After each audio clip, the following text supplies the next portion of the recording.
face the Lord of Lies. Come, be crushed like the insects you are.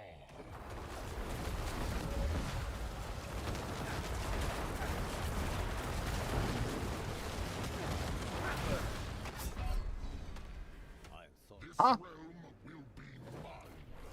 Good start, but like, what the fuck? What the hell is that? See if I can like actually do this. I keep having problems with this, but I really want to be able to get it down like consistently.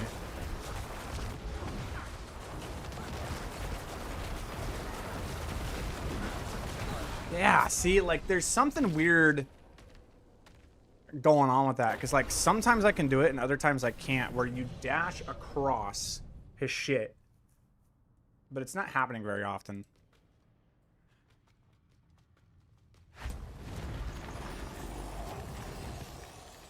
I might change that. Oh.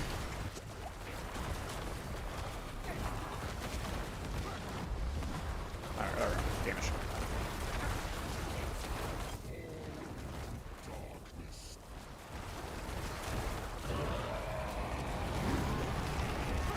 There we go. Getting warmed up. Sorry. Trust me, I can kill him way faster. Just getting warmed up.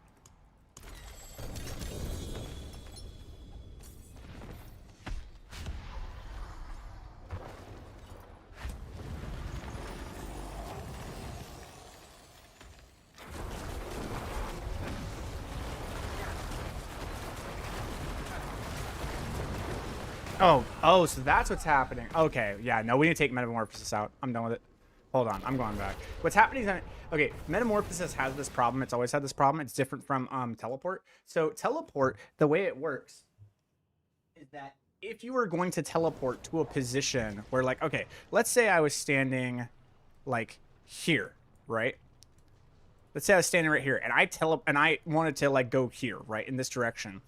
If I teleport down here, the character will literally go, hey, you were going to go down here, but it's not going to work. So where's this kind of like a mid-range point of where you actually collapse with the wall? It was actually right there. So it'll move you to here. It'll teleport you to like this position. If you do Metamorphosis and you like click right here, it'll just throw you right into the wall.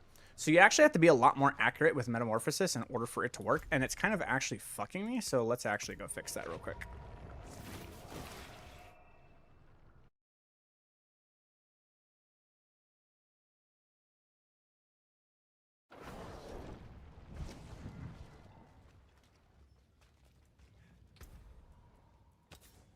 I wanted to try something new and see if I could get it to actually like work, but see if there's anything here. Anything at all other than what I had before, which was void.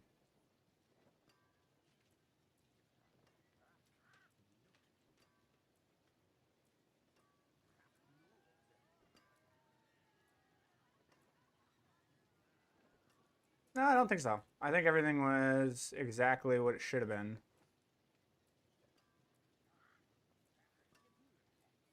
Yeah.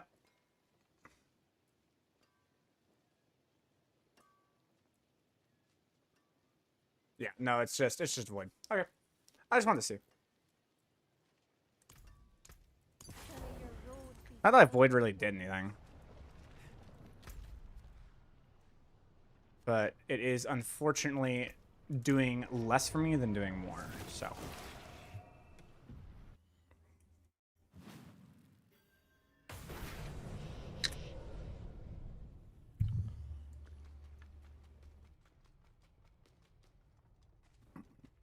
Once you get into the groove, you just kill them on the second rotation every single time. But I just need to get in the rotation. I just need to get in the roof. I already farmed them like 100 times. Be crushed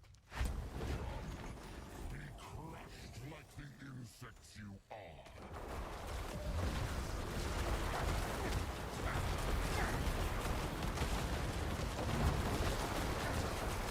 See? There you go.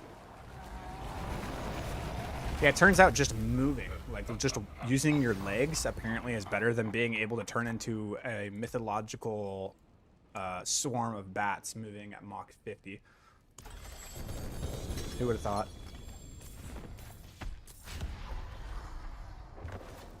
I will drape this world.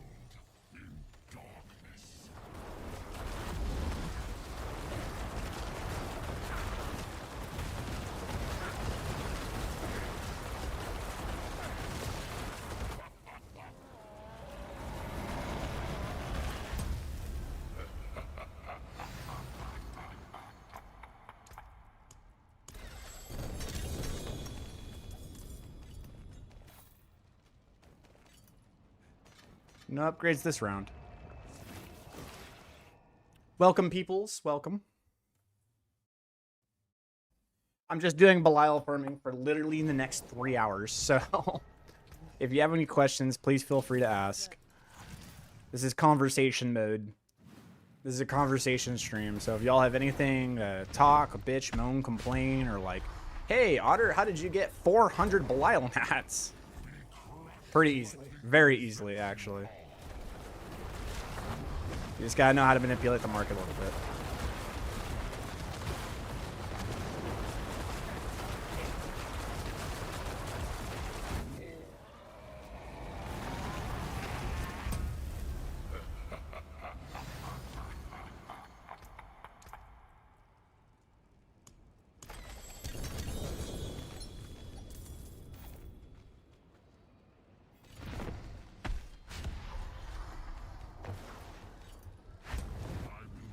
I'm about to start a Necro. Minion for leveling. Minion until you're able to get Affliction, and then use Affliction. Affliction is just way better. Nobody really saw Affliction being that good, man. So, like, yeah.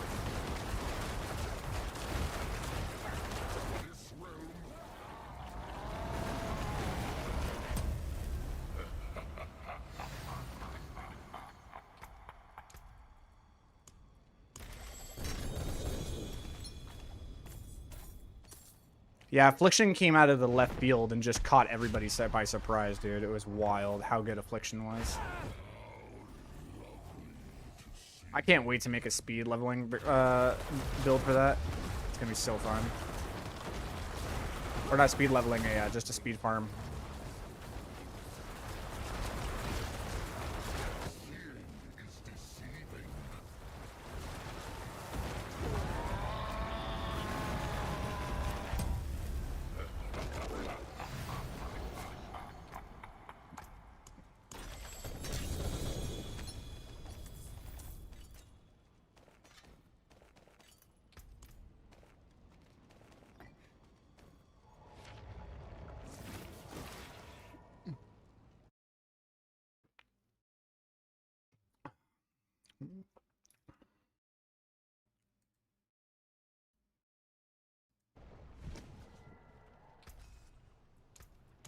Anything breaks. I will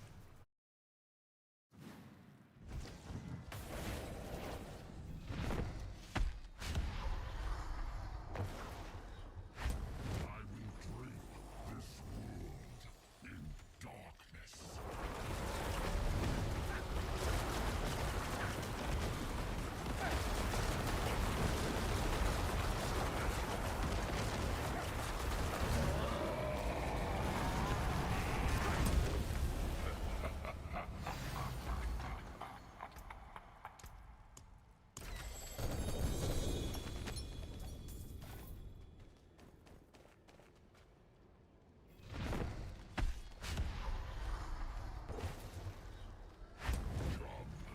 Be crushed like the insects you are.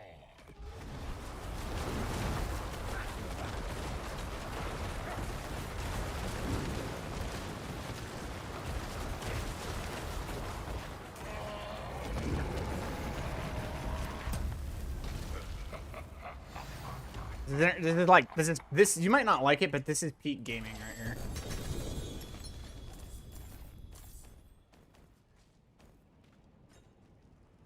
Did you guys see that Mikuna got full streamer client privilege this fucking season, bro? Have you guys seen Mikuna's gear on day 2? It's like, what?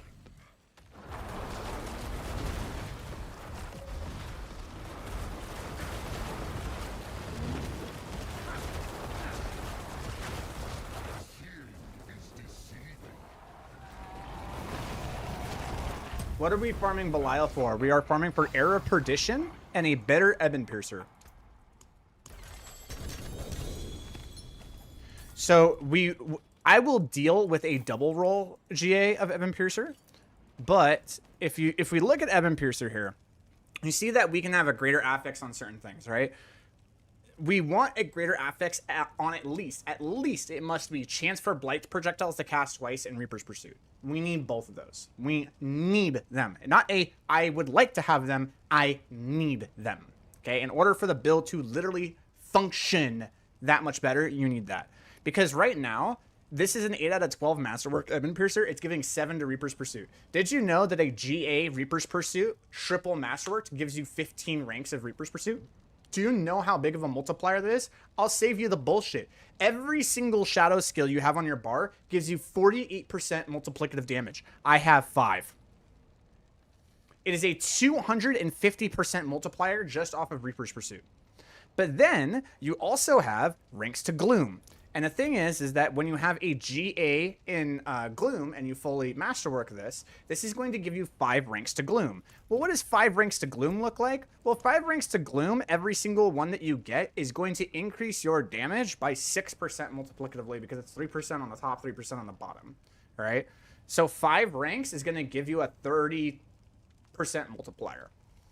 So it's a 1.3 multiplier times a 3.5 multiplier.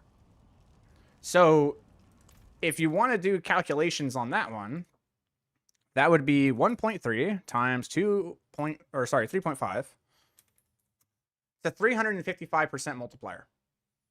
355% multiplier on just the Ebon Piercer. But then it also gives you a chance for projectiles to cast twice. And because we're not going to be running that here, we're going to be running Ranks of Finality, which is going to be an 80% multiplier. That chance for projectiles to cast twice increases your damage legitimately by 50%. So then that's another 50% multiplier because we're not running it down on our weapon. We're going to be running something else. Early game you do, but in the late game you do not. So we have a 1.5 times 1.3 times 3.5. 582% multiplier. It's a 582% multiplier to your damage, just this one item, if you're able to triple GA it. It is stupid. It is so strong. So strong. Ridiculously strong. So that's what we're farming for.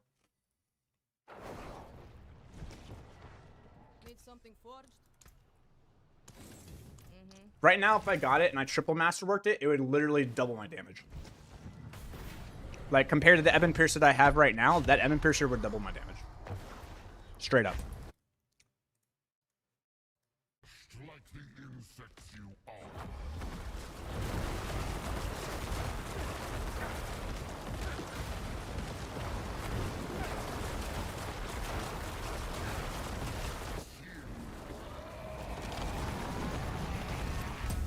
Yo, what's up, Preem?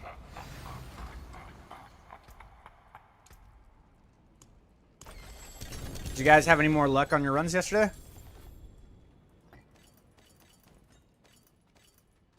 I got Pit 100 done. Fuck yeah, dude.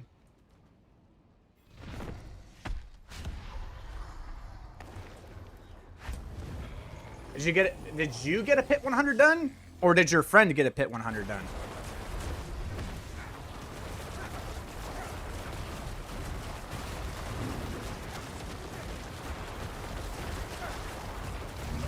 Okay.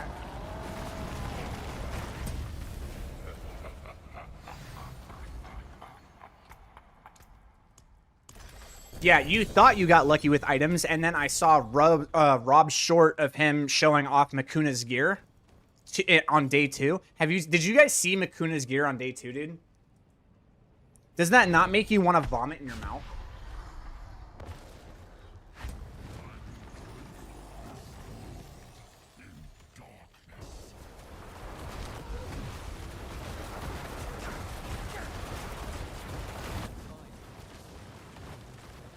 You know, I'm almost there, dude. I almost have enough damage to just kill him in the first rotation. I'm so close. I just need Error Perdition, man. If I have Error Perdition, it's over. Or that Ebon Piercer. One of the two. If I get the Ebon Piercer or I get that Error Perdition, it's over.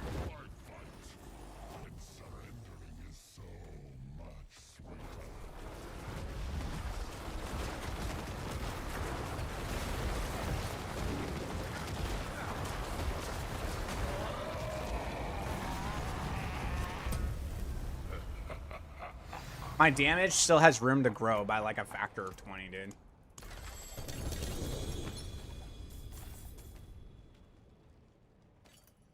I'm on Torment 2. What's the best way for me to farm gear and replace all my 750 IL gear? Pits. Pits. Yeah. Run Affliction and just run Pits on like tier 35.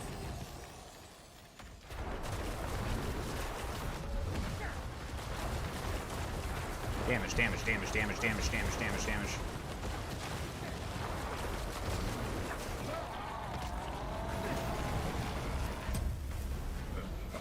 If I hit Masterworks, I should hit 105. If I get everything, dude, I have a feeling that Ebon Piercer is going to be able to do like a 110, 111. It'll be able to clear, like I did the math on the Hydrosork. It'll clear 5 pit tier. It'll clear 5.9 pit tiers higher. So if someone gets really lucky, they might get 6 pit tiers higher. But just based off math alone, it should clear 5 to 6 pit tiers higher than a Hydrosork.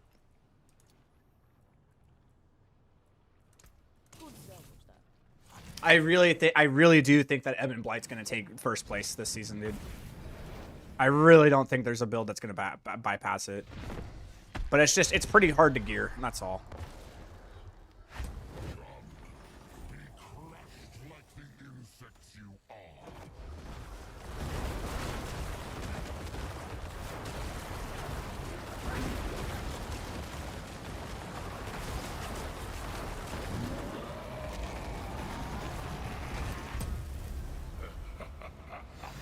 Gearing in this economy is wild. Yeah, don't pay for any of your gear, dude. Just get the stuff that allows you to farm for the gear. The only thing you should be buying for your gear is runes to make the mythics. That's it. If you're actually buying your gear, I don't know. Like, gear is so overinflated and nobody knows the cost of fucking anything because there's too many dupes.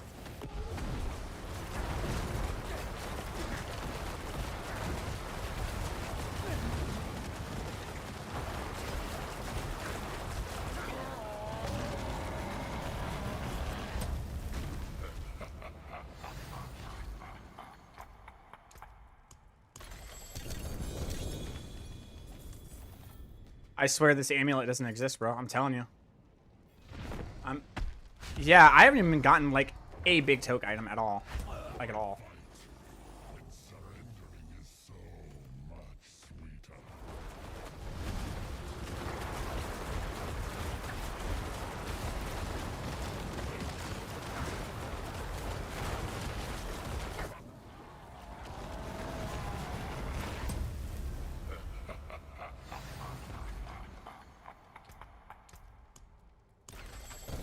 Yeah, I haven't been very lucky on getting gear this season, man. It's been a grind. But it happens sometimes that way. Like, I'll eventually get there. I've stopped worrying, dude. Like, I used to be that way, man, where I just, like, I especially last season, I got so upset that other people were getting more geared than me, like, within the first 2 or 3 days.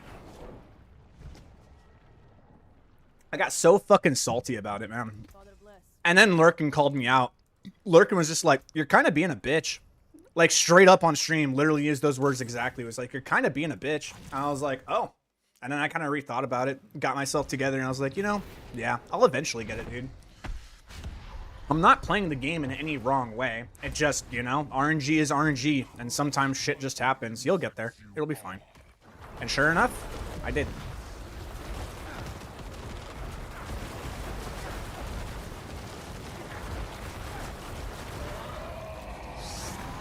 Something's funky. Something is funky, dude. Something is funky about these fucking...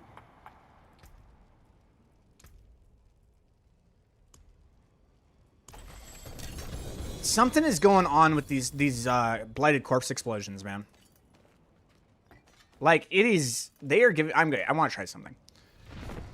I know this sounds so stupid, but I need to know. Like, something is funky. It doesn't make any mathematical sense, but, like, I gotta know. Even the ground beneath your feet can't be trusted. What? What? What?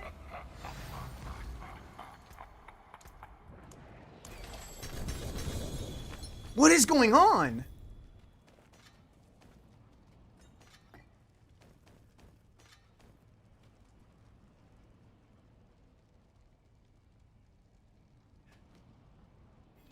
Is it just this boss? Huh?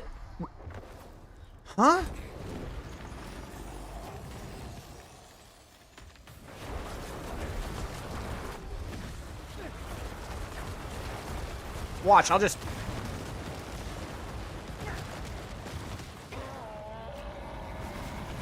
What the fuck is going on?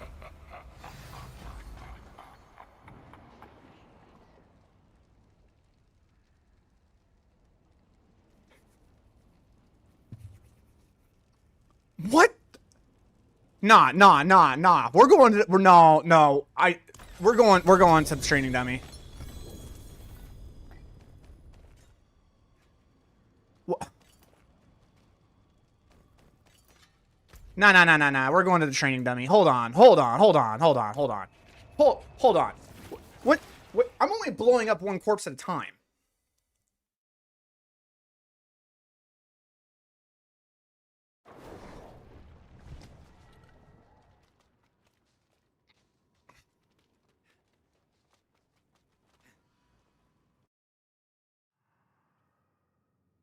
Hold up. I know what lurks in darkness. All right. So this is what we're gonna do. We're gonna do it on second cycle, okay? Second cycle damage, and we're just gonna look for numbers, okay? Here we go. So I'm gonna do the same rotation I always do. Start this. 1, 2, 3, and go.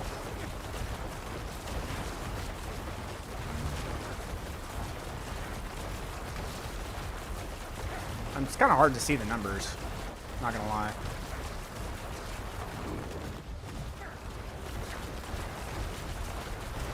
Okay, we got some 4 bills in there. There we go. Some 7.5s. Okay, alright. Let everything reset. Like 7.5s and 8 bills and stuff. Okay, now what we're gonna do is same thing, but now I'm just gonna stack the corpse explosions and just see what happens here. So I'm building up, and then I just...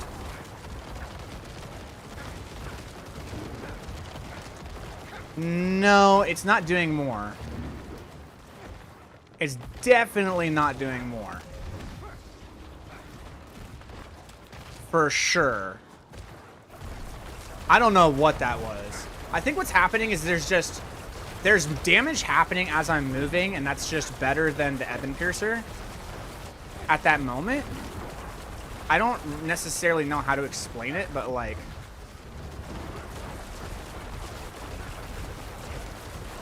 Some 6 bills.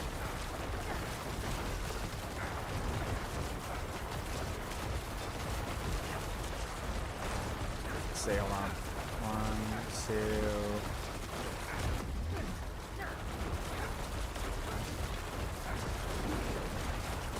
It's really hard to time when that damage is going to come out.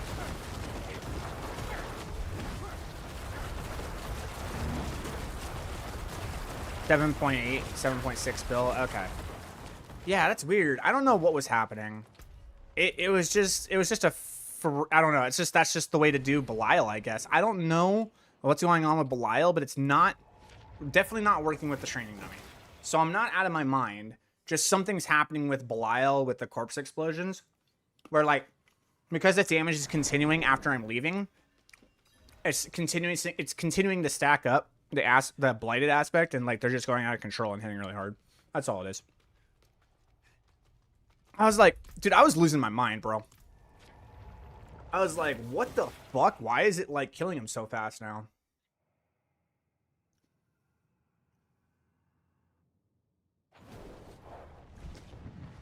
What will it be?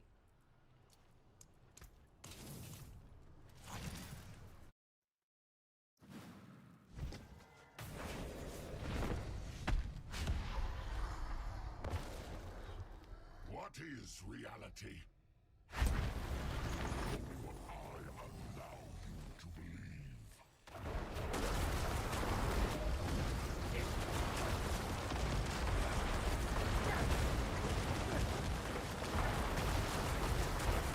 Yeah, it's, I don't know. I don't know, man. There's something going on.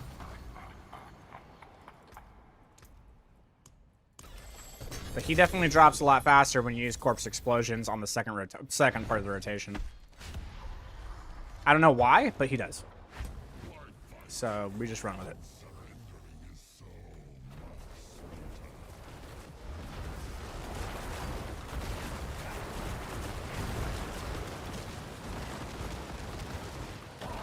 That's it. We literally just, like, as we're moving, we just, like, take out all the... We just do that, and for whatever reason, he just falls over. Which is so weird, because you would think that it wouldn't do that, but it is.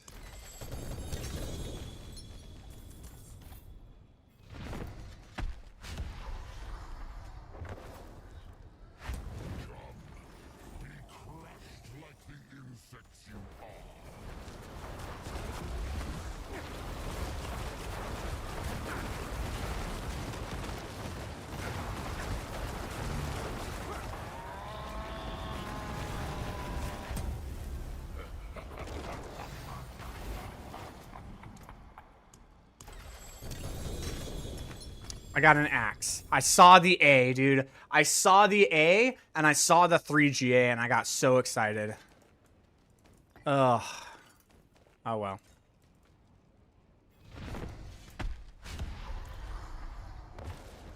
Welcome to jail, boys. We're gonna be doing this for the next 3 hours.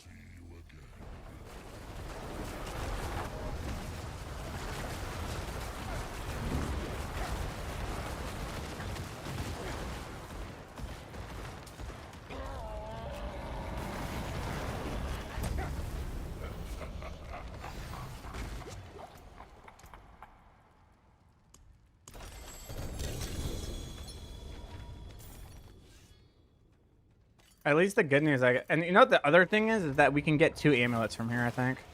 No, you can just go in. You can say Ebon Piercer. I thought you got, Ebon Piercer. We're looking for Ebon Piercer. What will it be?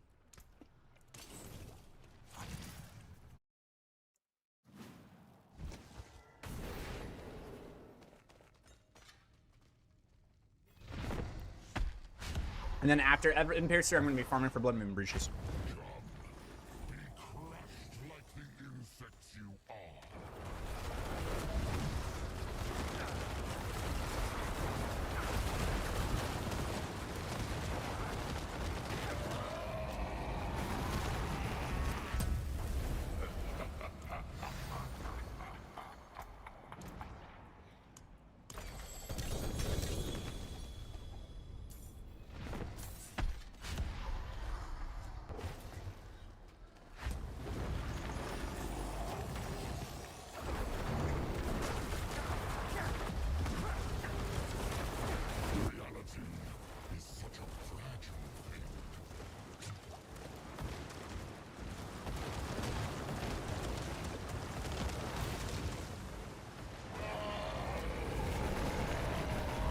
You're building insane. I'm bearing that 2-3 with my Sork with Hydras. It's funnish. Dude, you should see Makuna's build. And the thing, you should see Makuna's build, bro. Makuna's still running Hydras, but, like, his Hydras are hitting for, like, 35 billion a pop right now. He's got the most cracked out gear, dude.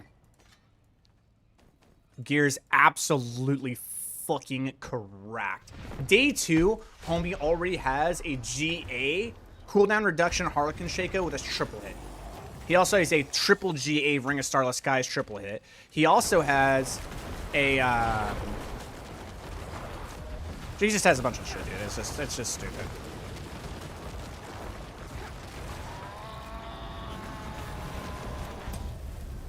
He has like 4 or 5 pieces that are triple hit on day 2. And he has like a triple GA staff already. Or a triple GA wand, sorry. Triple GA wand. It's just like, I don't know, dude. It's out of control.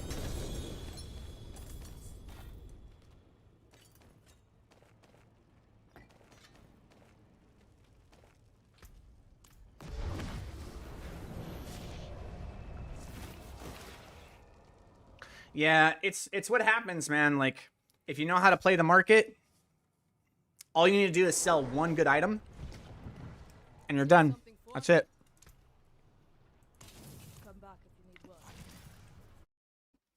You sell one good item and you're set for like the entire season. My friend yesterday, no shit, Preem, the guy that was just in the chat like 10 minutes ago, he got a quad GA staff for Druid, sold it for 2.5 capped like gold max, like 250 billion gold. He sold it on day 2. Homie is like capped out on almost 3 characters. It's like 250 billion gold. And it only costs 500 million gold to get a stack of Belial materials. Yeah. So that's how like the elitists are getting their shit. Market manipulation with duped items.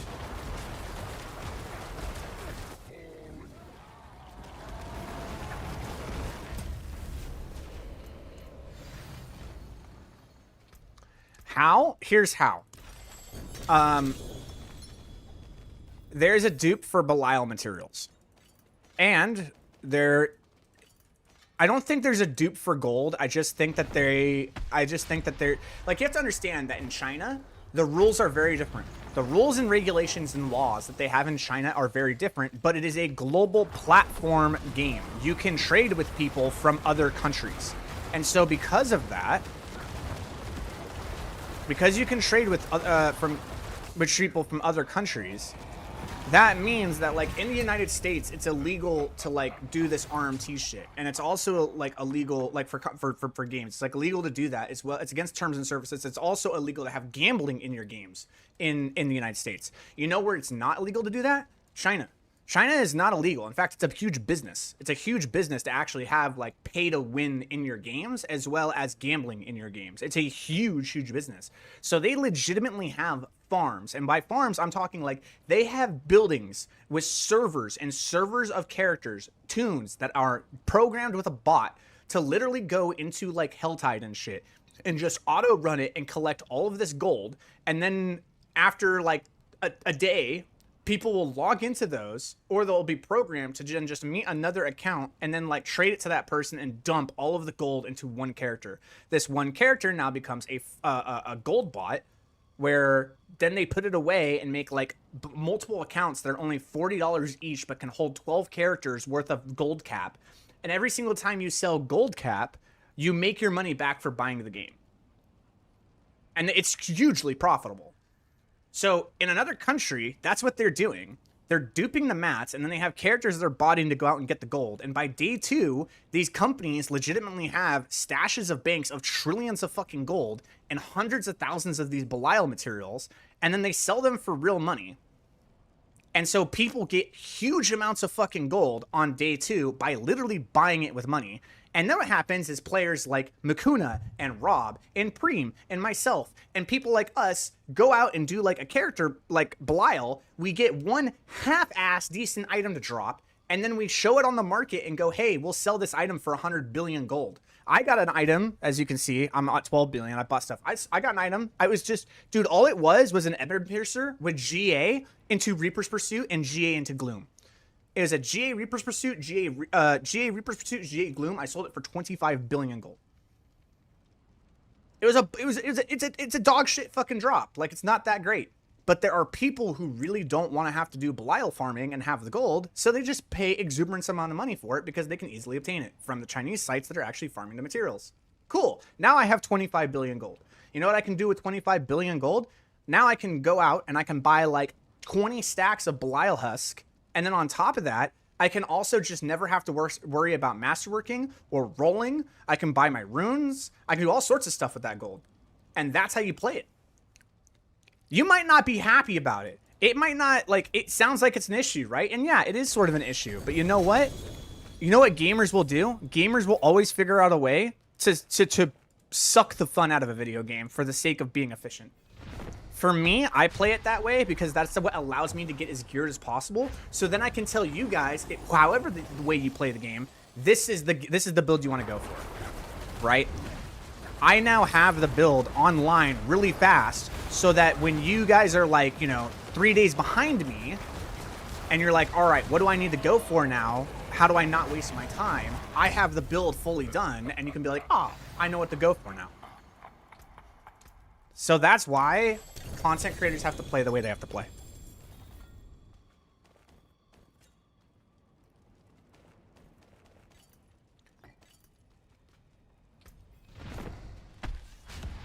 And it's not necessarily breaking any terms of service, but it's coming real close, right? You're touching elbows with people who are armed team. There's no way around it. And I'm not going to try to hide the fact that I do that, because I think it's kind of a bullshit system, and I think Blizzard needs to fix it, because I don't know if you've tried to get Belial Husk naturally, but it's pretty much the most miserable experience you can ever do. Because the way it works is that anytime you do a regular boss that is not Belial, I have the math on this. I literally have the sheet on this where I did hundreds and hundreds of kills on regular bosses. There's a 10% chance that when you kill a regular boss, you will get a Belial Husk or 2 Belial Husk, right? So you will get a Belial spawn once every 10 regular boss kills. So how long does it take for you to farm a regular boss kill? It usually takes about 2 to 3 minutes to farm the materials needed to get a regular boss to spawn. And then it'll take you about another 30 seconds to actually kill that boss. So for the sake of it, we'll say, let's say you're playing a hyper speed build, like one of the fastest builds in the game. This means that you're able to get materials every 2.5 minutes, and it takes you 30 seconds to kill a boss. So we'll say every 3 minutes you get a boss kill. Well, you have to do that times 10, right? So every 30 minutes, you're able to get 1 Belial kill.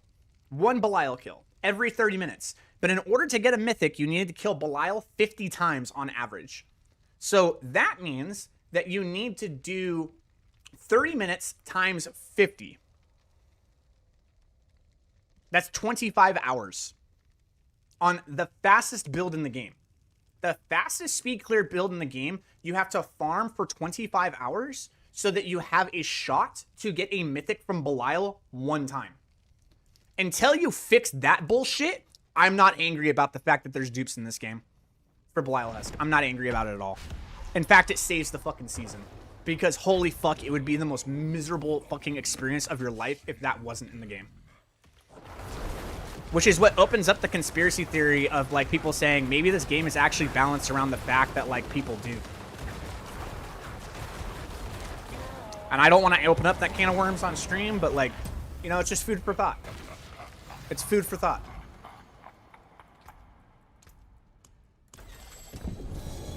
Oh, there's my grandfather.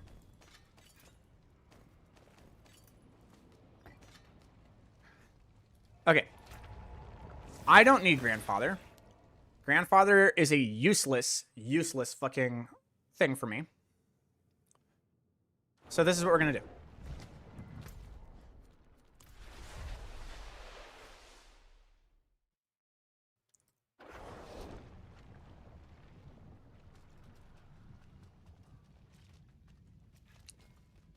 All right, let's see here. All right, we're going to see if we get lucky. All right. I should have 3. Okay, so here's how you do this. Okay. I'm going to go craft a random mythic unique. I'm going to keep 1 resplendent spark because if I create this and it's one I don't want, I can just trash it and I still have 2 and I can use the 2 to then go over and craft it when I get the runes, right? So every single time I find a mythic I don't want, I just go to the smith, delete it, and then re-roll to see if I can actually get one I want. So for every mythic drop I get, I actually get 2. Does that make sense? That's how I'm playing it. For every mythic drop I get, I'm actually getting 2 mythic drops. I got chest armor. It's a Shroud of False Death, and it's not a good one. So we trash that one. Okay. So now we're back to 2 resplendent sparks, right? So then when it happens, if I find the next resplendent spark, I find the next one, right? Or I find the next mythic. If it's the one I don't want, I trash it, get 3, create the blacksmith, get another one. If it's the one I don't want, trash it. So for every mythic unique I get, I actually get 2, and hopefully I get lucky. Yeah, it's little plays like this, brother. Hey, Otter, just got my Ebon Piercer. 2 days late, but going into Ebon Shadowblight now. Sweet. Sweet. I mean, these are the things that we're talking about, right? Like when I was saying like the elite players, they just like they play on a different level of efficiency. Those are the things that allow them to get as geared as they do, as fast as they do. right? It's little tricks like that, right? I'm actually finding 2 times as many mythics as you because that's what I'm doing. And it's not necessarily like new information. It's just I'm utilizing it to the best degree that I can, you know?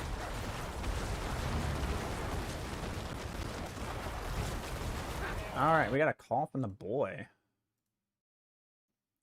Hey, what's up, man? Hello. How are you? Say hi to the stream. Hi, stream. How's everything going tonight? It's going all right. Man, Was the friend that you were having a conversation with the person I think it was? No, Oh, okay. I don't think you know this person. Okay. Same kind of conversation though. Really? Yeah. Wow. Why? Why are there so many people doing this shit, dude? What the fuck is going on in the community, bro? No. It's like the exact same thing. Like, same situation. Not a different situation. I'll just message you. We don't need to talk in code. Right.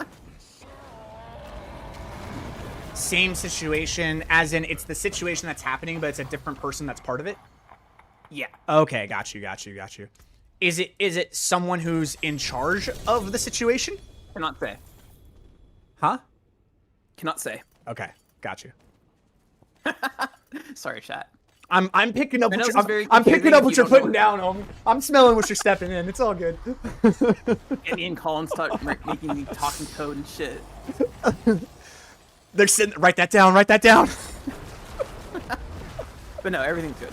All right. What's on the agenda for tonight? What are you up to? Belial jail, dude. Fun. Gotta get your per edition. My dude, okay, so I actually redid the math. Drama and Sanctuary. Homie, if you think Drama and Sanctuary is new. Oh, it's not Sanctuary, by the way. It's just personal life stuff.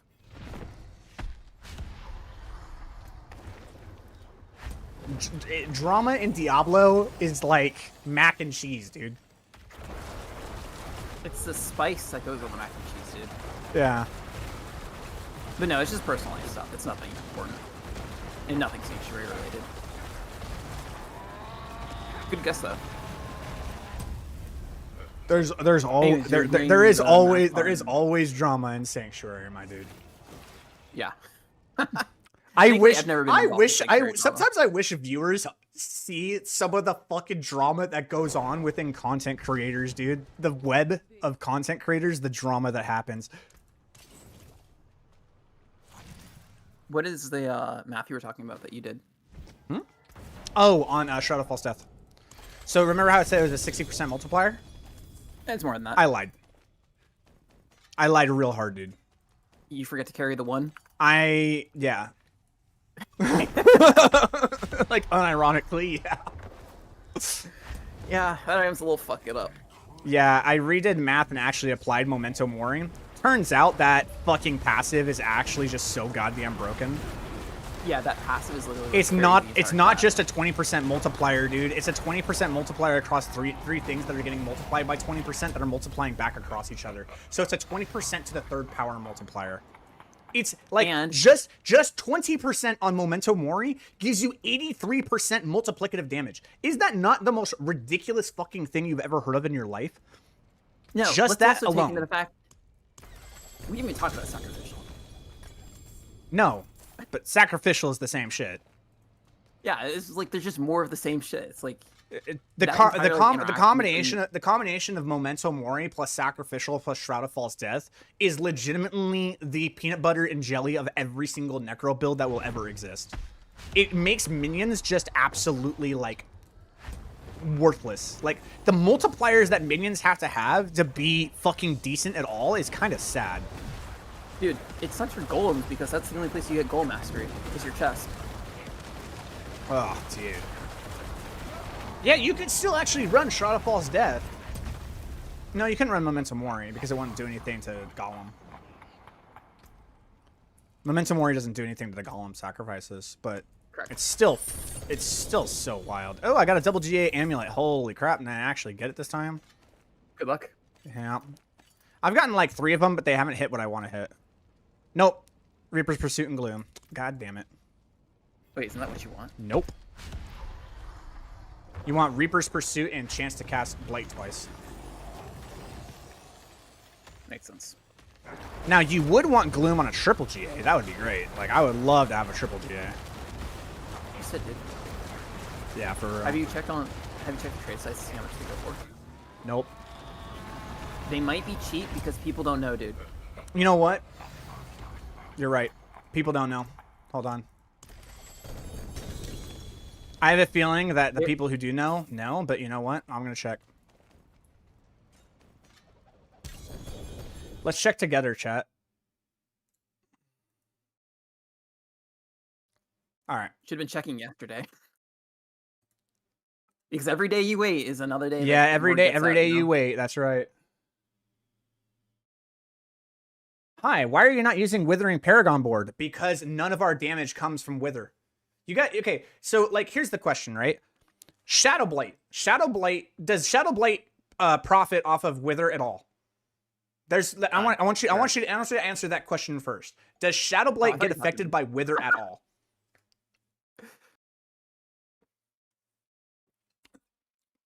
The answer is no. Right? Wither only affects your dots. So then my question is what percentage of our damage is coming from dots? You guys want to know the answer to that question? Hey Kay, what percentage of all of our damage that we're dealing with Shadow Blight, with the Shadow Blight build, what percentage would you say comes from our dots? Okay, so if you could find a number smaller than 0.01%, that'd be it. Yeah, okay. So basically 0, right? Yeah. Basically. So if Wither gave me 100% crit hit chance on my dots and like a 5 million percentage multiplier, 0 times that would still equal what? 0. Yeah, that's why we don't run Wither. Yeah, it isn't a dot build. It's literally just you're using dots to fish. You're using dots to proc Shadow Blight. Ebon Piercer, the actual damage is not coming. Like, Ebon Piercer isn't being used to deal damage. What Ebon Piercer is doing is being an engine to cause the thing that's dealing damage to deal damage. I don't know if that makes sense at all, but I hope it does. It's not your damage. It's a means to an end. Yeah, it's your engine. All right, so Reaper's Pursuit GA. And then we're going to add another one. You might be able to sell that Gloom Reaper's Pursuit one, by the way. Yes, I can. Okay. There is one for 7 billion. That's it? Dude, I'll give you the money right now. That's it? You don't have it. It's only 7 billion? I told you it was going to be cheap because no one knows. People don't know. People don't know. They don't know. Chat, I saved him from Belial jail. You're welcome. No, you didn't. I'm still gonna be here forever. What the fuck you talking about? I still gotta get Blood Moon Breaches, and I still gotta get Air of Perdition. What the fuck you talking about, homie? I'm gonna be here forever. No, I have Blood Moon Breaches, but I need GA Blood Moon Breaches with a critical strike chance with like 45% plus on the crit. Oh, that's fair. But I at least saved you the pain of having to look at every. Nah, dude, this is what I'm gonna do. I'm gonna save all these Ebon Piercers that are like kind of like eh. I'm gonna save them. Until Goblin gets her YouTube channel back, and we can just be like, boom. No, dude. I'm gonna be the this is gonna be the absolute most filthy fucking degenerate thing I'm ever gonna do. I'm gonna save all of these Ebon Piercers that I have that have G to Reaper's Pursuit. Okay, and what's gonna happen is that I'm gonna release this video, and other people are gonna release their videos about how fucking ridiculously overpowered EbonBlight is, because it is going to be the most powerful Necro build. Count your ass on that. I promise you it will be the most powerful Necro build. And then everyone's gonna want Ebon Piercer, and I look who has all of the Ebon Piercers already stacked up in his inventory. If you wanted to be even more degenerate, you turn live search on and you would buy every fucking single one that comes into That's the true. game and That's true. stockpile. They're right. I absolutely would. We can go further. Oh my god, that's absolutely what I would do. I'm not that degenerate though, because I need to farm. Yeah, I can't sit here and I'm not gonna play Hideout Warrior game, dude. Sure. So I have to do another 60 levels and repeat the same bosses every time they come out with a different season. Wow, what a shame. That's just okay, dude. That's just the game. It's like, wow. So every season I have to level up to 60 and do dungeons. Oh wow. Like yeah, that's the fucking game loop of an ARPG. Like what the fuck? Yeah, some people find it fun. Yeah. I'm enjoying it. Like Diablo 2, what did you do, dude? You fucking, every season I have to level up to 60 and do fucking Diablo runs and Chaos Sanctuary runs and Bale runs like 3,000 times to find items? Wow, what a fucking gaming system. Only it was like deemed the most successful ARPG that ever existed ever. How is this any different? In fact, this has a lot more shit than Diablo 2, and yet Diablo 2 is heralded as like better than this game. It's fucking wild, dude. Yes, there are people who really enjoy doing that. Every season they go from 1 to 60, they sit in front of a boss, they farm items, and they enjoy it. Yes. Well, I don't know about enjoying the boss farm part, but they enjoy. No, I do not. I do not enjoy Belial jail at all. Yeah. What I enjoy about Belial jail is that it's like brain rot easy to do, and I can sit here and like bullshit with my stream and talk to you, and that's what makes it so much better. I can just sit here and just like not think about anything and just enjoy the game, and eventually I will get gear and then call it a day. I'd really like if we had like a pinnacle boss kind of content, but that just drop general gear, like no unique tables, just drop good gear. All right. That'd be fun.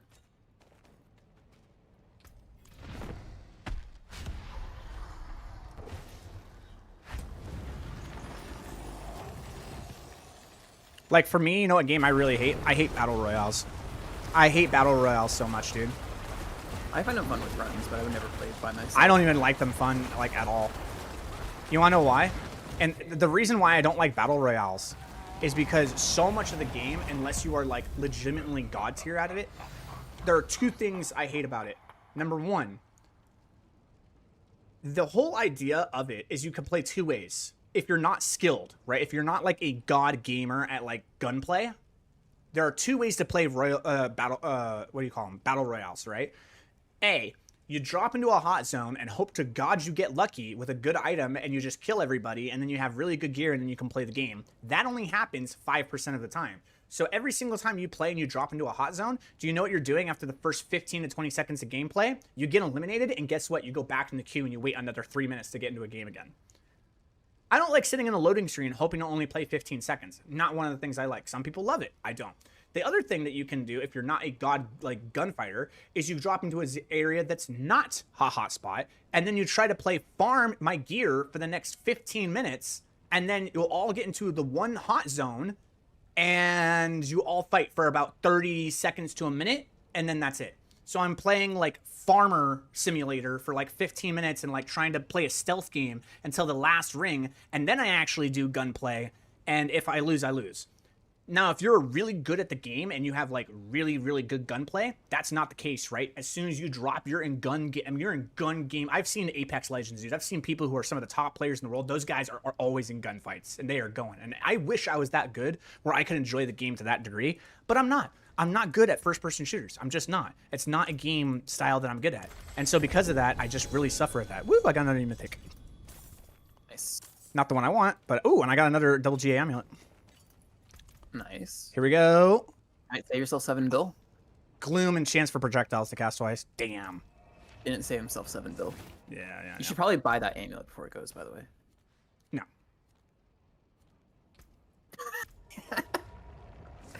You want me to buy it for you? Go ahead.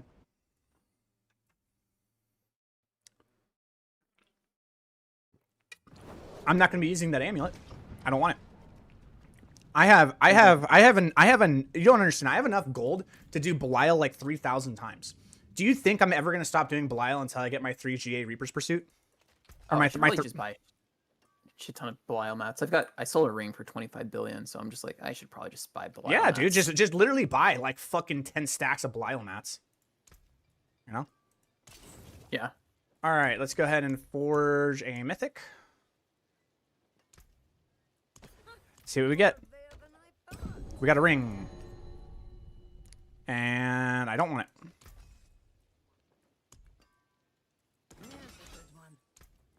Nope. Not the one I'm looking for. Dude, imagine Ring of Starless Skies actually being like the most one of the most worthless items on a class, dude. Necromancer has so many powerful aspect multipliers that Ring of Starless Skies just doesn't make up for it. That's so insane to me, dude. In some cases it does, but it's just like very rarely. All of our multipliers look like that. Yeah. So you have to be using a build that has like really insane essence cost in order to make up for it. When we already have like decent ways to get our essence back, you have to have some seriously crazy essence cost in order for that one to work. Like, I would never play Sever without Ring of Scarlet Skies, for instance. Even with Soul Rift? Yeah, because keeping 100% Soul Rift uptime is kind of a pain in the ass. You know what? If you're not running a dot build, you're absolutely correct. I never thought of it that way. If you're not running a dot build, it's really fucking hard, huh? Yeah. I was like, what are you talking about? I have permanent Soul Rift. Oh, wait a minute. About that.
Do we have any seasonal quests for world bosses? I can't recall. No, right? I think so. I'm noticing something funky happening with like, okay, watch. Are you been watching the stream at all? No, I don't have your stream pulled up. Okay. I'll actually just turn it on Discord. I'll show you, dude. It's like, I'll show you. It's really weird. Okay, hold on. I can't have it right this second, but I can in a minute. Once you get your mythics and lose essence per second rolls, what's the plan? What do you mean, what's the plan? Kill everything. What do you mean? All right. He's like, you lost your essence. You lost your essence per second roll. So like, how do you upkeep your essence? What happens is that we attack so fast with our Decrepify that we just upkeep our Soul Rift the entire time.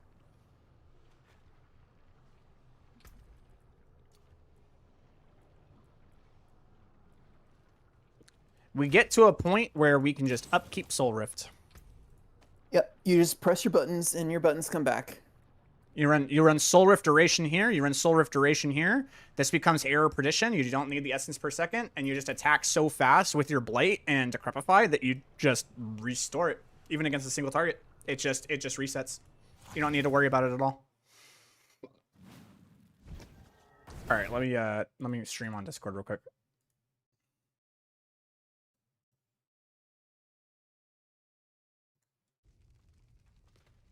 Don't you need the essence per second to maintain essence? I do not, as I just explained. Nope. Soul Rift gives you essence. All right. What was weird? All right, so check this out. I gotta open up the reward first. Blight is a spender, though. Wouldn't you run out of essence? Not with Soul Rift. Yep. Soul Rift. Soul Rift fixes all of our problems. Yeah, remember. A lot of your viewers might not be Necro players. Yeah.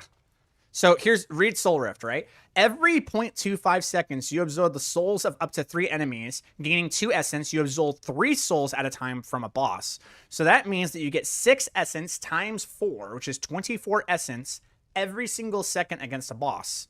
Blight costs 21, but the thing that you might not know is that Shroud of False Death gives you resource generation multiplier. So that helps. Yep, it's very good.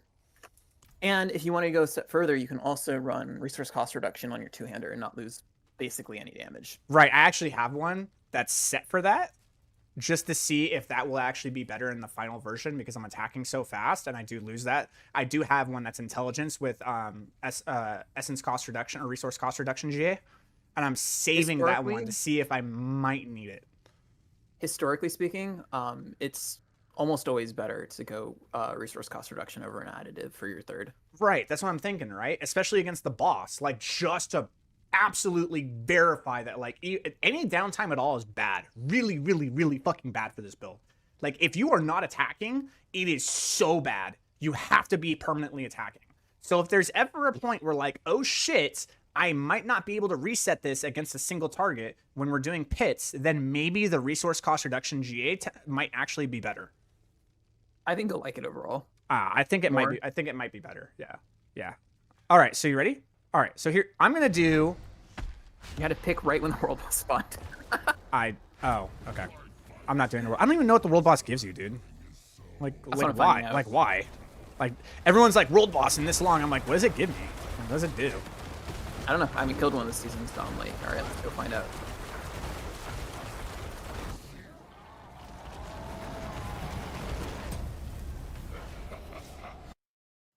Fun fact, by the way, Necro is bugged against world bosses right now. We just don't apply lucky hit or any on-hit effects. Oh, super sick. Just literally only our class, though. Nice. So basically, just don't play Necro? Just don't do world bosses. Ah.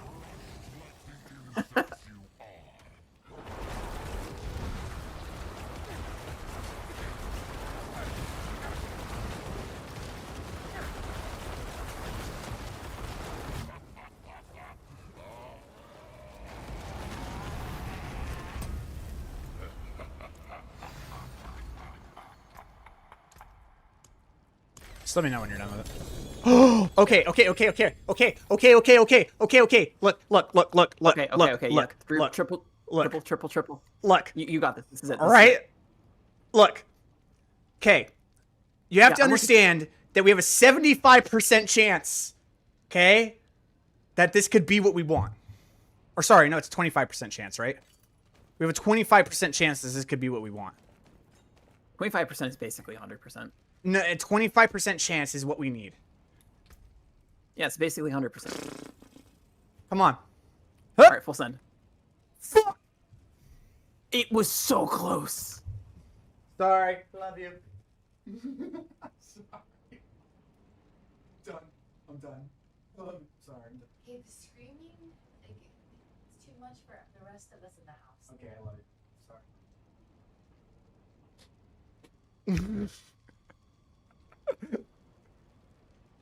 Sad days. Sad. God damn it. Wait, what was the passive roll on it? Oh, it was almost close to max from like. Not that it matters, but just like salt in the wound, you know. Huh? It's my bedtime. Okay, I'll be quiet. I'm so mad. Understandable. I'm so upset. Womp womp womp. Womp womp. Sad day for Otter.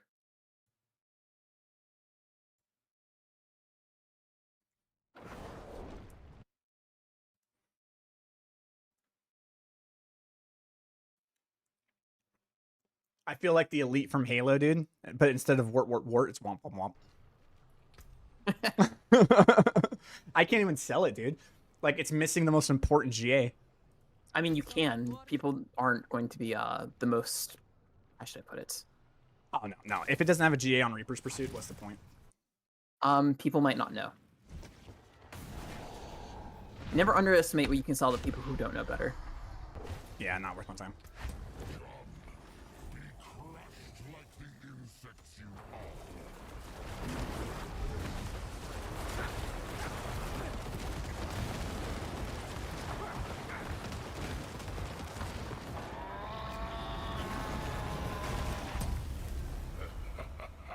Why is that a strat? Why does that work? I don't get it.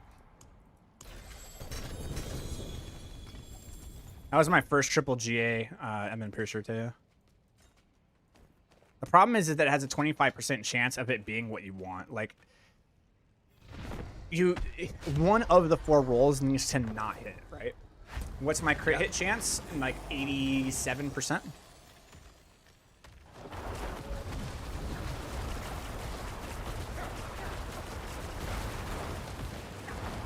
Okay, that's to be fair. That's only if your expectations are perfect, because you and I both know you'd happily take it. for now at least. Take a Reaper's Pursuit plus Blight, even if the third one missed. So the odds are actually a lot higher that you'd get something that you're happy with for now. It would be 50%. Because I would be okay with it not hitting Gloom. For now.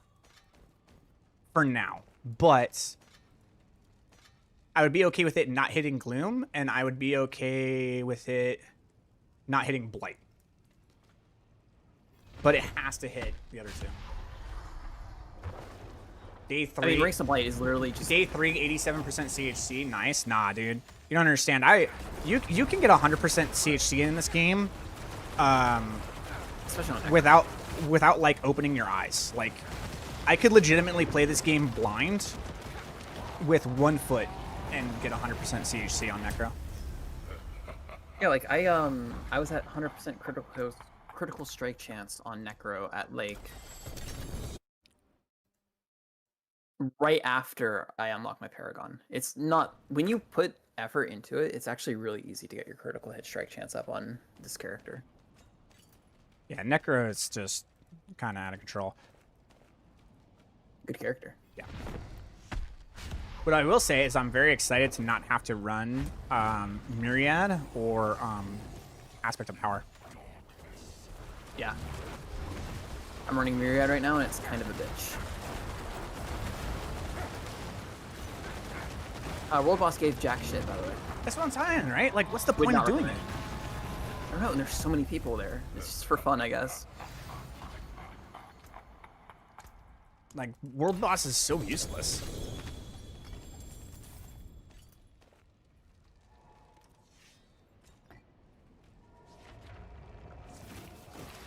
Five Whispers?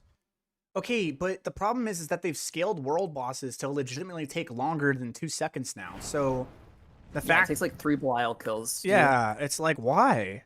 What's the point? Okay, are you actually watching stream now? Yeah, I'm watching stream. All right, so check this out. So I want you to somehow explain this to me, okay? All right, so here's the rotation. I want you, because you understand how this class works, so, or this build works, so I'm gonna explain the rotation. So what I'm doing at first is I have made it so that I have the Herodric Spellcraft that gives me the barrier when I actually cast my ultimate, because that's what's invoking my Catalyst. And then I also have it to where in my pants, I am going to get Earthen Bulwark by casting 5 spells. I just get the Bulwark, right?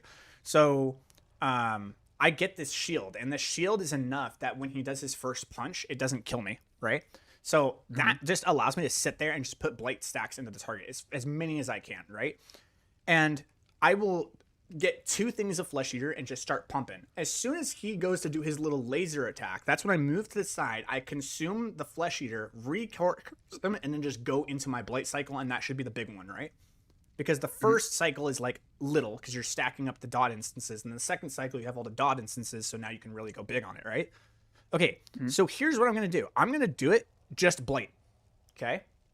We're going to do just blight. And I'm going to do exactly the cycle I talked about. But my damage source is going to be blight, okay? So, cast, do this, do this. I'm moving, 1, 2, 3, and then I'm just going to cast and go. Look at the damage. Okay, right?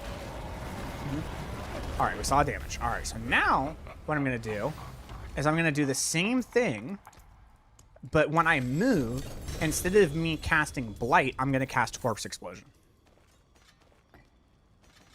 Ready? Here we go.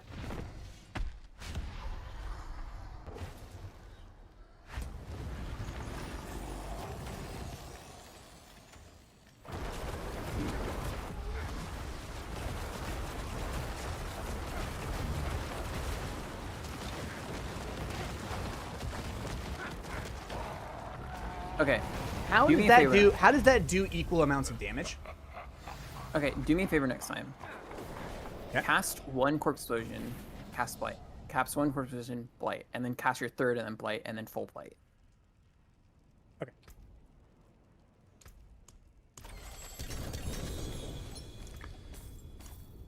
I need to restock up here. Okay. So you want me to go? Okay, I think I understand what you're saying. All right, let's see if I can do it. Here we go. Here we go. I think I understood what you want me to do.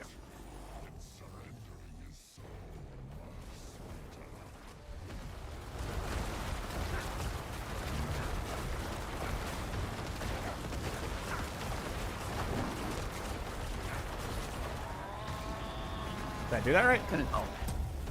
Right? Yeah. I did it right. Yeah. Right? Okay, now watch. Oh. I actually think I know the answer. Dot snapshot in this game. So when 90% of your dots that you have on him at that time were without Flesh Eater, it means you're not getting a huge increase in damage until your old dots fall off, and then you're applying new dots with Flesh Eater on. Get the fuck Because out dots of in here. this game snapshot. Get the fuck out of here. Yeah, They are not dynamic. They snapshot. they snapshot. So here, go ahead and put on Blood Mist, for instance, and you're going to take the corpse upgrade on your Blood Mist, and you're going to start the fight with 3 corpses, okay? You're fucking with me. All right. What do I take out? You're going to put the points back into wherever you take them. It's just going to be to get 3 corpses at the start. So literally wherever. Well, I can get 2 corpses. I can start it with 2 corpses. You're going to start with 3, though. Just trust. Just trust. Yep, just take whatever random skill points out and just put 3 points up the tree for Blood Mist to get the corpses, okay? Okay. I think it's this one, right? Yeah, left one. Okay. Okay, now just spam. Okay. You want me to spam the blood mist? You're going to use 1 more Blood Mist, yeah. Okay, because I think I'm able to create 2, right? 1, 2. No, I can have 3. I have 3 right here. Oh, okay. Okay. So now what? Okay, so now put your points back in and take out Blood Mist. So go back to how you were. Huh? So go back to how you were. Okay. This is just setup. Okay. Okay, so now when you start the fight, before you even throw your first Ebon Piercer down, like when you're ready to start your damage rotation for your first time, consume that corpse on the ground, and then start throwing your dots. Okay.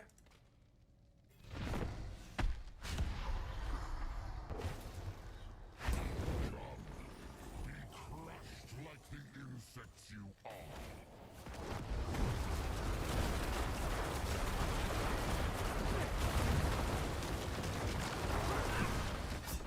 You were hitting a lot higher. This realm will be mine. You went up to 8s instead of 5s. Wow. Yeah, dot snapshot.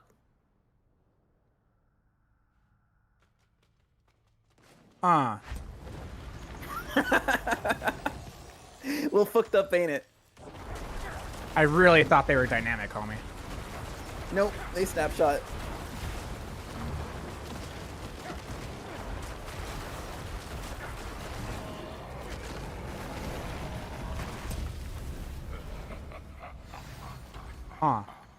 The problem is that those corpses disappear. Yeah, it's a little awkward. But I But actually... it means you're gonna start spamming your corpse explosion the second you see 3 corpses on the map. Just 1, actually. I just need 1. Because I can get 2 stacks before it drops. That works. Okay. Let's do that, and then let's... I mean, I was doing that before, and it was higher damage, like, as soon as I saw it. But, like... Watch the difference between just holding down... Is it the attack speed or dots? Oh, no, don't worry about it, man. Don't worry about it. I'll explain it in the video. Don't worry about it. There. Like that, right? Okay. And then he does his attack. 1, 2, 3, and then go. Okay, it was okay damage, right? Now watch this. Let's see if I can kill him before he finishes the rotation all the way coming to me. But I'm not going to be using Blight. I'm just going to hold down Corpse Explosion. Like, it's so weird, dude.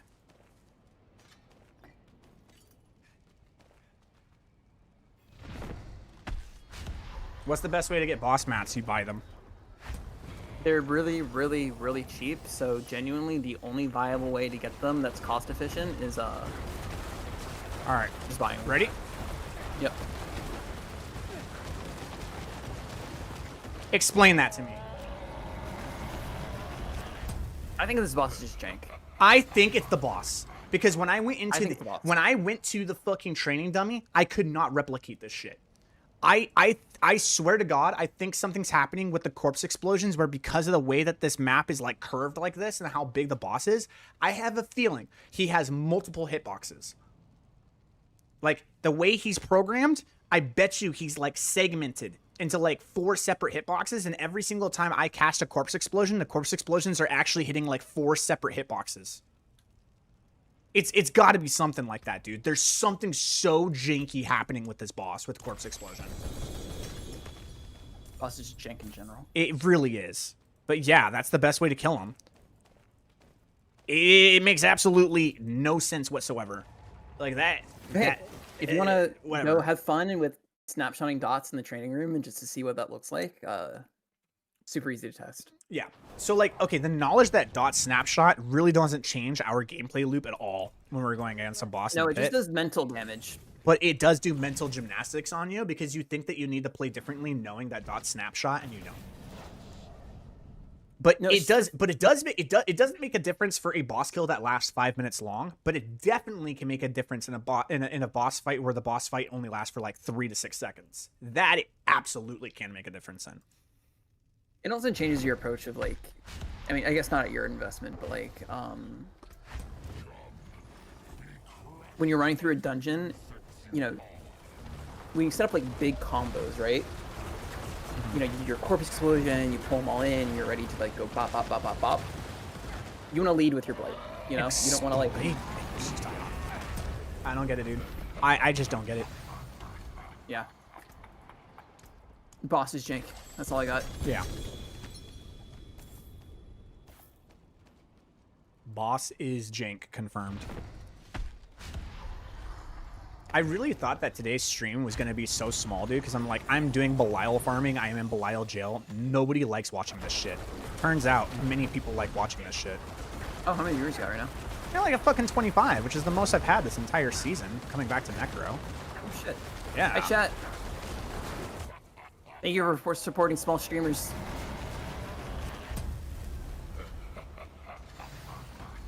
I was like, for sure nobody wants to watch me sit here and kill fucking Belial for 3 hours. For sure.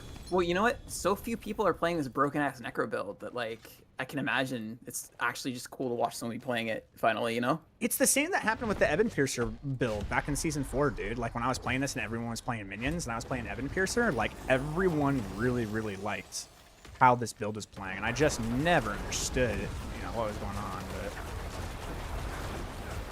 And a curse. Bam, bam, bam, bam, bam, bam, bam, bam, oh, like their Ebon, dude. Like, I don't understand. Make it make sense. Why is Corpse Explosion putting on more dot instances than fucking Ebon Piercer? Okay, do me a favor. Why is that happening? Don't do damage. Don't press Corpse Explosion. Just, like, let the residual damage that's on him play out and tell me your times, because it might not be corpse explosion. It might just be he's already dead, you know? Okay, so this is so weird, man. Like, people think that this is a dot build. You're using dots as the engine, but it's not a dot build. It's a crit build. I understand why people... No, it totally makes sense. It totally makes sense because you're using dots to create damage, but it's not. It's like, do you guys know the Spiritborn build that's using thorns to create poison damage, right? Everyone's like, oh, it's the poison necro. Well, kind of no, right? Because all of their damage is coming from something called Noxious Resonance, where it takes all of your dots and converts them into a giant crit. So, yeah, it's not really a dot build. It's a crit build. And it's the same thing here, right? It's not a dot build. It's using dots to create damage, but the thing that's actually dealing damage is crits.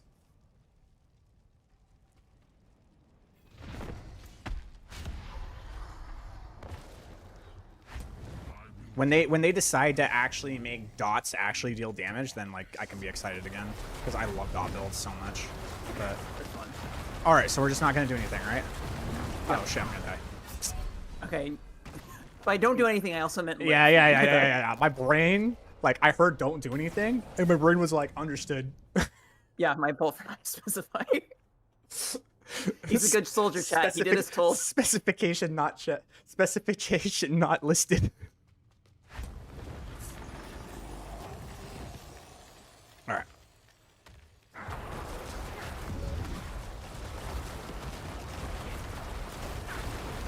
One, two, three. All right, I'm just standing by. Residual. Okay. It looks like a lot of that Ebon Piercer is just like stacking with the corpse explosion, right?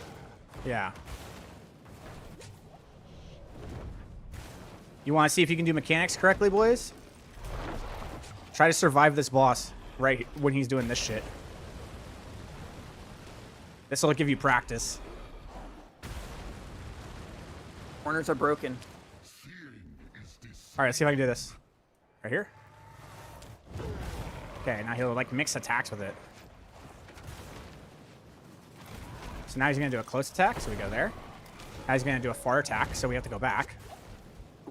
Now he's gonna do a launch attack, so we have to go there. Yeah, so you have to like space your timings to like know what the arms mean and what he's trying to do. And if you want to practice like surviving against the boss, try that. I've had so many kills with this boss, I just like it's second nature to me. Yeah.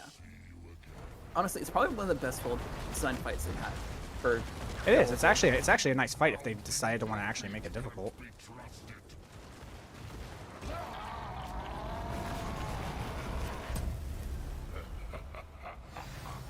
Yes, that is what people are talking about when they say Shadowblight crit. I'm gonna call it the. And what do you think about this? I'm gonna call it the EbonBlight build.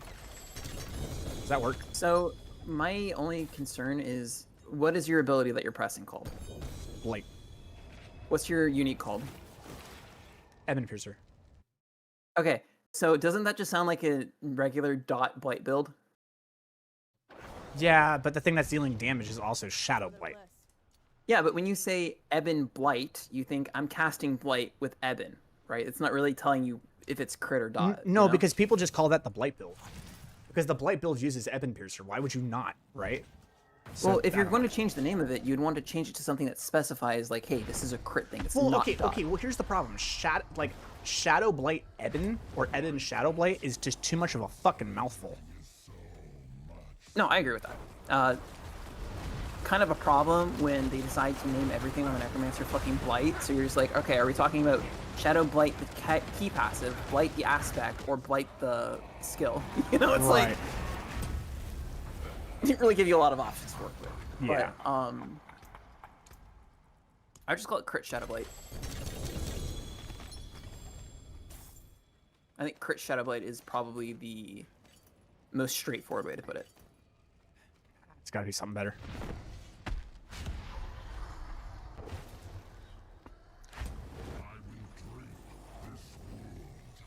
I'm gonna call it Volcanic Smallpox. That's what I'm gonna call it. Better name than EbonBlight, that's for sure. Yeah, no, I got nothing for this fucking dude. It doesn't make sense. There's no explanation that would work in any other part of the game that would explain it. And it doesn't work on any other part of the game, by the way. I did this in the training room for like 3 rotations. I was never able to do more damage than just holding down Blight. But against this boss, it does. I'm telling you, he has multiple hitboxes. Yeah, That's the only thing that makes sense.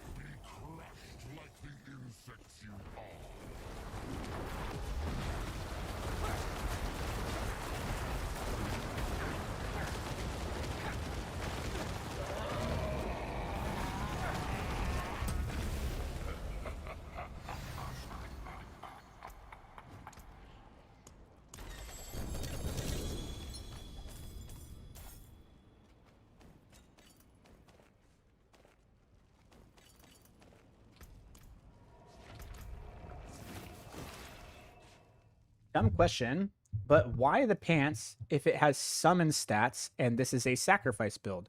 Great question. Because our devs don't know what the fuck they're doing when they make items. All right. So, there are 2 things I want you to read from this item, Tyler. Great question, but there are 2 questions I want you to ask. Number 1, can you give me critical strike chance? Why did my frame my there it is. Okay, I'm back. Okay, again, question. Can you name me any other pair of pants in the game that give me critical strike chance?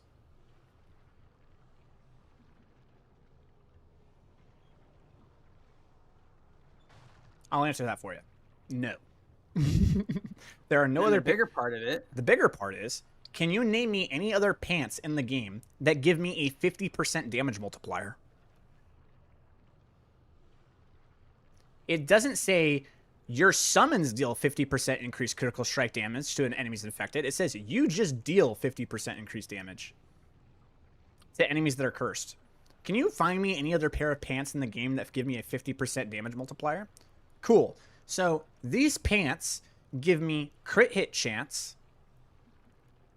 Sabo Mercenary gives 25% crit hit chance. It does not. Sabo actually gives you 25% crit hit damage multiplier.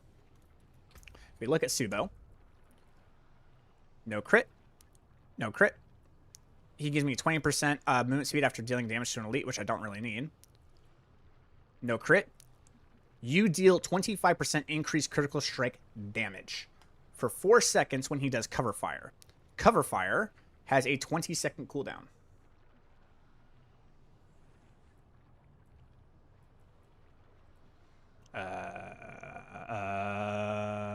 Lucky hit chance. Nothing. Yep. He does have one. It's in the left side on the second one, towards the middle. 25% crowd control duration? On the final row.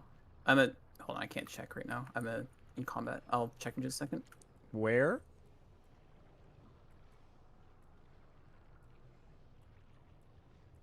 He doesn't have... It's on the last row. Last row. Last row? The one that you have currently equipped. Okay. Yeah, this is 25% critical hit damage, not critical strike chance. Yeah. Sabo only has a 25% increased critical strike damage modifier that goes into effect once every 20 seconds for 4 seconds. So you can actually just say it's 20% of 25%, which is just a 5% damage multiplier overall to the entire instance of damage. It's like to the entire instance, the longer the instance becomes. Like once you get an instance that lasts for like over 2 minutes long, this just becomes a 5% damage multiplier. That's all it is. Not really all that crazy. Every single Necro build, by the way, will use Blood and Breaches as their endgame build because just like these pants, there's no other pair of pants in the game that gives you a 50% damage multiplier. But then on top of that, it's giving us okay, by the way, if you get these GA and you triple crit them, they give you 33% critical strike chance. You get this GA'd with 33% critical strike chance, and then you run Air of Perdition. You no longer need to run Gar. You no longer even need really crit in any items. Like, you naturally just get there. You don't have to do anything. If you get a GA Air of Perdition with critical strike chance in it, and you decide that you want to triple hit that bitch for whatever reason, plus a GA critical strike chance in your Blood Moon Breaches, let's see how much that gives. Like, I'm pretty sure it gives like 60% if I'm right. I'm pretty sure it gives you like some enormously stupid amount. Let's find out. Okay, so let's run Air of Perdition. Let's go 12. There's the crit. Triple hit. Look at that. 54% critical strike chance just from that. And it's like, what else would you hit? Maybe a lucky hit chance. I actually like lucky hit chance more, to be honest. I really do. Especially for this build when we're trying to reset Soul Rift. But that's besides the point. But then we run here and we go to Blood Moon Breaches. If you 12 this and you GA this and you triple crit it, 33.8, let's say 34%. So 34% plus 54%. These two items by themselves give you 88% critical strike chance. And then we have a passive down here called Inspiring Leader that while you are healthy, you gain 4% critical strike chance. But because we're wearing the Shroud of False Death, if we look at that, it actually just gives us 16%. We only need 12% with the Air of Perdition, those pants, to be crit capped. We have 16% right here. We are crit capped without having to roll crit anywhere else in our build, just those two items and this passive. That means that critical strike chance can now be rerolled to additive damage stats, intelligence, attack speed, life, anything we want. That is a massive, massive, massive introduction to other things in the game that give us damage. Those pants are stupid. Damage on pants. That's the reason. If you want the TLDR of why we run Blood Moon Breaches, that's why. Damage on pants.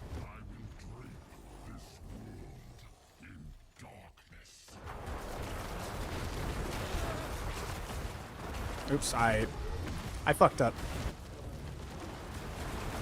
I fucked up real bad. I fucked up real bad. We're alright. I got. Explain that, dude.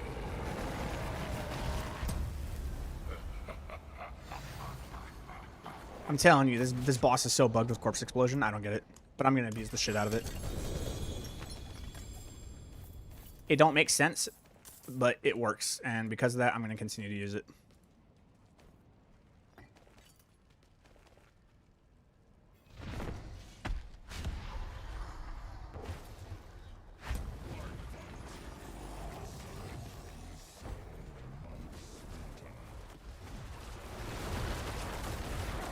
Stacking, stacking, stacking, stacking, cursing, and then just...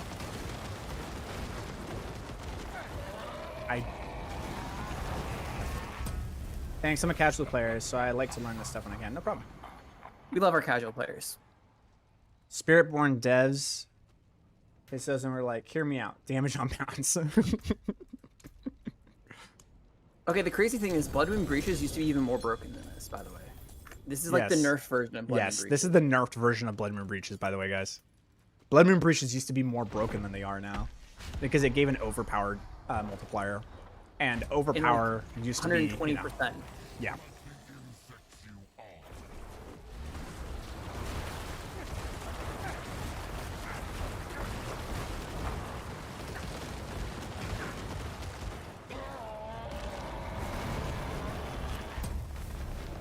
Yeah.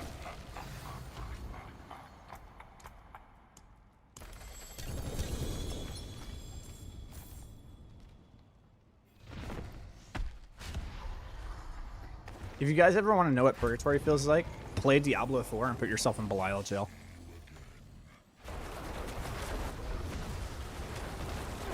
Truly one of the most miserable experiences there are, but hopefully friends make it better. That's what we're here for. What are you doing at the moment? I'm going to stop my stream now, by the way, on Discord, because it's eating up my... I am helping my friend with World Tier 4 content? ladder bosses.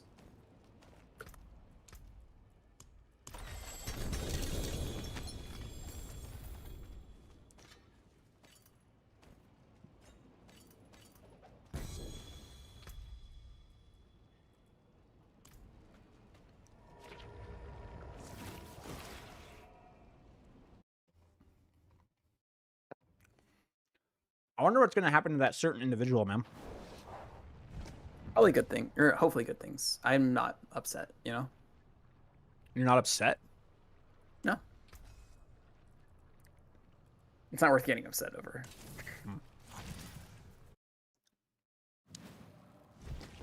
You're hoping that individual is able to pull their heads out of their ass and actually do the right thing, because that individual is a good... That individual has been a good person, and I feel like this is just a blip.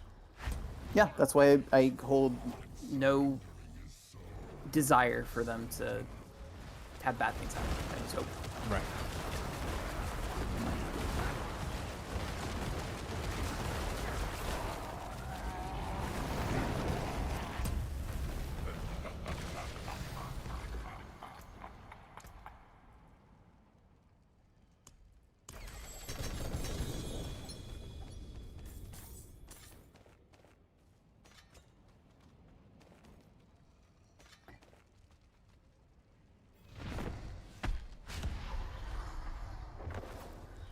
Evening R. Question. In the planner, you use Seal of Power, but you don't have 2 Power of Arcane equipped. I might not, actually.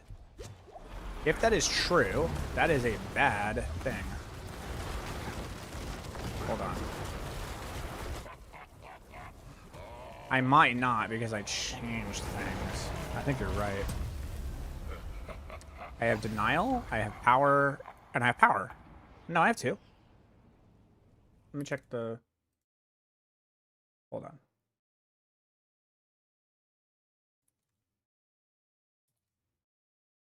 Hold up.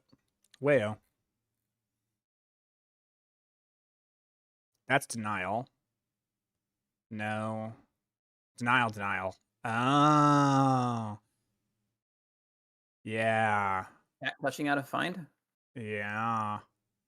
This one needs... I chose the wrong one. It's this one. It's Gleaming Conduit. They were right next to each other. There you go, buddy. Thank you for that. Thank you for that update.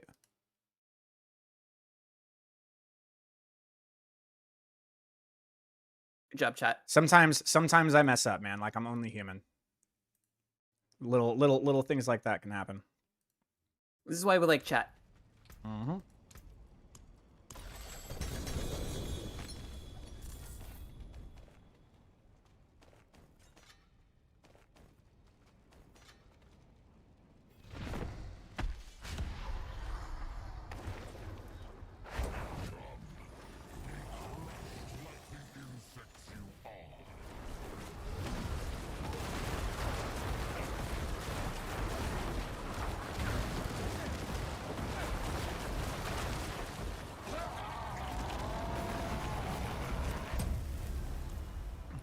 So I was showing my one of my coworkers the Necro leaderboards from seasons past, and he stops on like the Helltide leaderboards, and he stops me. And he's like, "Okay, I'm noticing a trend.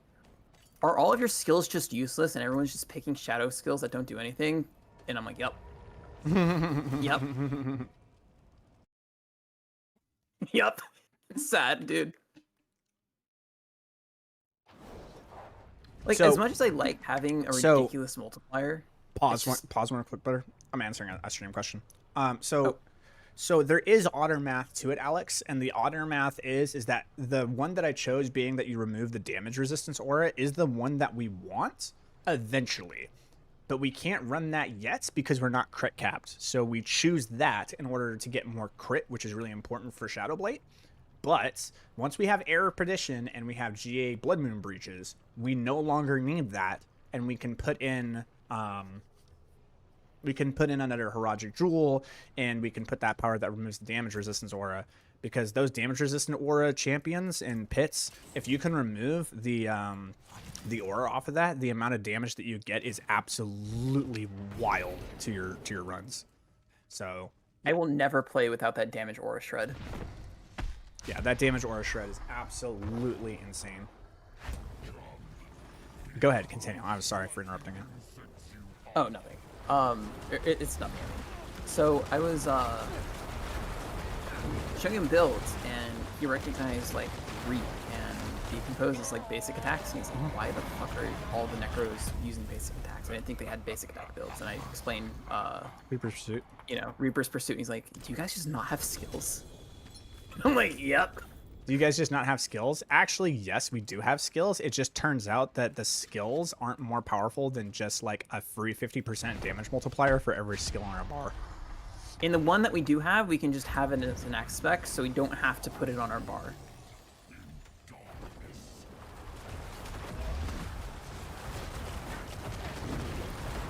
Yeah, unfortunately, we kind of do need to have it on our bar because that aspect takes up a...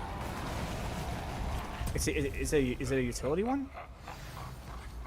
Yeah, so you can put it on boots. You could put it on boots, but would I want to put it on boots? I don't think I would. I like aspect. I like Aspect of the Void too much, bro. Yeah, I love Aspect of the Void. That aspect is so fun to play with. But I was showing him in the context of pit push leaderboards, and when you're pit pushing, putting on the boots is like. I still think Aspect of the Void might be better for that, man. I don't know. You think so? Yeah, like being able to group things like that is really, really, really powerful, you know? Because it'll probably save you, like, unironically, it might actually save you like probably a minute of time towards the boss. Maybe. I don't think it's going to be that much. Especially because you're running tendrils. Like, tendrils is your only non-shadow ability on those builds. No, you don't. So, run like, the difference tendrils. between No. Okay. So your two options are either you either run blighted aspect, the void aspect as your tendrils, or you run tendrils, and then you run that cursed aura. That's your two options. Yeah, and so far, cursed aura has been by far the best way to do it. Just going off of results of people who did it and where they got to. But because tendrils with 2 tendril size increased utility tempers is like giant. Yeah, if you can get, I guess with the lucky hit chance on Error Perdition, it might be enough to reset Soul Rift without the Soul Rift duration tempers. Yep, it is. It 100% is. In push content, anyways. I don't know about speed content, but in push content, it's like way more than enough. Yeah, because you can reset the tendrils every single time you cast the tendrils. So every time you come up to a new group, you can, and that might be really good for speed clear content too. Holy shit, that actually might be so fun. What the fuck? Dude, I will never play this class without 2 tendril size increases on my gear. Like, I'm gonna try that. Genuinely, I'm gonna have to try that, dude. But I think in order to make that, in order for that to work, though, I think you do legitimately need Error Perdition. I think it's probably content dependent because obviously the harder content you do, the less. Because corpse tendrils in a vacuum just by itself isn't really all that great, but when you get the corpse tendril size tempers, it is kind of nuts. It is really nuts. It's a different skill. Yeah, it is a different. It like unironically is a different skill when you get the corpse tendril tempers. Yep. So, if you need Error Perdition, will really come down to what content you're doing. The less HP they have, the more lucky hit you'll want, and the more HP they have, the less you really need it. So, there's no real way to answer that. Just kind of like a yes, sometimes, maybe no. Yeah. Error Perdition really opens up a lot of shit for you, doesn't it? The lucky hit chance and the crit on that item really, really solve a lot lot of fucking problems, doesn't it? Yeah, and then it also just comes with 60% damage multiplier, yeah. And core skills for builds that matters for. Yeah, for, I was about to say, for what? And because we're slow as shit, it also comes with movement speed. But we have Reaper's Pursuit. Yeah. But for the can just put shadow on everything. It's pretty nice. Man, it is. I gotta say, man, this is rough. Yeah, Shroud of False Death and Perdition is really what makes Necromancer the Necromancer. Right. No, what I'm saying is it's really rough that like it's really rough farming Belial for this item, dude. Oh, yeah. Like it doesn't even need to have a good affix roll. It literally just needs to drop.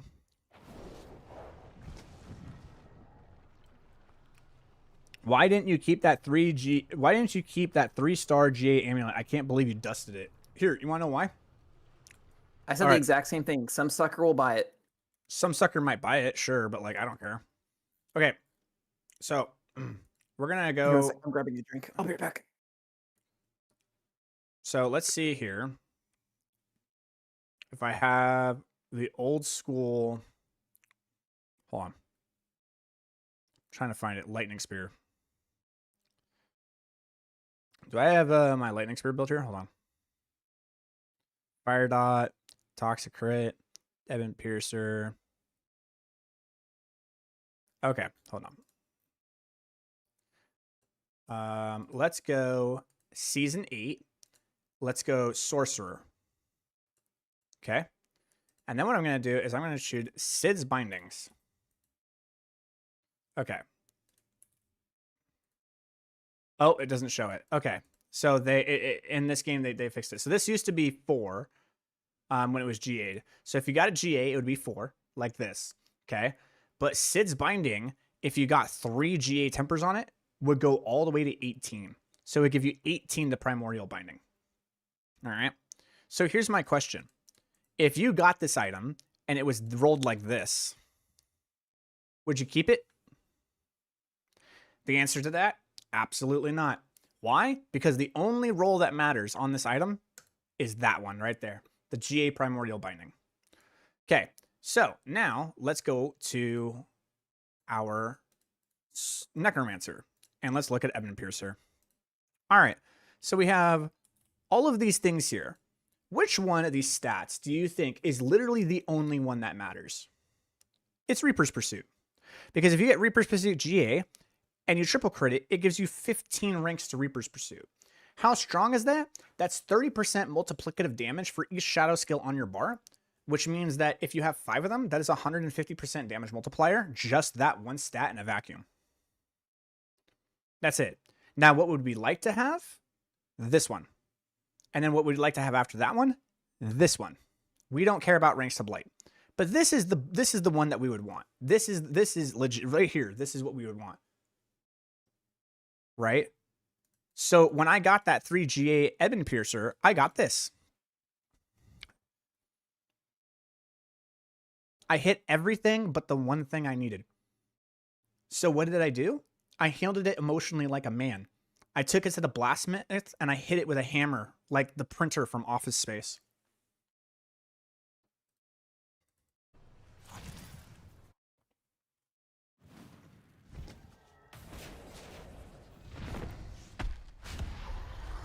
All right, I'm back.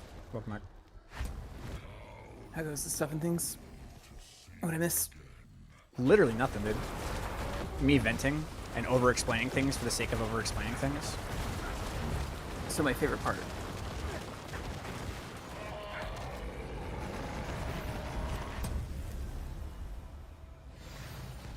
Yikes. That got... Dude, where's that meme, homie? Oh, I need to go get more mats. Hold on.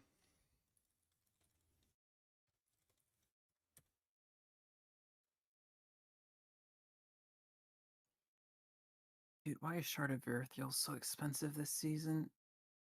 Hold on. Wait.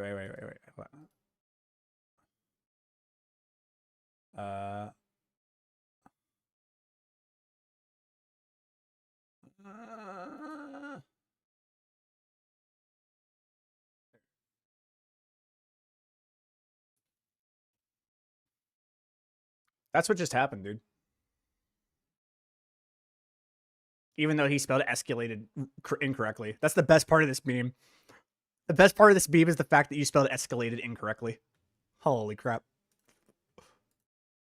Oh, never mind. There was a Shard of Earthiel that sold an hour ago for 500 mil. And it was exactly what I needed. Shit.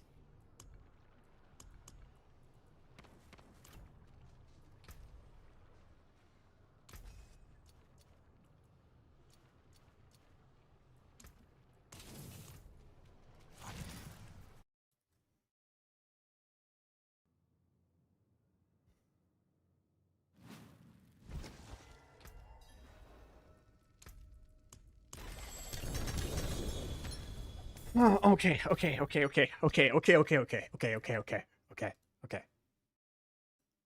got an amulet? Share my screen. All right, I'm watching. Okay. Like I said, boys, you have a 25% chance. 25% chance that this lands where we want it to. Look. Damn. So close. Damn. Bottom roll gloom. I can't do it, dude. I mean, like, I can wear it right now, but I'm not going to masterwork it. I mean, yeah. And it gets 3 less ranks of gloom, dude. Like, that can't be better than what I'm wearing. It's just this unmasterworked. Golly. That sucks. Oh, man. Only 1 rank to gloom? Fuck. I'll save it, though. Someone's going to buy it for sure.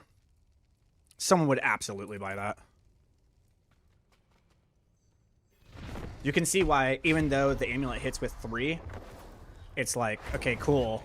That doesn't mean shit. You have a 25% chance it's actually going to be the one you want. Because you're trying to get 3 stats that are all lined up.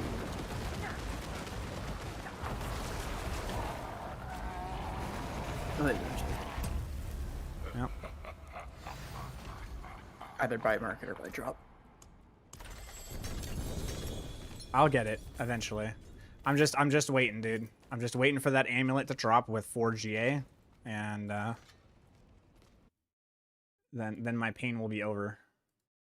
As long as you don't get it without me. Right? No, I had. Yeah, we need to get it with you in the chat for sure.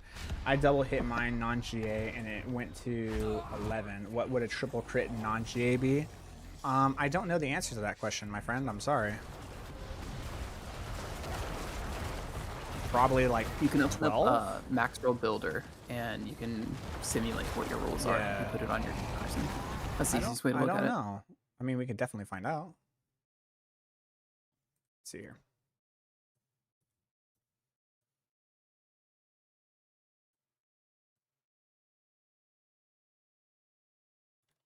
Non-GA triple hit, 13.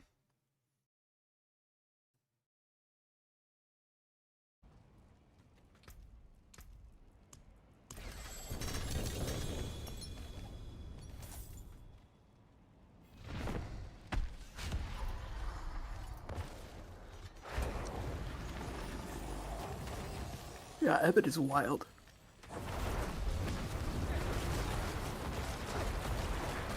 Hey guys, I have an idea. What if we made an amulet that was the best for every single shadow build, regardless of the fact that it actually is the ability that the amulet is designed for? Better yet, how about we make an amulet that is designed to completely change how one of our abilities functions at a fundamental level, but make it so that that ability with that intrinsic change does absolutely jack shit all for damage.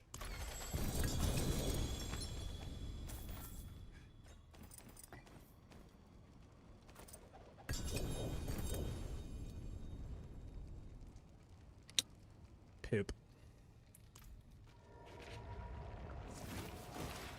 Operator, what's your favorite boss fight in Diablo 4 and why? Okay, I know exactly what my favorite boss fight is. You will never change my mind because it was an experience that I will never forget. And that was Astaroth on the opening day of Diablo 4. And it was in the campaign. The Astaroth campaign boss fight was legitimately one of the most memorable boss fights I've ever had. Right next to the wolf fight in Path of Exile. The first time I experienced that, because that was a new experience for me to experience bosses like that in an ARPG to be that difficult. Never really experienced that. But the Astaroth boss fight, it's not that it was hard. It's just that it was one of the most unbelievably well-designed boss fights. But you only got to experience it once, and that was it. It's a non-repeatable boss fight. Be crushed like the insects you are.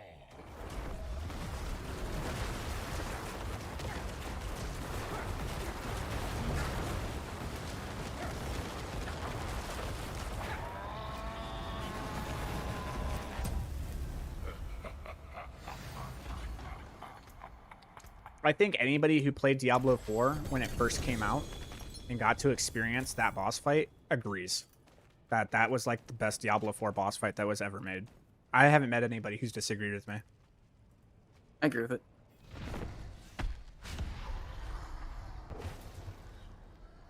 Like, unironically, I have spoken to like 20 people about this, and every single one of them have played Diablo on opening day, and all of them agree that that boss was by far the best designed boss like ever. I would even go as far to say it was the best Diablo boss, like the best boss in the history of Diablo as a franchise. That fight was something special, man. It was so good. I think it was just because there was a story behind it, man. There's a lot of different phases. There was a lot, like the way the arena changed, the way that the mechanics changed, the fact that like you felt like you were making an impact to the boss, and it was like breaking armor like through the stages that you were doing. And not only did like just the mechanics change, but like I said, the arena changed, and then like how you handled the arena with the boss changed. It was just, it felt like a story. It was like a story-driven fight. It wasn't just like, oh, here's the boss, go. It was like, but a lot of those bosses, like in God of War, right? A story-driven fight. I don't know if you've ever played the new God of War. Not God of War 2, the new God of War when it came out in 2018. But there was a boss fight where you fight this dragon. So if you know what I'm talking about, Or another one would be like Baldur, right? Like the very first boss fight you have in God of War when you're fighting Baldur. That's a story-driven fight, right? Where like, it's not exactly hard to do, but like the fight has a lot of those weird changes, and you're going through it, and it feels much more like a campaign type boss than something like the Valkyries, right? Where like it's literally just a boss, there's no story to it, but the boss is really hard and has a lot of mechanics. Okay, Astaroth was one of the few bosses I've ever had in an ARPG that really felt like the most perfect conglomerate of an action-based fight with campaign and meaning behind the lore of the fight. It was something really special. Such a good fight. To see you again.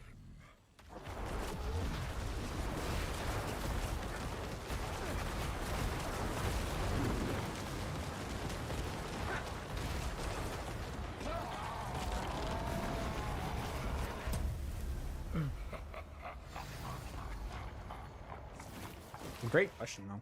I love questions like that.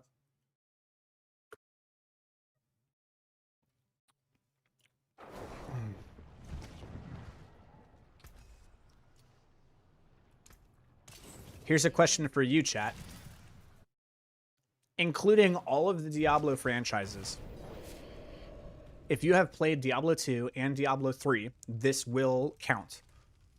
What is your favorite build from all of the Diablo franchise ever? What is your favorite build?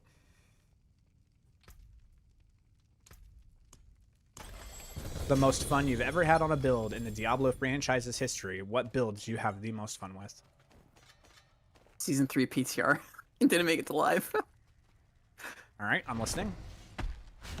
The Bone Spirit, rapid ossification bug. Which one's it? Rapid ossification. Wait, say that again. What was it? You remember the machine gun Bone Spirit? Yeah. That didn't make it to live because of the rapid ossification bug that came between PTR and live. What was the rapid ossification bug? Where you pressed Bone Spirit and rapid ossification stopped resetting your Bone Spirit cooldown. It actually reset the Bone Spirit cooldown? It used to, but that's how it's supposed to work. But then a bug came over and it no longer reset the cooldown, so you couldn't spam Bone Spirits anymore. Aw. For that one season. That sucked. Poison Nova Necro. Love it. Great. That's a great one. Poison Nova was fun. I do remember Poison Nova from Diablo 2. Man. OG build. OG.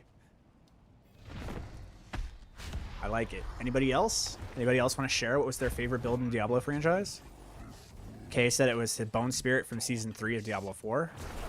Kay is Specifically, yeah. Kay is a Diablo baby, so he's gonna say any build from Diablo 4 because this is his first like Diablo game.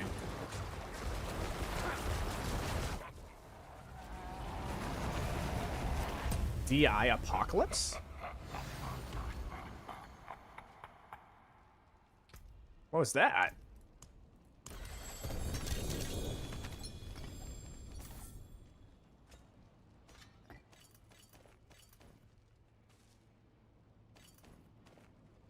Hey, remember Trap Assassin? Yes. Trap Assassin was so fun. Hey, you remember I was telling you about the God DH? And when we were talking about that, remember that? That's one of the guys' favorite builds, God DH. I told you. It's just people fucking love that build, dude. I told you. God DH was so fun. Diablo 1. I'm old. Damn, from Diablo 1. I haven't played Diablo 1 since I was like 6, so I don't like really remember it too well. Evade Spiritborn, pre-evade anime clip fix was pretty fun. I like that. I'll take Pestilence Corpse Lance from Diablo 3. That was a fun fucking build, dude. Pestilence Corpse Lance was so fun. I loved that build. Sanctified Shadow Strafe Impale Demon Hunter. Yes, that was a good one too. I love the Impaled Demon Hunter. That was a good one. These are all great builds, man. Brings back great memories. What was your favorite otter and why was it Bazooka Wizard? Oh, now you just ruined it. All right, chat. I'll give you 3 guesses to guess my favorite build ever from a Diablo franchise, but now you're only going to need 1 because Kay wants to be a bitch. Hey, I was showing how much I appreciate you by remembering what your favorite was. Hammerden from Diablo 2. I thought for sure multiple people were going to say Hammerden. Hammerden was such a classic, dude. If there was ever a build, I would say 2. I would say the 2 builds that encapsulated Diablo at its roots would be Hammerden and Chain Lightning Sorcerer. Hammerden was just a staple of... I don't know how to put it, man. Hammerden was something. Fist of the Heavens, right? That's what Fist of the Heavens Crusader. That was a fun build too, man. Fist of the Heavens was super fun.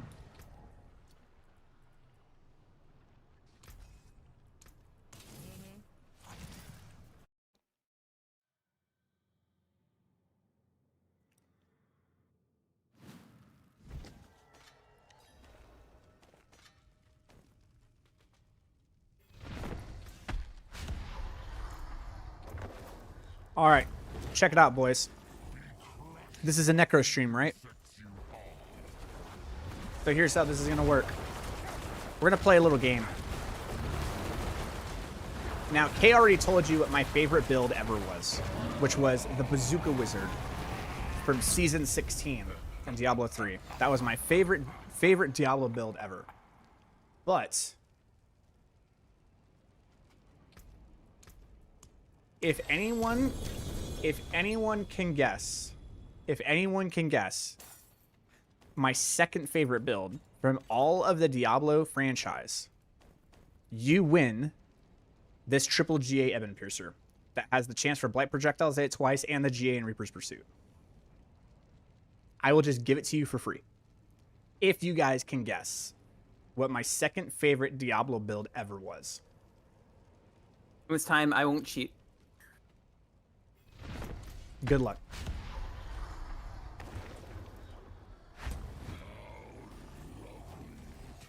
No hints. You either get it or you don't.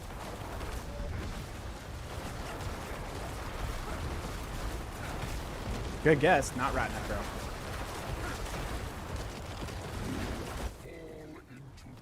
Rat Necro was very fun, but no.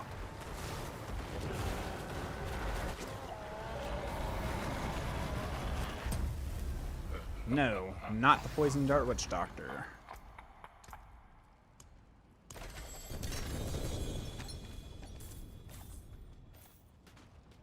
How badly do you want this Ebon Piercer? Archon Wizard, no. That's the Bazooka Wizard. Bazooka Wizard is the Archon Wizard. No, it's not. I guess it's not. Because there were multiple ways you could have played it, like with Mantle Peel, or the Mantle Ring or whatever. That was an old school one. But no, not Archon Wizard. Whirlwind Barbarian, no.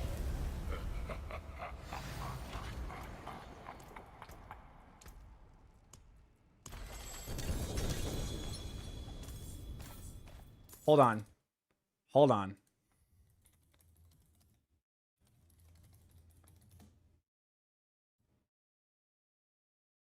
Hold on.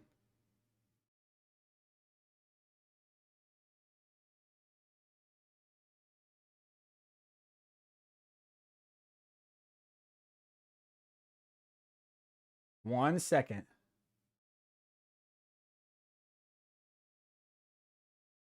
Make sure.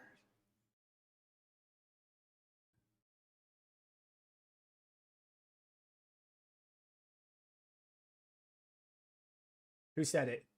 Who was it?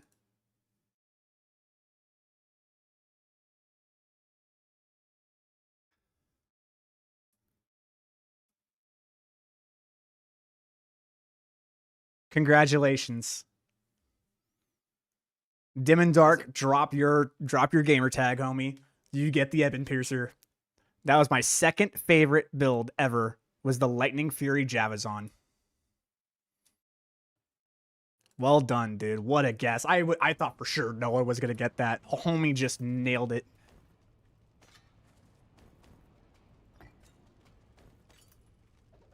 Peak nose peak, you know?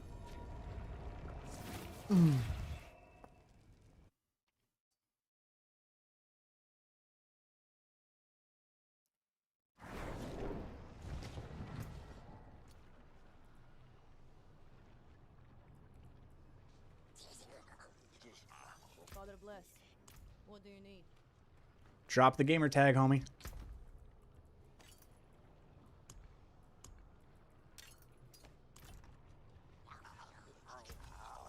You can take what's left.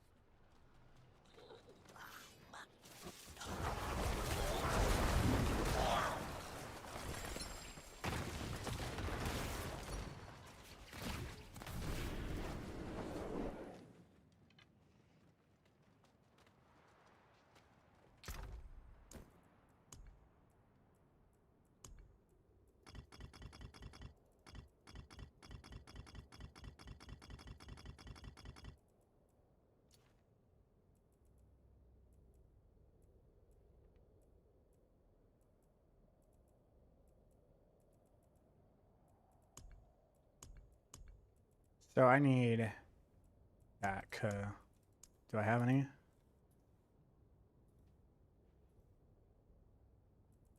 do. Boom. So I just need one more. And I just need to buy Jaws. Demon Dark 1744. You got it, brother. Congratulations on the shiny piece of gear.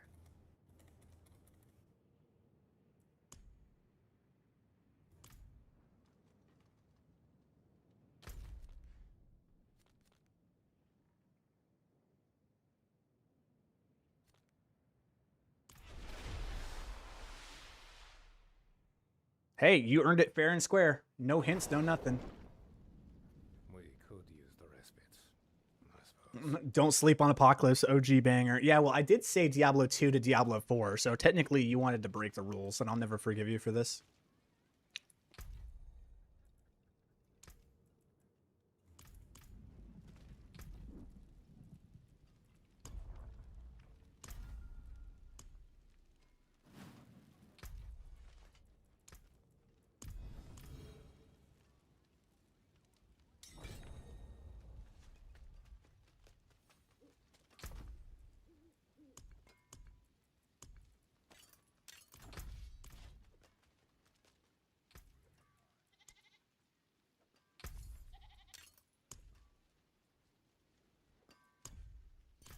Enjoy. Good job.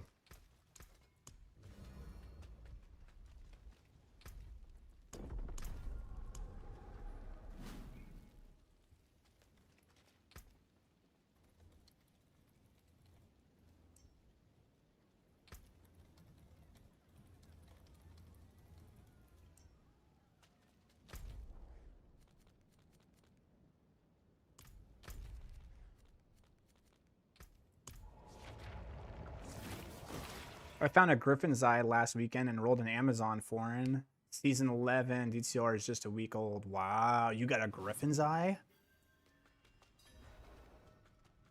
Damn. So that's one thing that Diablo... Okay, so look. I'm not going to say it's the right way. Diablo 2, the drop rates were fucking abysmal, bro. I think people don't understand just how hard it is to get gear in Diablo 2. Like, naturally. Not buying anything. Actually getting gear in Diablo 2 is worse than Path of Exile 2 by like a factor of 10. It is so unbelievably difficult to get items in Diablo 2, but those items are extremely powerful and make massive differences to your builds, like wildly powerful items. I think that it was actually a good idea that we stepped away from that and moved into more of what Diablo 4 is. Because I cannot be bothered with playing a game that is that punishing to finding gear naturally and forcing me to have to involve and to trade that heavily in order to obtain gear. Path of Exile already forces me to engage in trade just to have a functioning build. And it's one of the things I really don't like about it. But the gameplay of Path of Exile is so good that I kind of forgive it and let it go on. Diablo 2's gameplay is just not complex enough for me to really give a shit. But when Diablo 2 was first out and it was the only product out and there weren't any better games, yeah, it was definitely a great game. I just think that Diablo, you have to understand, Diablo 2 was made in 2000, bro. Like, it's a 25-year-old game, you know? Like, things have kind of evolved a little bit, you know?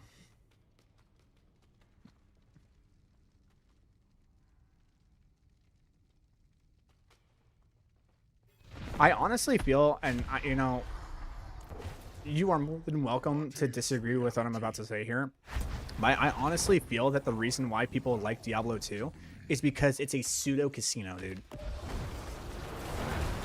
It really does feel like just... I really do feel that I really do feel that Diablo 2 is just legitimately a slot machine. And it just mimics an actual casino more than any game we have right now. Like, I legitimately think that when they were creating Diablo 2, they looked at, like, the rates at which jackpots would hit at casinos and go, hey, if people are willing to do this all fucking day and pay money for it at a casino, why wouldn't they do it for a video game? And they just, like, copy-pasted the chances for you to win the jackpot and a fucking slot machine into, like, getting an item in Diablo 2. and that's why it functions the way it does. You can't change my mind. I mean, that thought process checks out considering you literally have online casinos. You know? Like, you cannot change my mind, bro.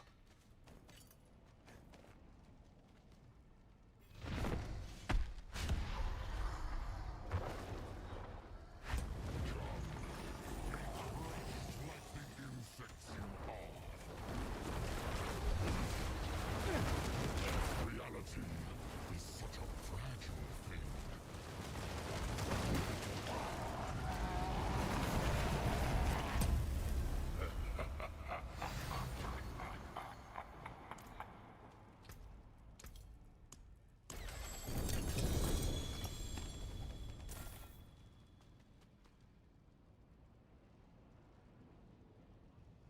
Yeah.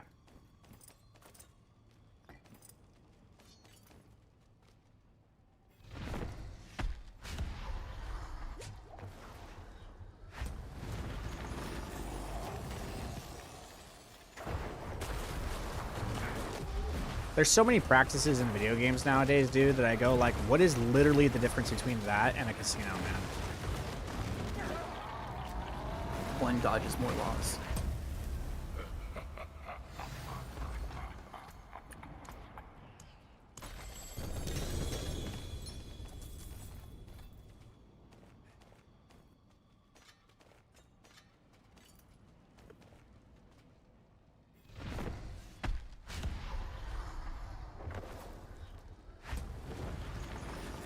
Like, you could argue that ARPGs in a nutshell are just a casino because, right? You pay money for this game, and one of the core functionalities of the game is in order to get better gear, there is a drop chance. You are not guaranteed to get gear from killing things, and those things will 100% get you that piece of gear. It is, you kill something and it has a chance to give you that gear. And so, in a way, you are gambling money for this thing that could or could not have value. But I think the actual definition of gambling is you're betting money for money. I think that's the literal definition. It's like you're betting money and then there's an RNG chance that it will turn into more money. Which, if you really think about it, is basically just the stock market. Need something forged? So, you know. Not quite, because like you can have like the odds of a casino game, right? Like, I think there are laws in place where it's like, yeah, you have to disclose like what your win percentage are expected, right? I don't know the answer to that question, actually. I don't know if they have to disclose the chances of you actually winning something. I don't think they do on a slot machine. I think they do have on like on table games, maybe. Like maybe on I don't even think that's the thing. I don't think it's a law that they disclose it. I think what happens is that people just figure it out and they just like release the information. But I don't know if there's a law. Could someone check that on that? I actually don't know the rules on that.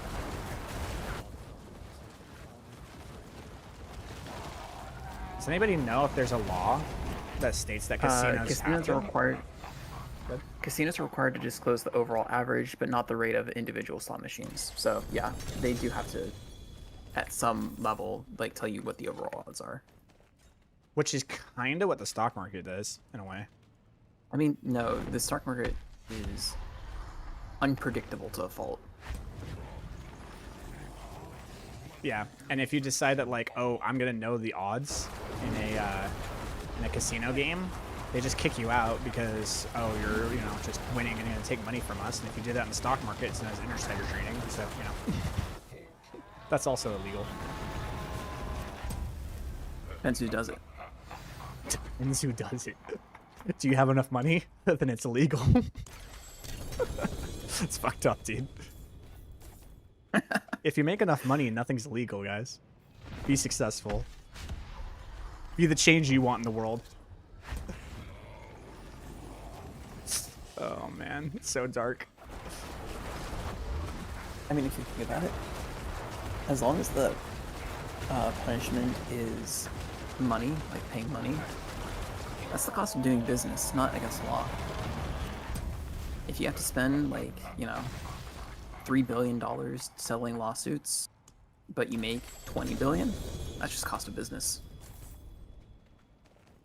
Nah, that's an ethical argument. Yeah, but like, There's no ethics in when you're out to make money. You just do whatever, right? I am under the belief, and this is not a philosophizer stream, so I'm not going to push anything further than this. But I have thought very deeply about this, and I am still under the strong belief that morals and ethics in a capitalistic economy, morals and ethics to the public or the culture that has capitalism as part of its economic infrastructure are completely dependent on whether or not those morals and ethics bring in money in. Totally agree. If those, but again, not a yeah, you know, yeah, not a philosophy thing. Yeah,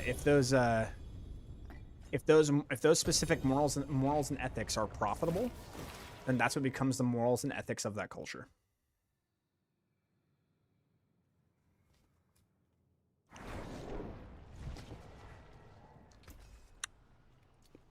But let's not get too deep with it. We're here to have fun, not suck ourselves into a fucking depressing mode of understanding how the world can be a piece of shit. Belial makes us depressed enough as it is, you know? Correct. Absolutely correct.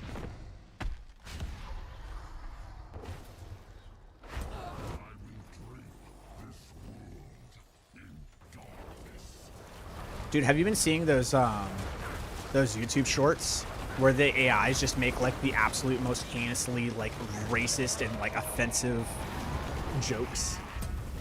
No, thank you. Oh, My algorithm has decided that's not for me. Oh my god, bro. I get like this stupid like dude, I can't I do not know how people get away with those. Because my like algorithm sends me AI stuff made with like, you know, Quinn's girlfriend was kissed by this, you know, like stupid novels. Well, the thing is that in order for an AI to make that, someone had to give it the prompt, right?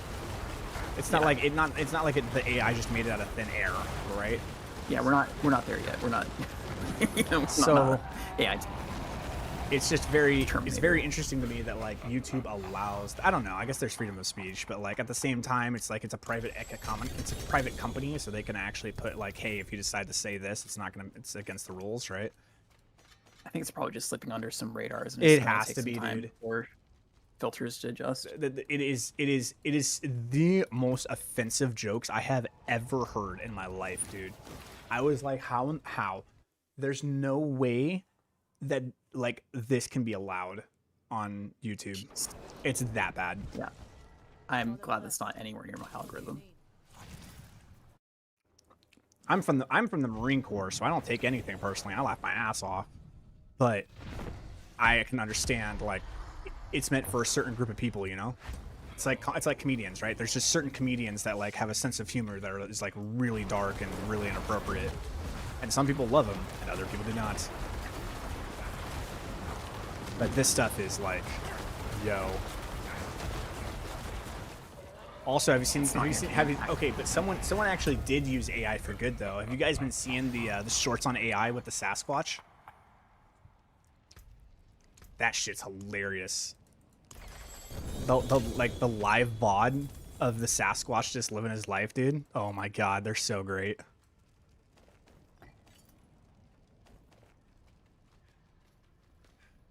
I would definitely check that out. I think you'd love that.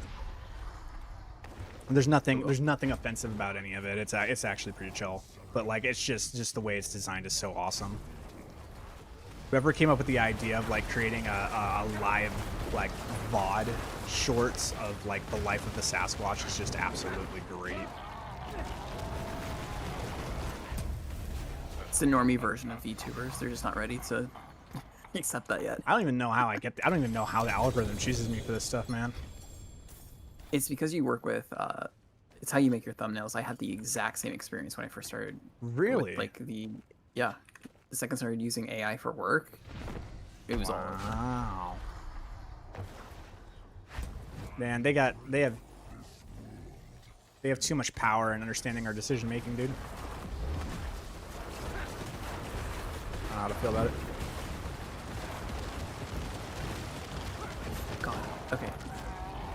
I finally got Bloody Charm, which was the one that I had been trying to get this entire time, and it was the last seasonal upgrade that I got.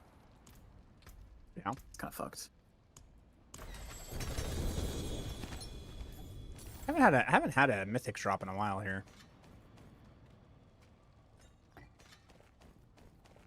How long have we been streaming, boys? Only 2 hours. It's not bad. What am I complaining about? I think I've gotten 3 or 4 mythic drops in 2 hours. That's pretty good for day 2. Pretty good rate. Yeah, that's. Okay,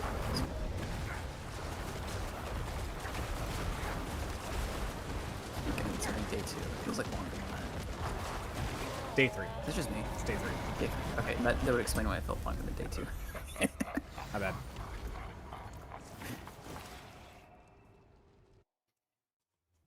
Can do linear algebra. Doesn't know how to count to 4.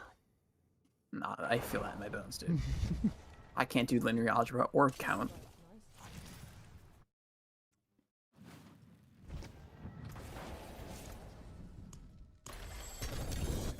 Quiet here. Mostly.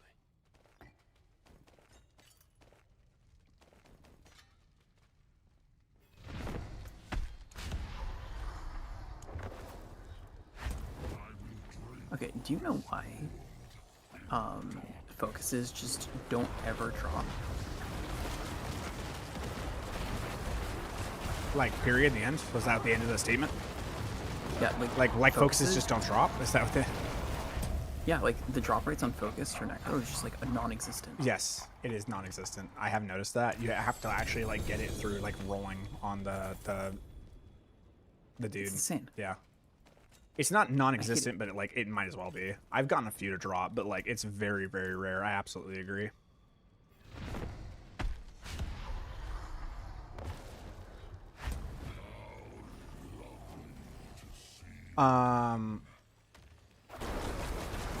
The guide only shows 30 of 40 in. Okay, let me fix that. Hold on.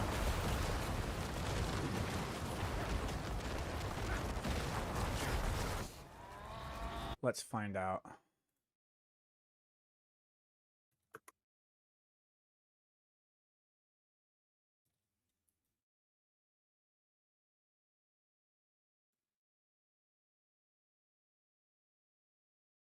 Oh. Fixed. Thank you, chat. I'm pretty sure that's what it looks like on my actual board. Let me take a look. Will you link the planner page? Sure.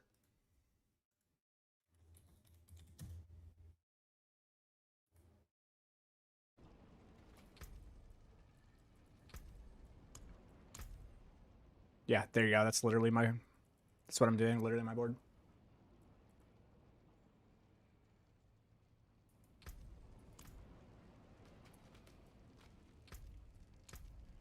Someone says the season chest is also good for a focus drop. Good to know. Mm-hmm. Blatant Reaper's Pursuit. But it has GA Reaper's Pursuit, so I'm keeping it. Throw it in the pile. Mm-hmm. Each of those are going to sell for like 2 billion.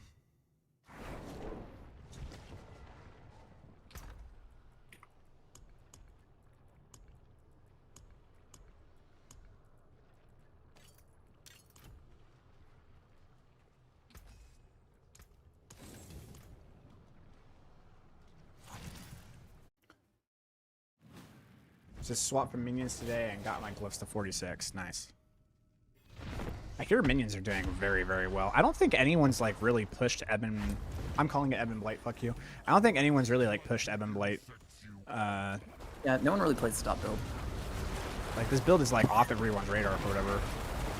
No, it just takes uber uniques. It takes the big things. Like if you look at the runs that are like topping right now, it's like the ones that aren't using uber uniques, but the second uber uniques get scaled into the game, it's I think this build definitely like it benefits from specific uniques and the ubers, as well as how the damage scales, just like harder than the others, like by a large margin.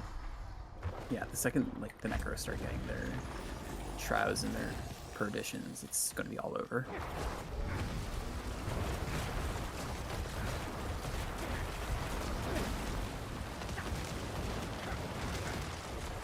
It's definitely on people's radar, for sure.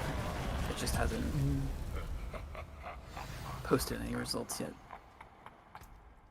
Dude, you could be the first. I could. I'm working on it. But I don't have Makuna's luck, dude. I don't know what to say. Have you seen fucking Makuna's gear on day 2, dude? Day 2. Mm-hmm. Did you see that shit? Mm-hmm. Yeah.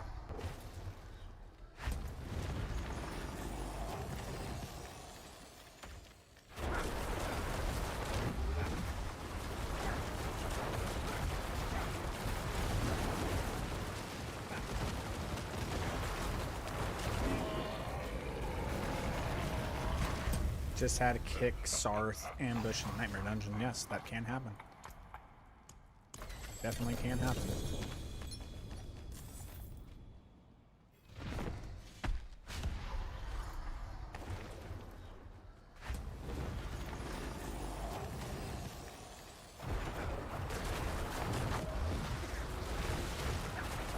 Even the ground beneath your feet can't be trusted.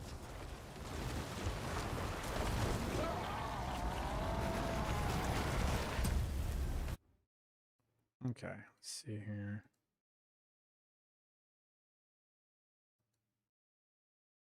Oh.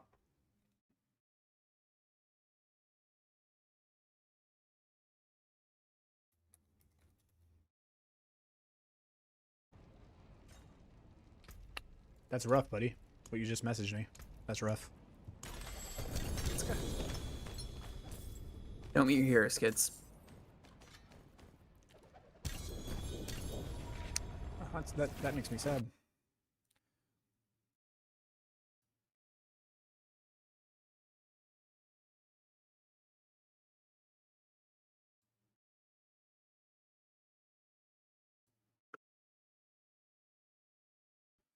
Let's see here. No, not that. Let's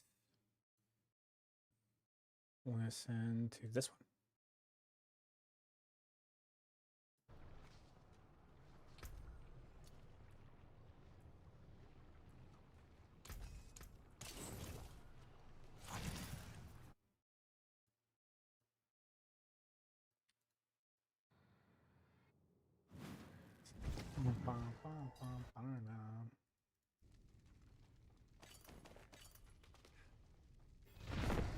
Speaking of sad, I just heard about Goblin Recording getting hacked and their channel getting hopefully temporarily deleted. Was that was that publicly announced? We announced it in our Discord, yeah. Okay. It's like semi-publicly.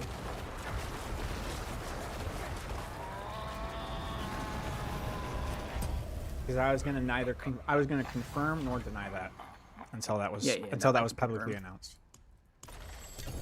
Yeah, I got Roost to post in our Discord.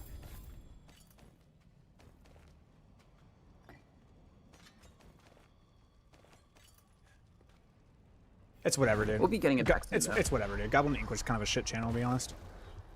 Bitch.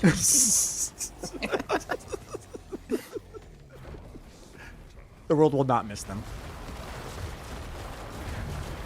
Don't worry, you've taken up the mantle of our thumbnails. It's spiritual successor.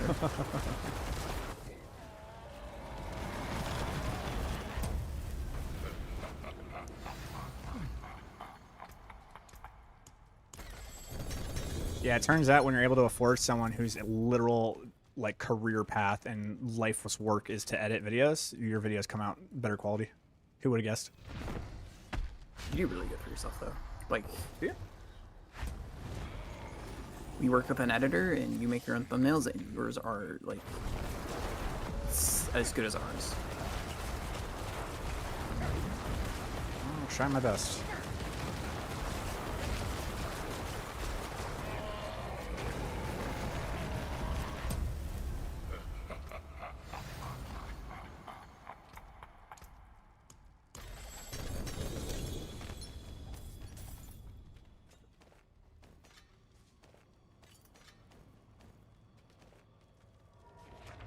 By God, I will sit here and do Belial for 14 fucking hours if it takes me to get this goddamn amulet.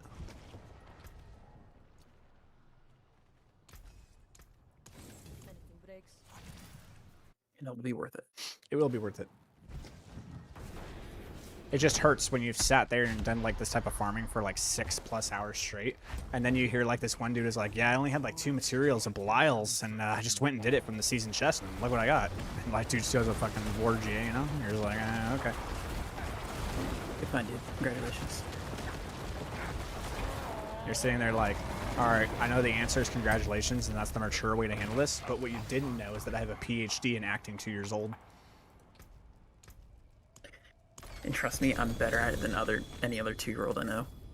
I have a PhD in it. I hope I am.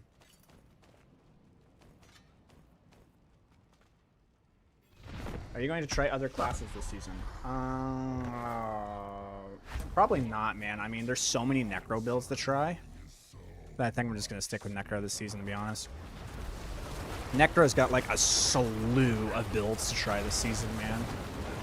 You always do. And a lot of them are actually viable.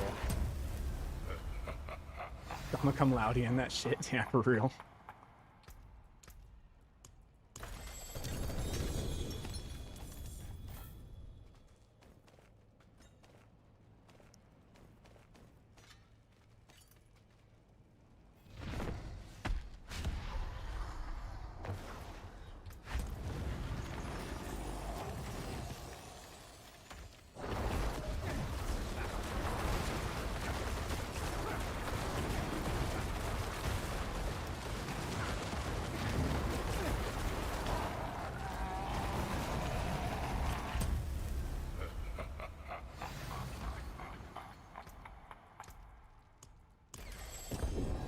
Okay, got a Mythic. Nice. Which is nice, but it's not the Mythic we want. I've gotten 3 grandfathers, dude. I was doing ladder boss with my friend, and we were doing Greg, and I got a grandfather from him too. So you know, if they buffed grandfather from 100% to like 250%, it might be worth using. But that 100% used to be overpowered, dude. That 100% crit damage multiplier used to be like so insane, but they just haven't updated it, and now it's just like overshadowed by pretty much everything in the game. Who's so much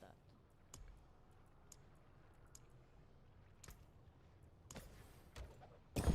Another ring, god damn it.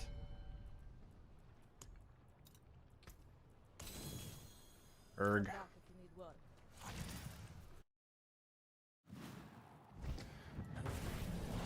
I've gotten 3 Ring of Starless Skies and 3 grandfathers now. Kind of irritating. your ring starts as in for grandfather, you said? Yeah, kind of irritating. A little bit irritating.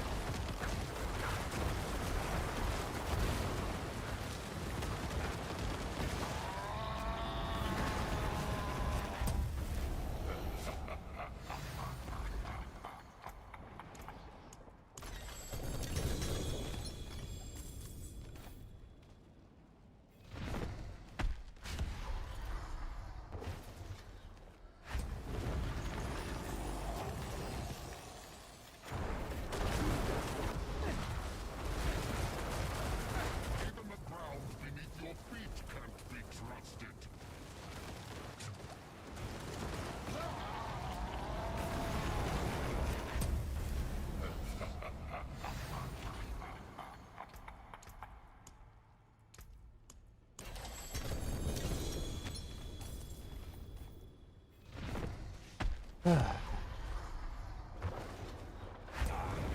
Anybody got some good dad jokes? Or Chuck Norris jokes? I like a good Chuck Norris joke.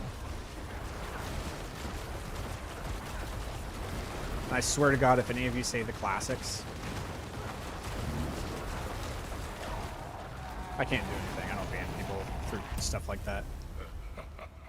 But I wish I had the audience number to be able to do that. I wish I had so many people that I could just be like, hey, tell me a joke, and if I don't like your joke, I could just ban you. Of course, I would unban you. But I wish I had that audience. What would you say a 2 GA stat, Dex and HP is worth for softcore? For what, a Spiritborn?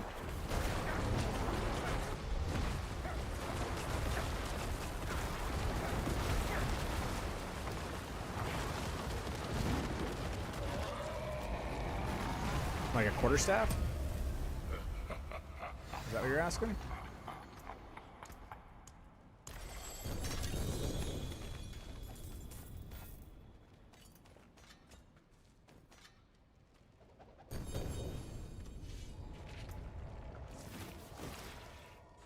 Do Ancestral Whisper caches not exist anymore? They do. They're just rare.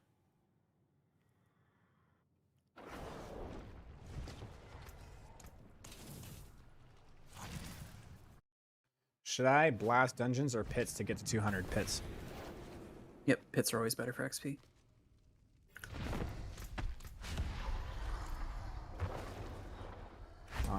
Well, we can find out.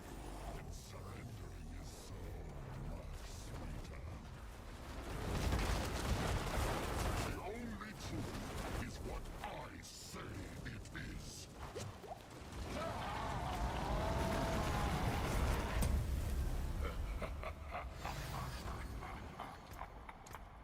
Let's find out.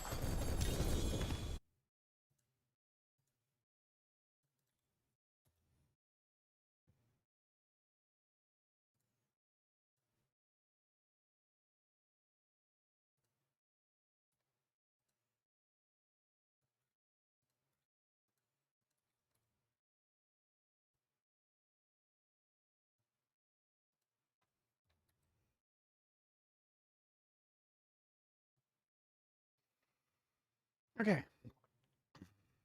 And then let's go to sold listings. Okay. It looks like it's about 25 billion gold, homie. 20 to 25 billion gold. It looks like it's Congratulations on your shiny nickel. is what it's looking like.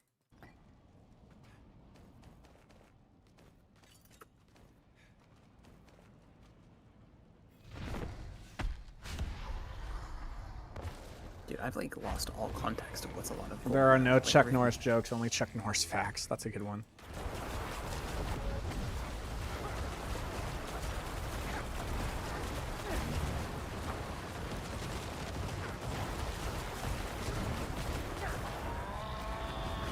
I think my favorite Chuck Norris joke is when Chuck Norris jumps in the water, he doesn't get wet, the water gets chucked. That's a good one. That's fucking great.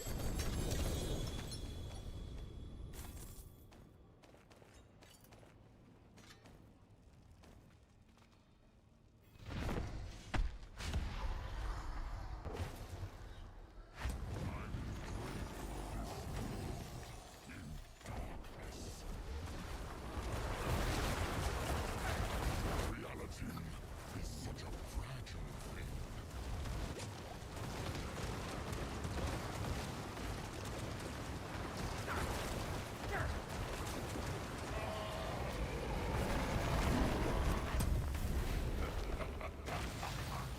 Why did the duck get arrested?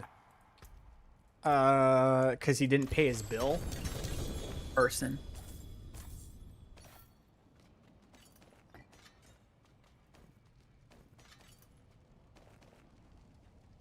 For selling quack. Oh my god. Stop. Do you have moderator privileges? No. Yeah, it needs to ban him. Oh, that's great. That was a good joke. That was a good one. I remember you tried giving me my moderator privileges a while back when you couldn't figure out why Twitch wasn't letting you make changes to your channel. That's right. You remember that. For selling quack. My soul, dude.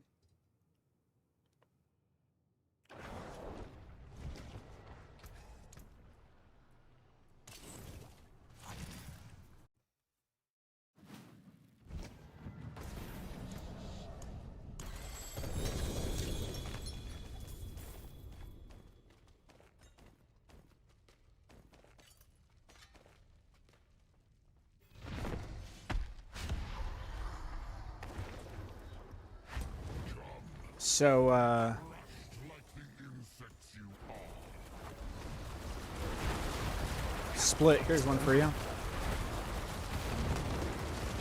Did you hear about the cheese factory in France that had a accident that caused the factory to explode. There's a pretty wild train of events that caused that, but long story short, when the investigators went to go find out what the cause of the explosion was, all they found was debris. It's Debris, brie, get it?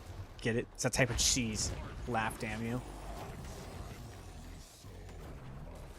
You got a butts out of me. That's enough.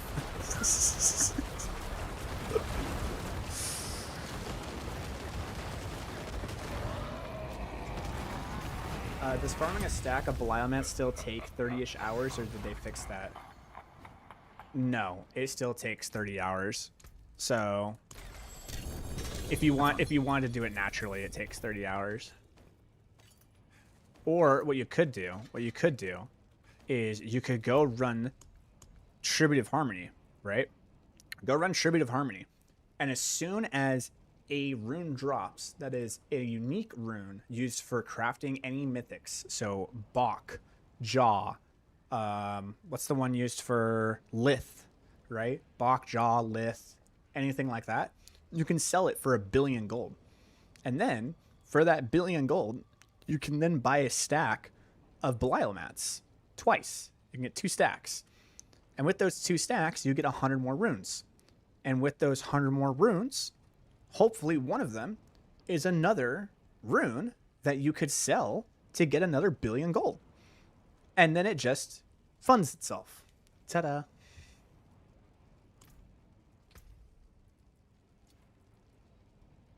Another happy day for capitalism.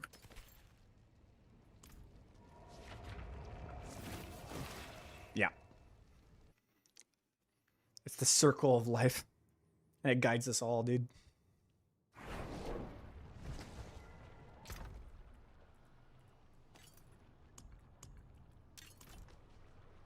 Need something forged?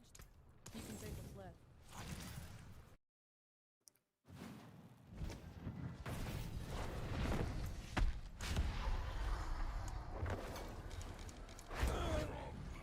Be crushed like the insects you are.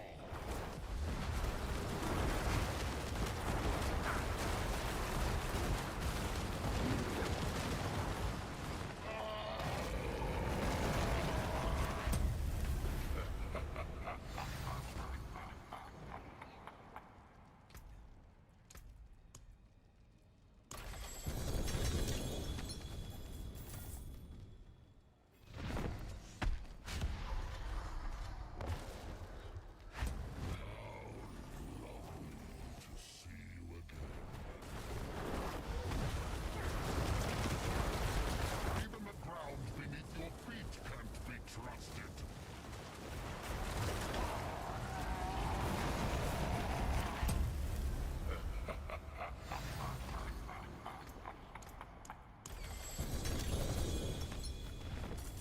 Bone Prison needs to start blocking drifting shades, or I'm gonna fucking lose my fucking mind.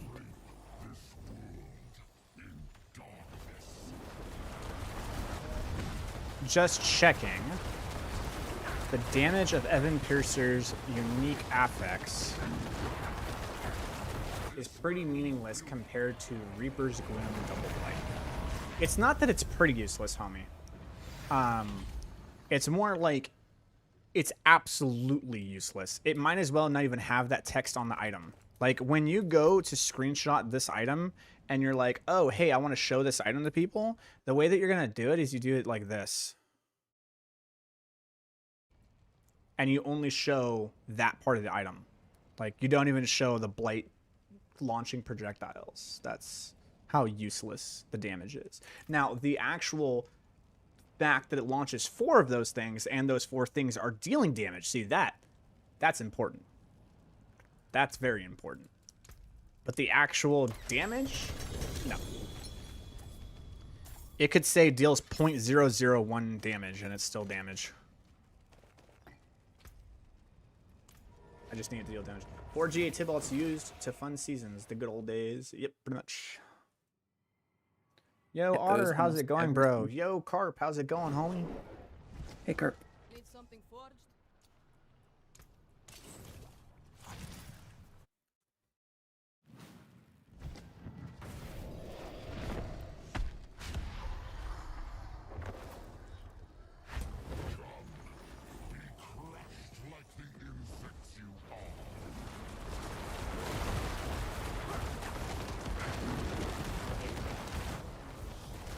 What? Whoa, whoa, whoa, whoa, whoa. I did not just... Yo. Shit.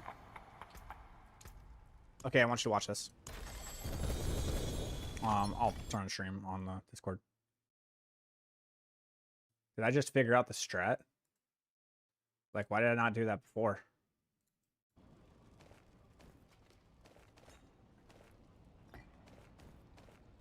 Okay, ready? I'm in the middle of something. I can't. All right, well, I'm gonna try it. Or try it. Little thing here.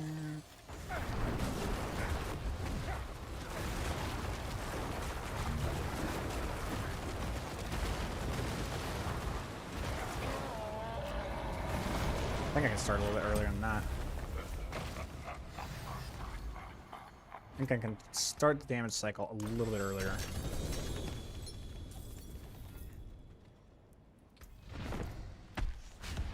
Okay, let's try this. Try it again. There's that, and right there. Okay, like this. And just hold it. It needs to be a little bit later than that. That was a little too early. Just a little bit too early.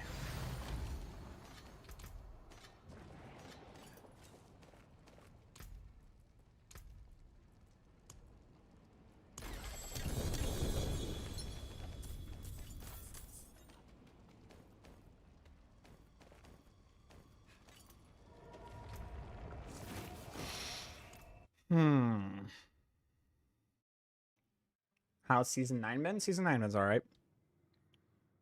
Enjoying it. Father bless. Haven't had the best of luck this season, but we're farming. We're making it work.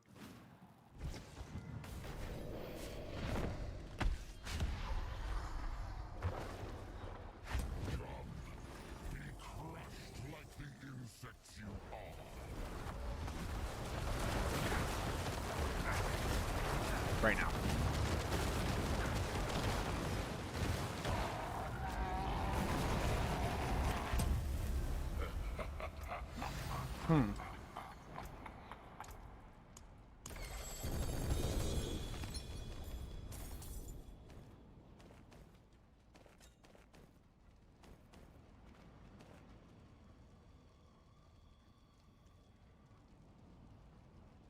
I wonder, homie.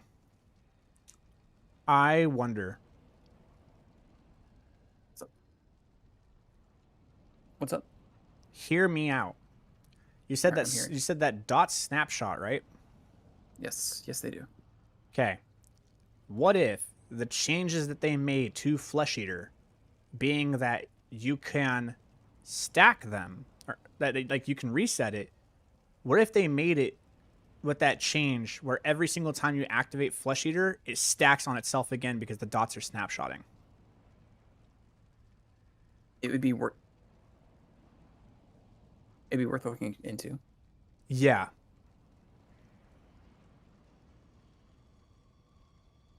If the dots are snapshotting and they're not dynamically changing, that means that every single time we activate Flesh Eater, we are multiplying the damage by 40%.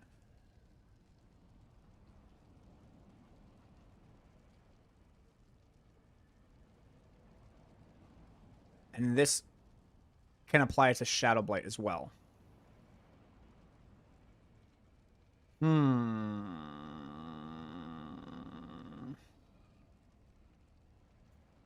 Because watch. Watch the damage here, man.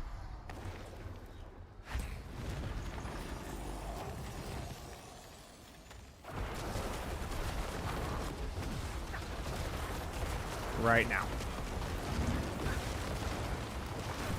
Look at where I got him on the first cycle. I would retest everything on a training dummy because this boss is Well, you can't do it on a training dummy because the lets are gonna. I don't know. The hits aren't as hard, but I don't get it, man. I don't know. I have to do it on like a boss that's not him. Is what I have to do.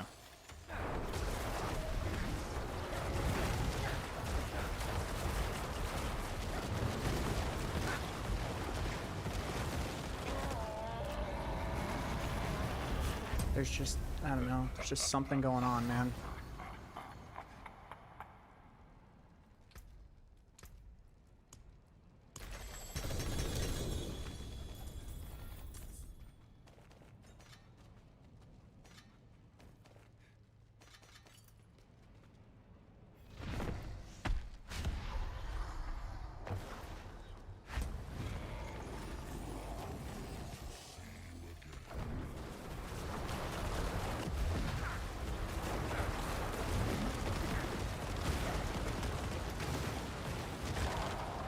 Something's happening now. Clear to 106. Something's funky. Sorry, I just cleared a 106 with blood wave dot. Nice. Congrats for him.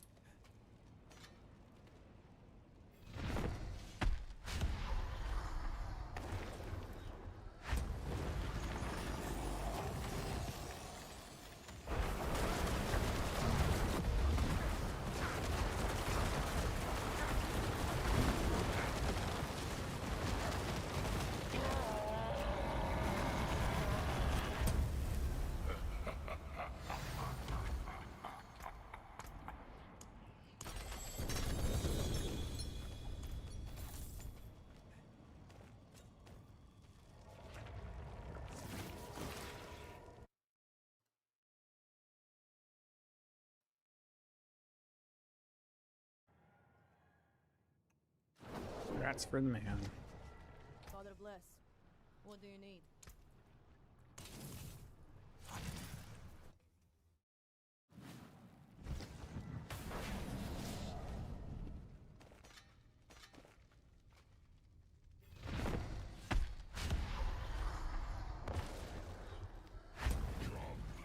Be crushed like the insects you are.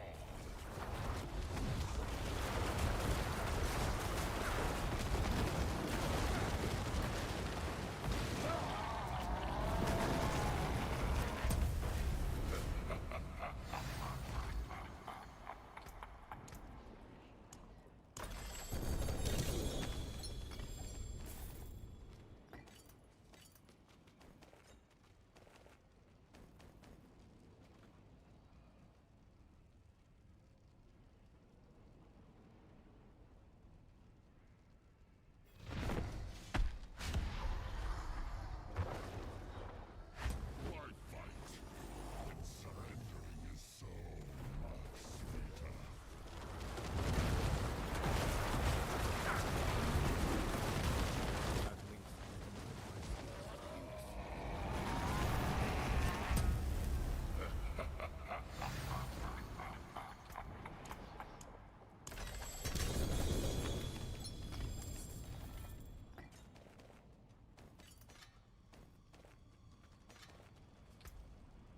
I have an idea. I'm gonna test something. Let's see how it works out.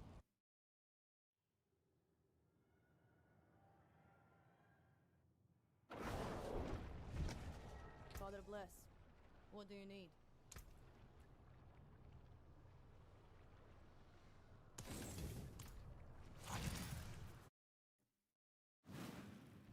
Let's see.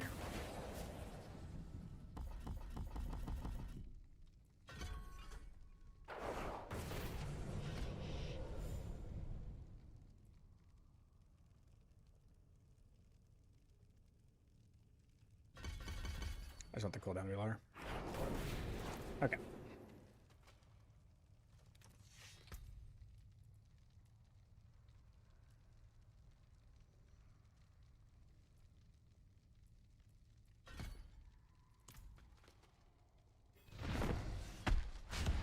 Okay. Damn it. Drape this world in darkness.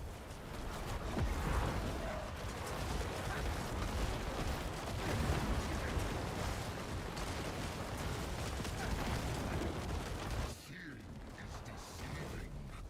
Yeah, okay, it doesn't.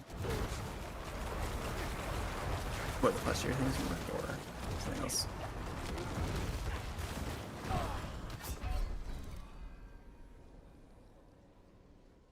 Try it again.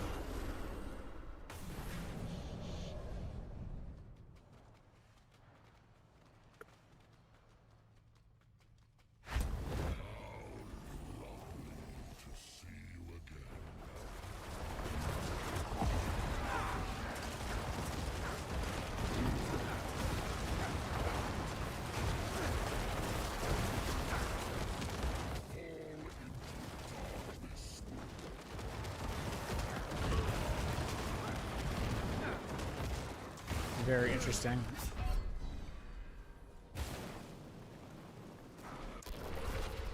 How did that one change make that much of a difference? Okay, wait, let me play this normally.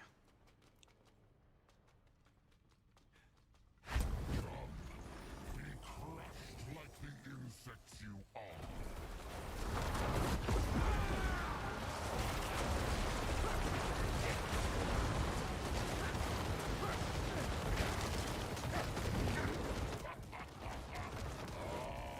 Interesting. Yo, what?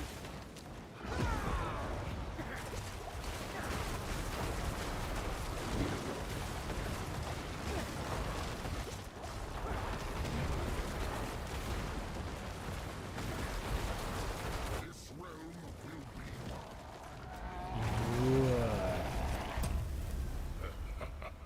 Huh?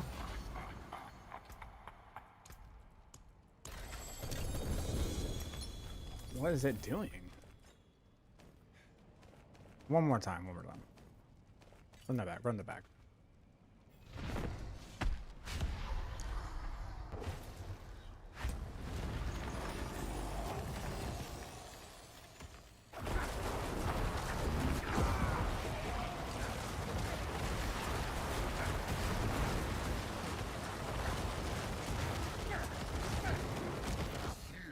is deceiving. Man.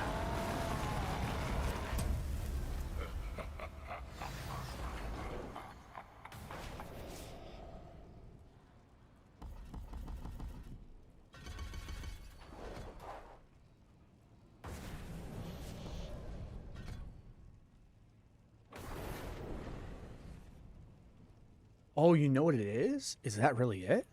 It might be it. That might be why. Which one?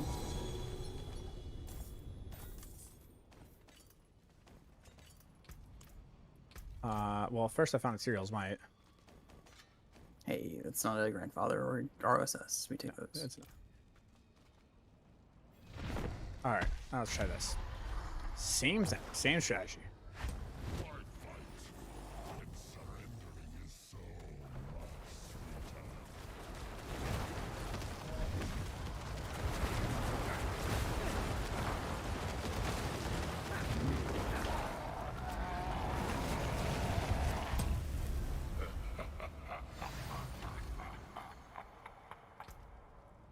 Yeah.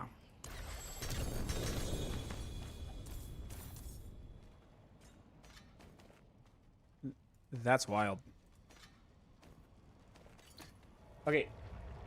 So I was trying to figure out, you know, like what if I put Army of the Dead and I just spammed Corpse Explosion, right? And see if like it was actually causing the snapshots to happen the way that we thought, right?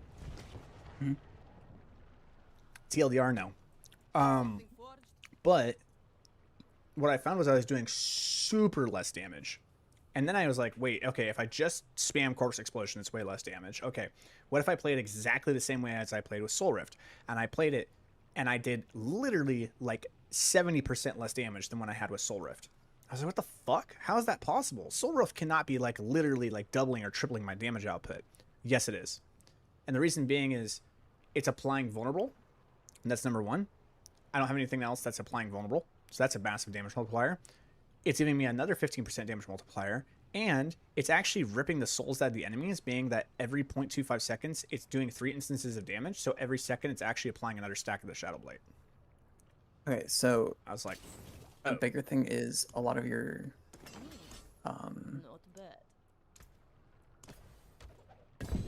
fucking Doombringer? God damn it, dude. I'm just not having luck this season, man.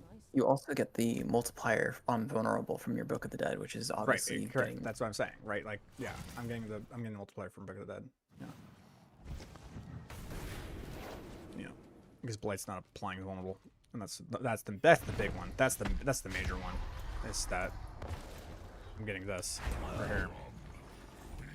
Times 8, yeah, it's like a 60% multiplier. It's kind of nuts. It's kind of big.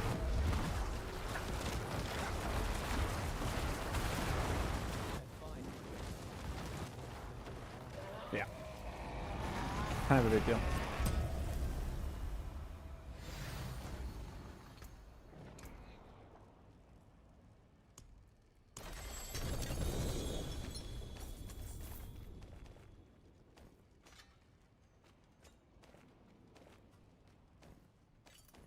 Yeah, it's kind of crazy to think that like I've had like 10 Uber uniques drop now, and none of them have even been a helm.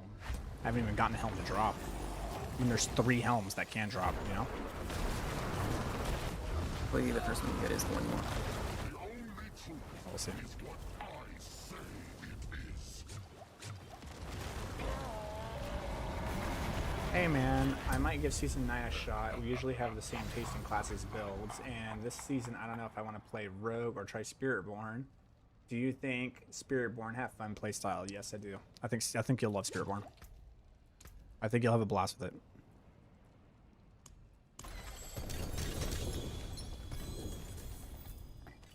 Yes, I got another jaw rune. That's fucking awesome.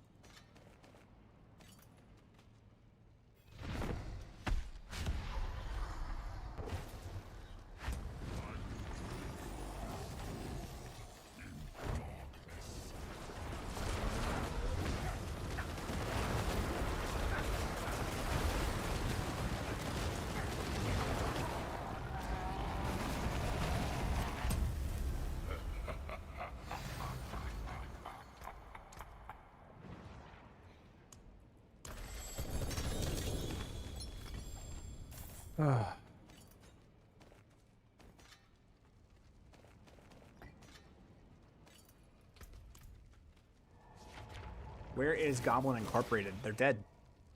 Our account got hacked and we're working on getting it back. It'll be back up hopefully within the next couple of days. Don't listen to him. They're dead. No, they're fine. What he said is what happened. It was announced on their channel, their Discord channel.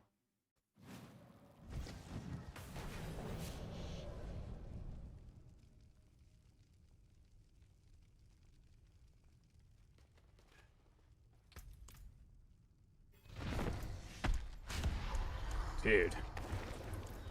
Uh-oh.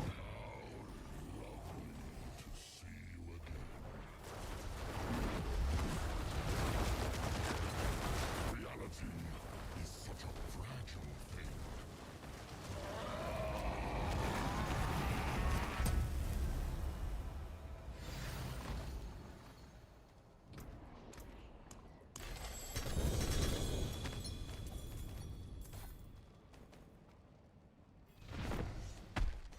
I think I should rename the channel though.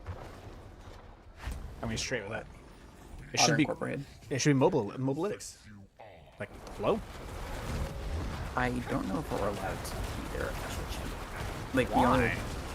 we are partnered with them, but I think it's a kind of a bigger deal to be like, okay, think about it like this, right?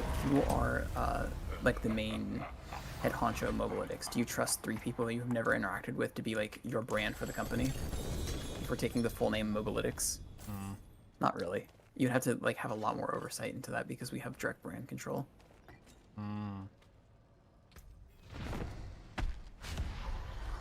Yeah, 4G pension cruise, dude. He'd be sick as fuck though to be able to snag that.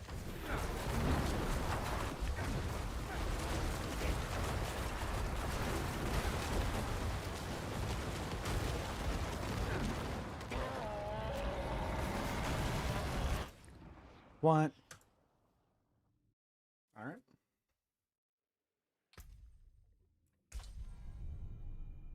Weird.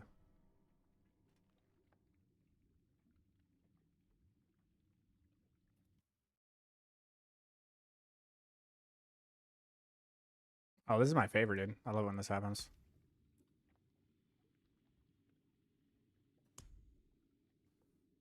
All right, we'll get to exit Diablo 4 and come back to it in a couple minutes. So, yay, break time.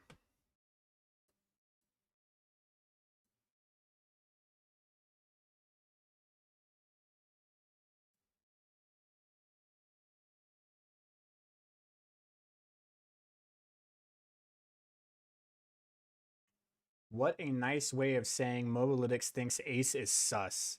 I have absolutely no bearing or limited information to say absolutely anything about that. I have no Not at idea all. what the fuck to even like have any opinion on that whatsoever. Good or It's bad, not like that- I don't even know what to say.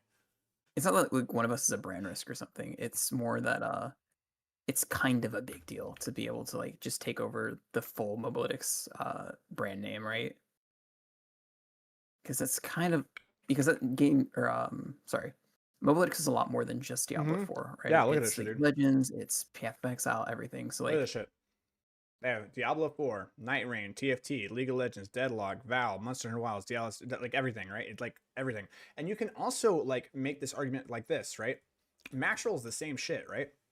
Look, Maxroll has, look at all the games that Maxroll has on it, right? Maxroll's in the same fucking boat. Here's the thing that's interesting about Maxroll.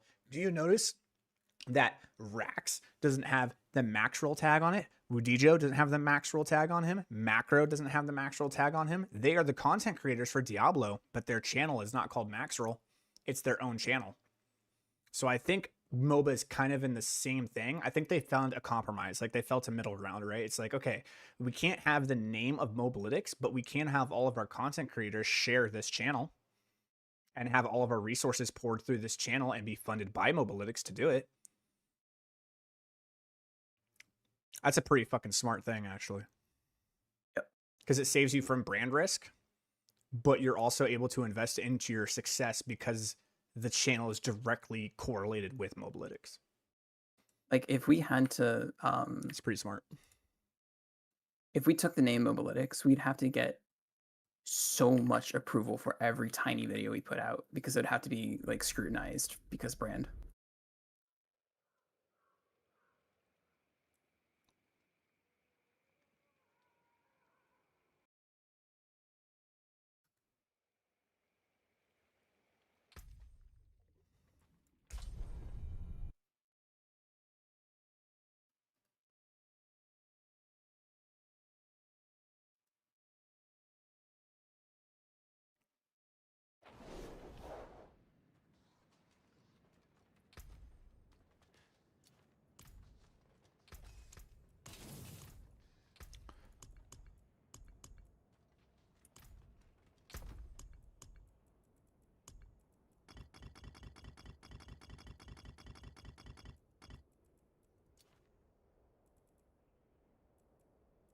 Okay. Where's that? This. Okay. So I want to take out on.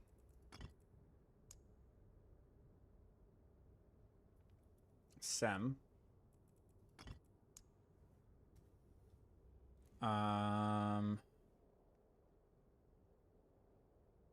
I guess I actually only want to reroll the rares because the rares can upgrade into these ones, the uniques. So lock is what I don't want to use. Of course, that's the one I have 8 of. God damn it.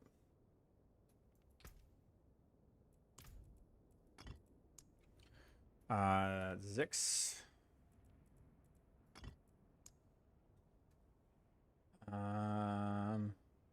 No, no one's really doing that, but if I do that one, no, I can have plenty of those. Those aren't gonna sell. Okay, that's about it. Just those two. Or those 3, I should say.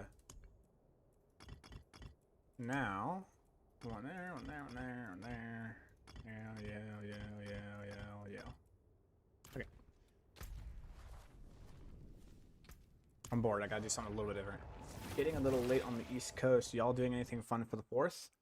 I'm just having just a family. I'm not even that. Like, no family's even visiting. It's just the 3 of us, and we're just gonna have a barbecue with Tri-Tip, and yeah, that's about the extent that that's gonna go. Sounds peaceful. And upgrade Yule.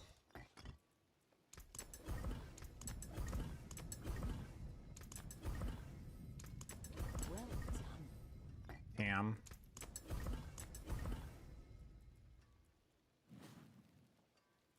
Oh, more Zix. How did I get 3 of those?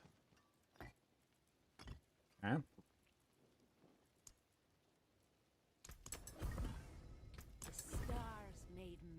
A lith, nice.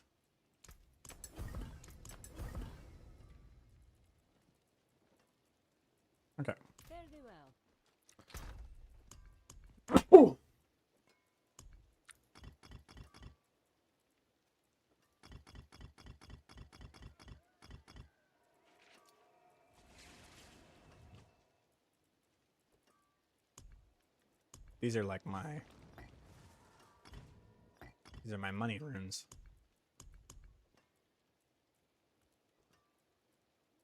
Getting a lith was... I have 2 liths now. The liths are going to sell for good gold, man. Cool. Peace out. Sounds good, brother. Thank you so much for coming in and supporting. Appreciate it. Do I have any more? I do have one more stack. Cool. Feel like I'm going to need it.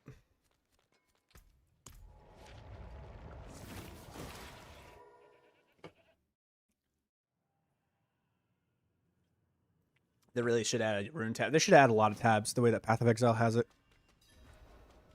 But I think there are bigger problems than fucking stash organization in this game that they need to handle.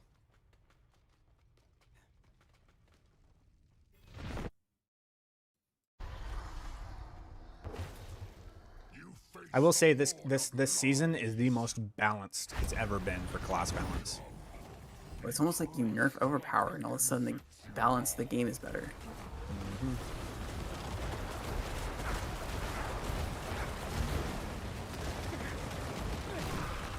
No, I didn't move up far enough. I'm a dum-dum.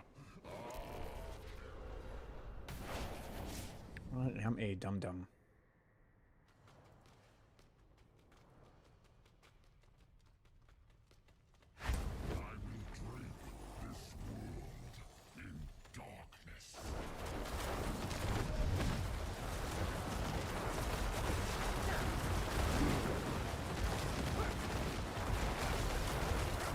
Okay, I don't know who decided to put drifting shades inside the Azeroth fight, but like I would like to have a very strongly worded conversation with them.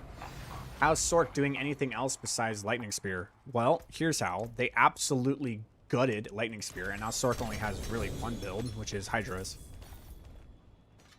And Chain Lightning. Chain Lightning's alright. But Lightning Spear is like one of their worst builds now. Lightning Spear got absolutely gutted into the dirt.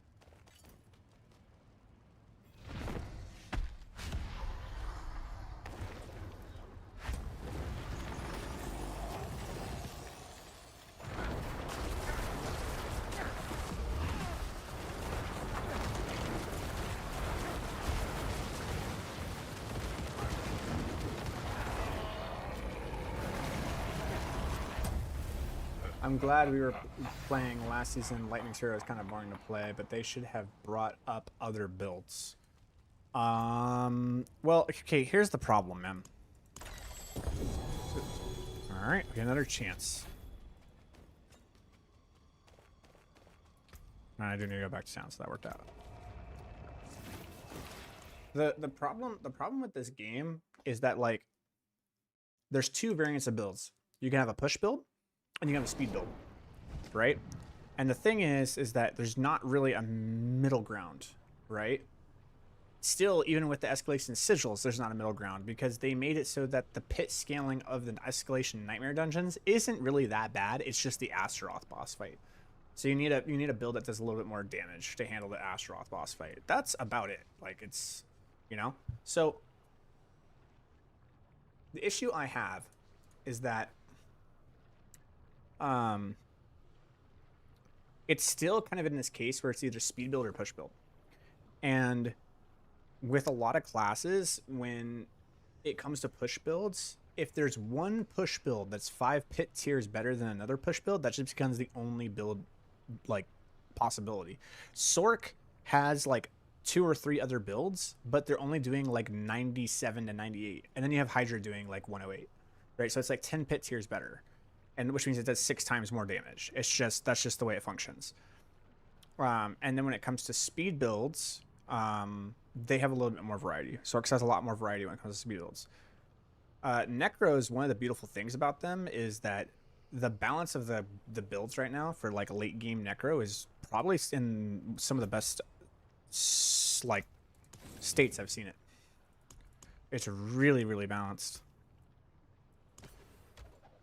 Oh my god, dude. Why? Dude, explain to me why I have gotten 4 Doombringers, 3 Grandfathers, 3 Tyrael's Mites, and what was the other one? 3, I know I said 3 more of another. 3 Starless Skies. I haven't gotten a single helm. Not one. Crazy.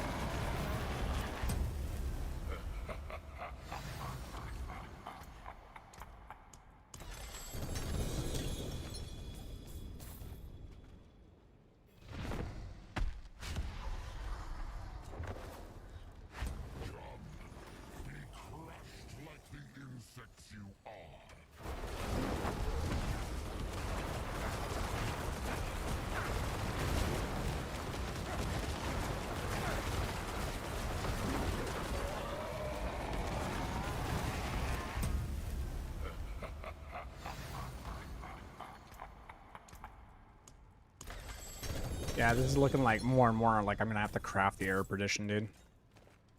Probably.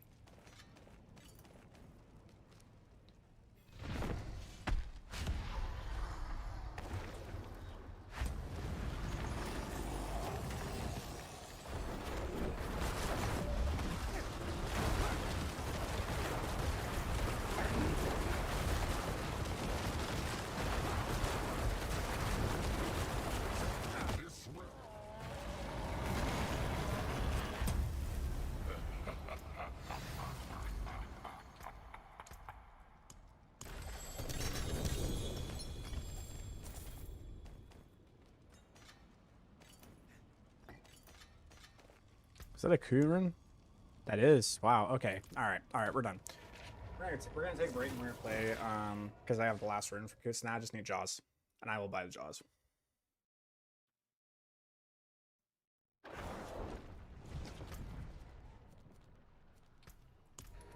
All right. Let's see. D4 trade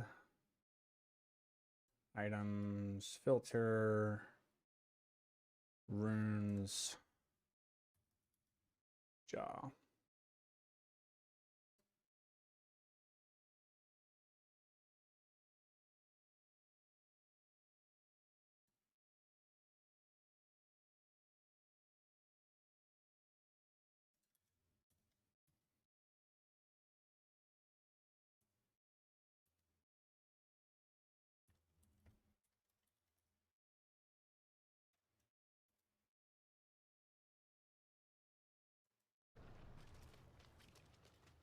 Pretty sure that's what you need, right? Yeah, jaw.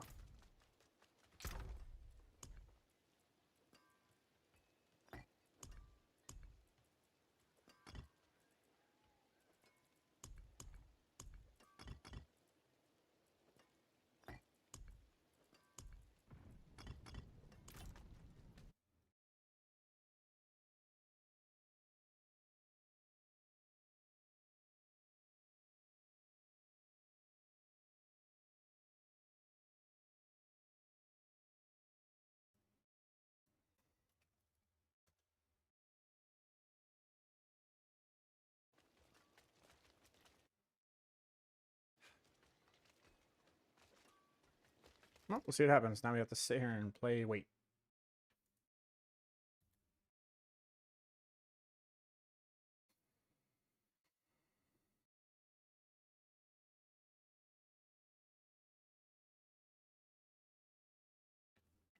Oh, I'm actually gonna put a live search for these. So it looks like they may not message me for a bit. It means something. I gotta do Seething Abomination and get a Whisperer. Fuck it. I'm bored. Need something different in my life.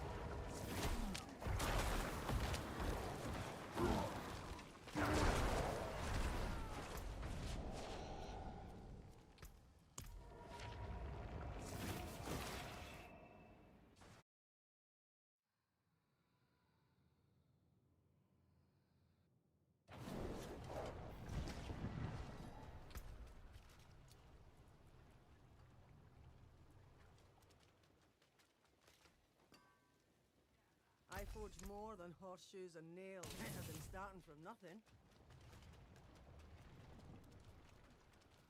It is done.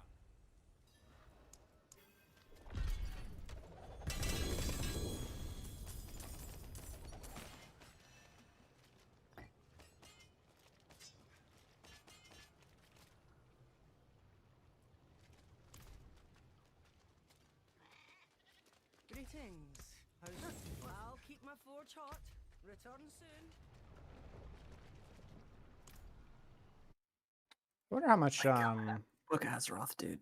I had to swap over to a the propulsion because that had a low cooldown on it, and hey, it turns out when you don't have to get stunned every like half a second from those stupid drifting shades when you're playing Bone Spirit, yeah. you do a lot more damage. What mythics do you want beside the helm? I don't. I just want the helm.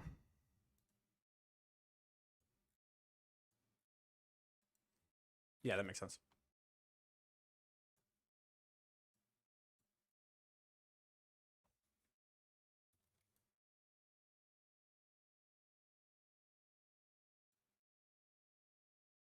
Oof. Damn, those swords are really expensive. Holy crap.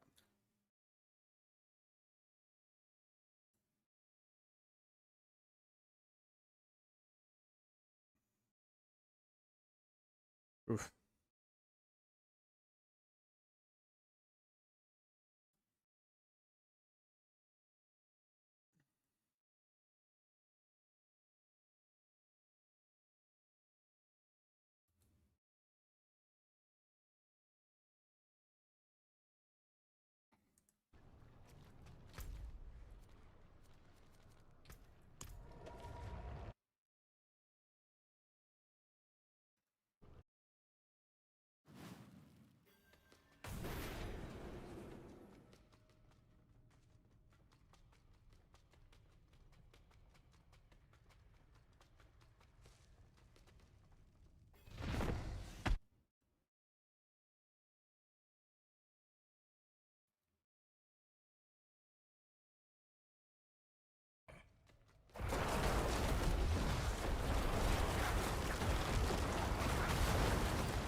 What is K playing? He's playing a Necro as well. He's playing, I think he's going for Bone Spirit. I think that's what he said. Yeah, I'm playing Bone Spirit.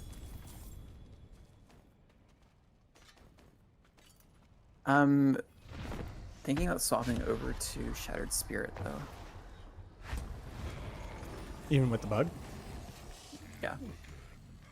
So what was the bug exactly doing? Let me reread something about it.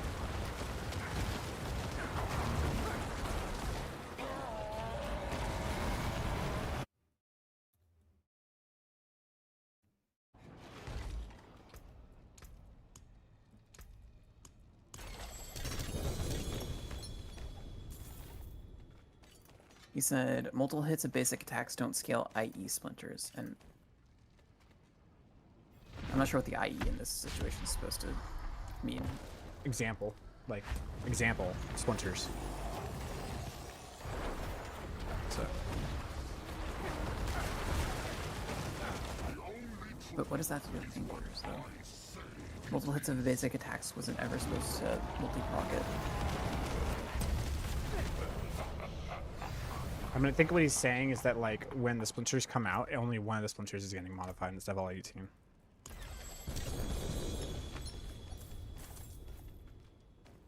Yeah, that's how it's normally supposed to work. Because Pain Gorges isn't like a modifier to your basic attack. It just does like proc damage when you hit a basic attack. So there's no modifying happening. Every time So I I'm see not your sure pillar, what I think it's a... Every time I see your pillar, I think it's a mythic. He got another one. Yeah, yeah, for sure. Yeah, trust me, I have had that happen to me, and I thought it was that way too. It's playing tricks on me.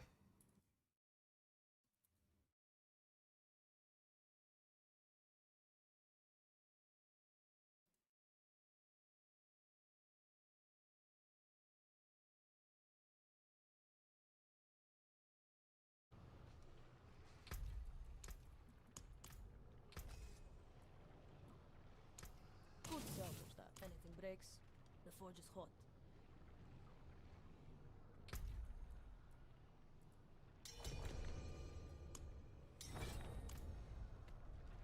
Dude, people are charging ridiculous prices for like basic shit. I'm not paying 15 billion gold for a single GA sword. Fuck off with that. Yeah, you saw that shit too, right?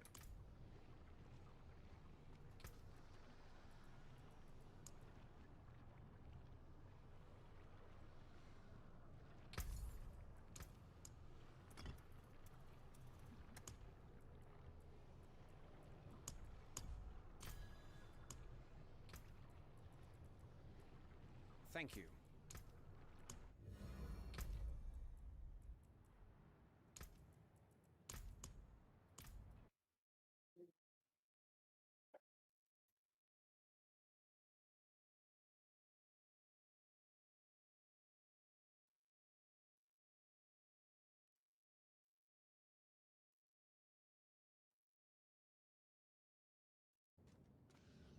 Yeah, I saw that shit too. I was like, no. Yeah, no.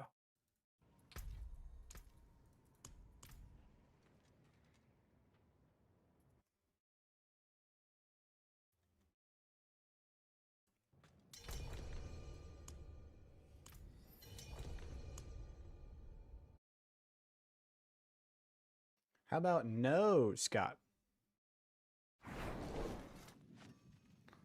Yeah, that's what I was looking for.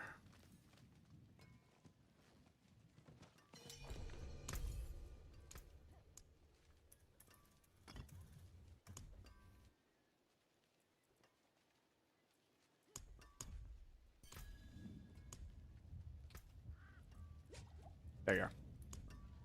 I appreciate that.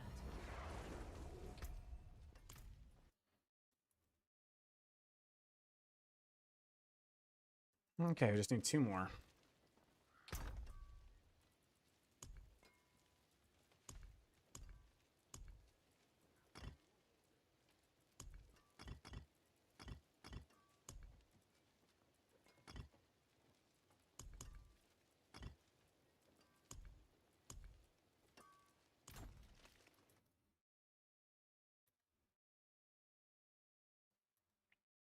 Oh, what am I doing looking at weapons? I'm running Virthiel on this build. Holy shit. All right. Dude, I'm so out of it. No new listings. We go again. Peak gameplay.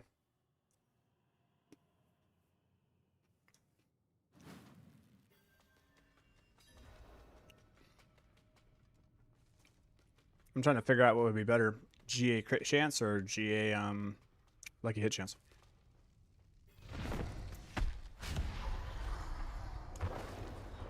What are you procking with lucky hit?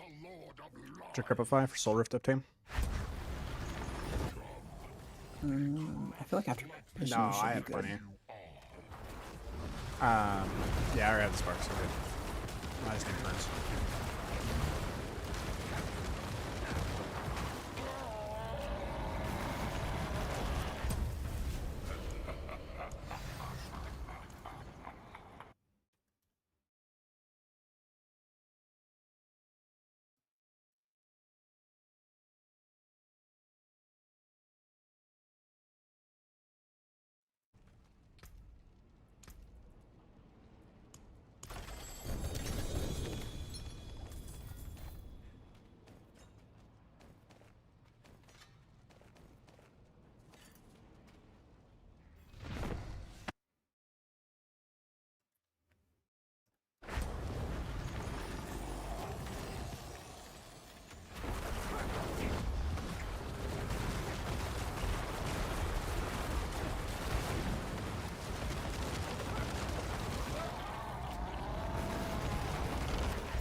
Oh yeah, forgot to say Happy Independence Day to you, Americans, from your friendly Canadian neighbor.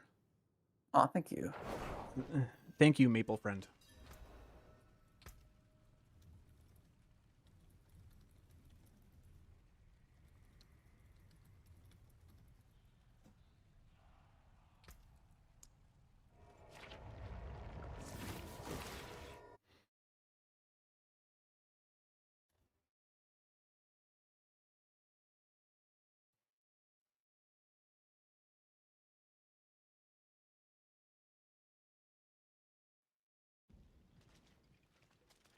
The only thing I don't like about this process is that I have to find 6 people to trade because it's so early in the season that people don't have multiples of the runes.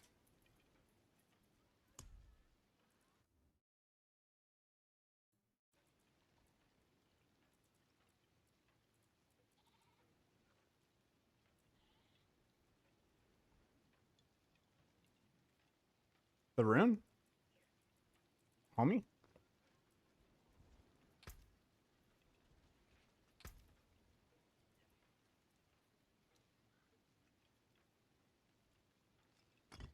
Thank you.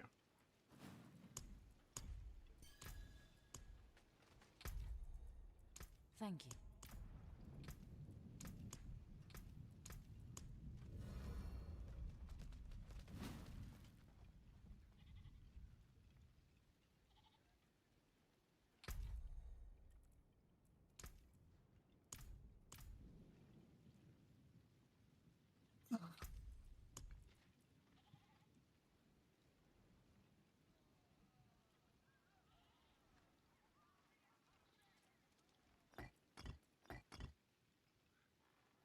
What do you think's better? Pants with J int J bone splinters on them, or fucking blood moon breaches? Because I'm feeling like it's a blood moon breaches.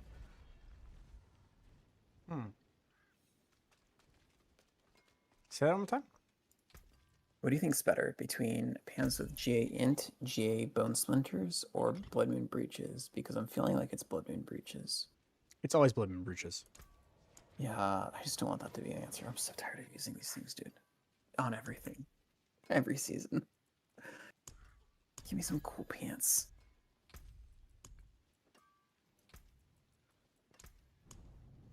All right, boys.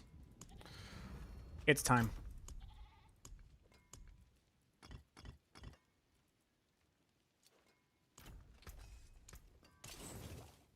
Here we go. There is power in these stones. And we got a GA and lucky hit chance. We got a GA, we got a GA and a core skills too, but that's not bad. That's a good thing. What color and brilliance. Feels good.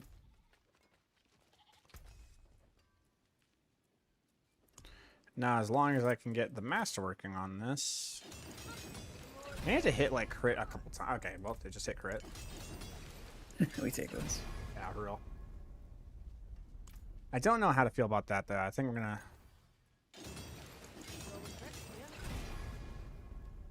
Okay. A bad server. Okay, G. I like that. Hit to lucky chance is fine. Don't like that. Like it needs to hit. It needs to hit all three. Either the double hits crit chance or double hits lucky hit chance. It needs to be one of those. So, because I have the materials, I'm going to roll this until I double hit one of them. Lucky hit chance is good. Critical strike chance is good. Oh, Movement speed is bad. have you looked at rune sets, by the way? Yes, I have. Why? Okay. For like Just wanna buying. make sure. Yeah. Because you're buying the runes one at a time, and I'm like, people are selling sets right now. Yeah, but I don't need all of the runes. Just like rune sets are they like all 6 sets or like just 6 of the runes, or are they because I didn't need 6 draw runes. I don't want to pay for 6 draw runes when people are selling sets for 6 draw runes. You know what I'm saying? How much are the draw runes now? They're $1 billion a pop. Oh, never mind. That's not worth the effort. I forge more Yeah. than horseshoes and nails. What do you need?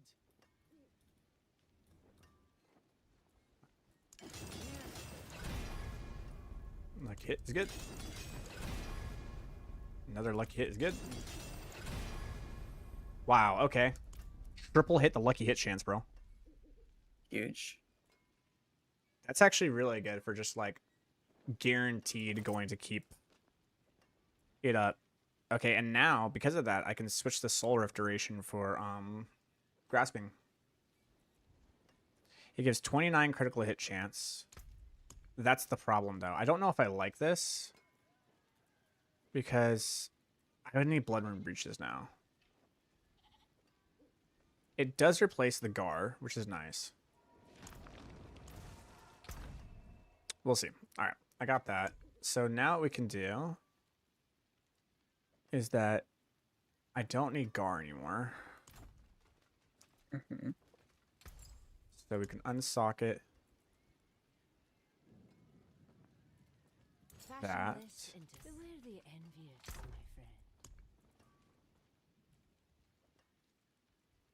my friend. I think this actually works out really well. I think I actually like this one. Especially for like doing damage to bosses and stuff. I think Tam is a good one. Ahu is like, it actually might be really, really good with the fact that it just buffed my fucking lucky hit chance into the sky, actually. Who's always good on everything. Ahu actually might be so good now.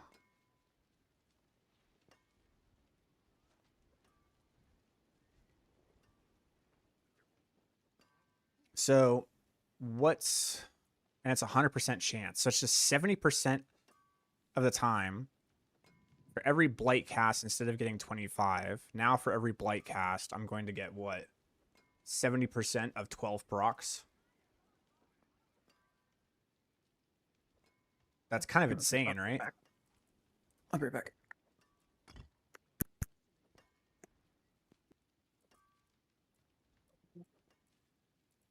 And I think it would be quacks and like pushing, but when I'm just doing quick kills. I think. Okay, almost 600. I don't want that. Where's the one? This one. It's only 300. Yeah. Okay. Damaged and powered by Lilith. Good. Okay, and then what I need to do is I need to craft gems. Craft topazes. Take 2 royals. Thank you. Also take that. Color and brilliance.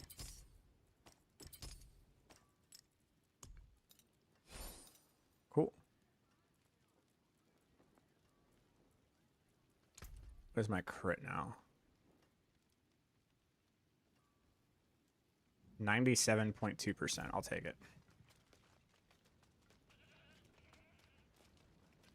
And that's without me being in combat, right? Hold on. What happens when I go into a combat zone? It goes, I think it goes higher because of Inspired Leader.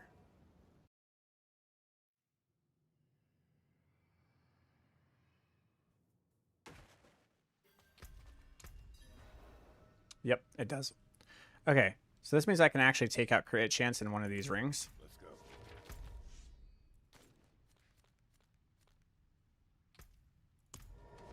And roll something like crit damage.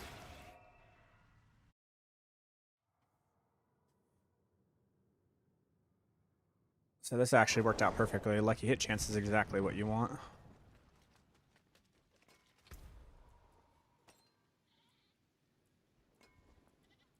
Chance. What do we want? Crit strike damage is looking pretty good. Yeah, it's just crit strike damage.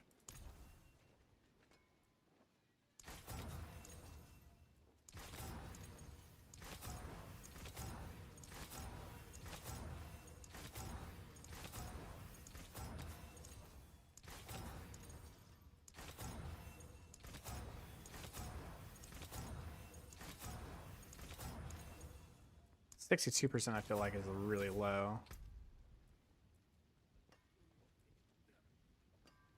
It's the bottom roll. Okay. Oh, we can do better than that.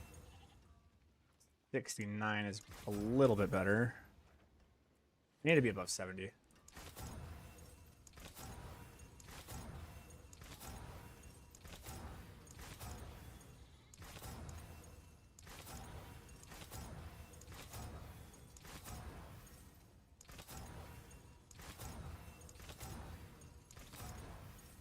Mm, 71 is okay.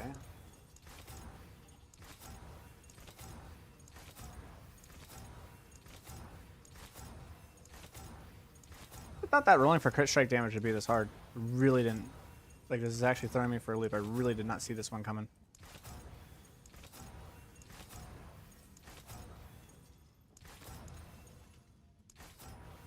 Okay, plenty of materials. I'm just making sure I'm not, like, running anything dry. Okay.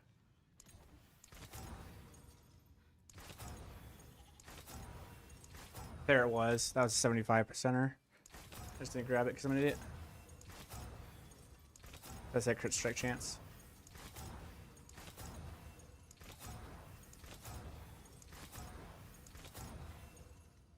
$74. That'll work. I'll take it. 74 is good. All right.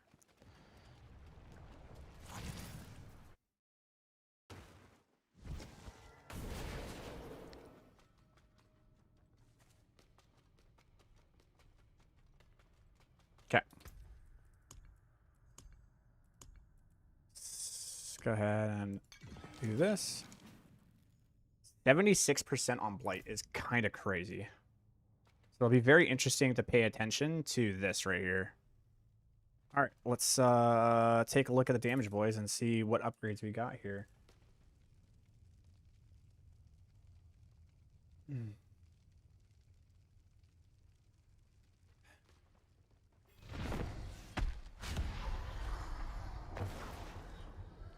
face the Lord of Lies. See if we got a decent damage upgrade, because I think that being crit capped is definitely going to help a lot. The insects you are.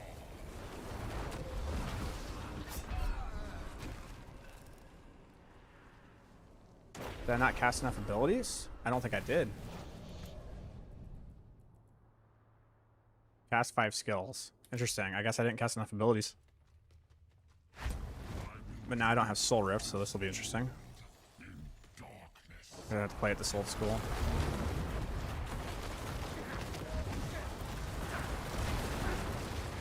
Yo.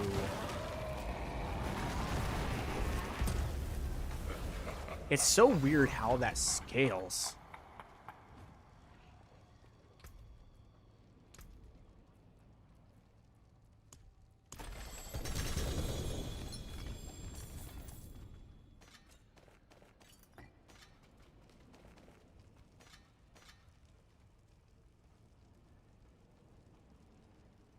Huh. All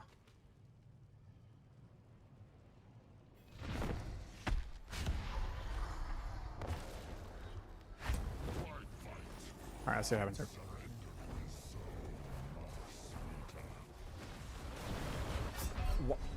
Oh, I know what it is. I know what it is. I know what it is. I was like, why am I dying? Yeah, okay. The problem is that I'm not armor capped anymore. That's what it was. That's what it is. Okay, I have to actually fix this in my Paragon. I was like, what the fuck? All right, I know what it is. Okay, hold on.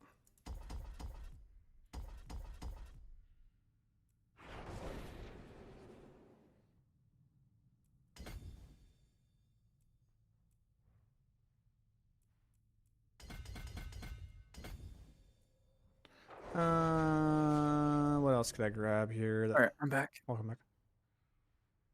Okay, so you know how I was like, man, I need something I can just multi-hit for Pain Gorgers to proc? Uh-huh. Why don't I just use Lilith's Wall? We were talking about this. We talked about this earlier. Oh yeah, we did talk about this earlier. Fuck. Sorry, my bad. I am so out of it today.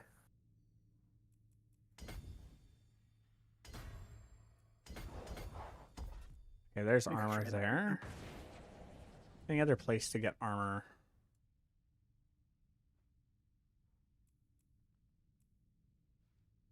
Could get armor there. Kind of hard to get to. That's it. How much armor do I have now? 623. We're in a bad spot here, boys. Uh-oh. Okay, this is what we're gonna do. I got the fix. I got the math. So 4 GA drop rate is improved? Not really. I haven't really noticed a difference, to be honest.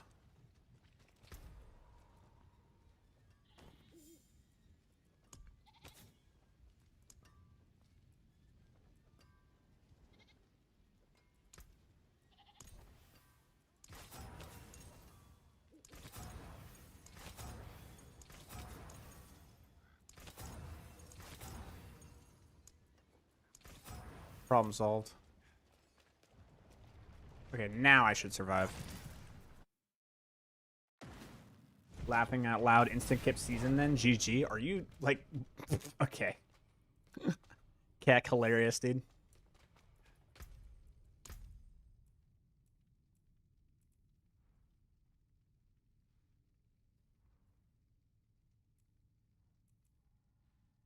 Honestly, if they just reverted the boss changes, I would have, or at least like made it so we could still do rotas. I would have given this season a straight 10 out of 10. Yeah, that's pretty good. It's a good season for sure. Do we just put in flat damage? Put in that one, and that one, and that one? Okay. Alright, here we go. Now I should survive.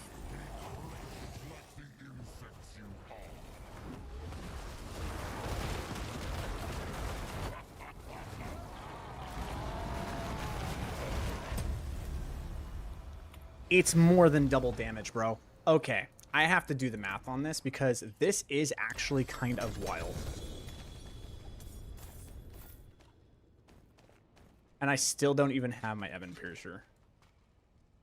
You're missing 15 armor, I think. I am missing 15 armor, and that is okay with me for right now. Okay, so here's what was sort of like, it's okay. So we're going to use an example here where like the damage is increasing by only 60%, but I feel like it's actually increasing by a bit more than that. Okay, so let's say that we have 10 damage, right? And every single time the next thing hits, it's going to go to, let's say we get 3 hits for every second, and then it goes up and it like doubles to 20. Then it goes to 30. Right? Then it goes to 40 and 50 and then 60. Okay. Now we just say that equals this times 1.6. Drive that all the way down. Okay. Then we say equals sum of this. Equals sum of this.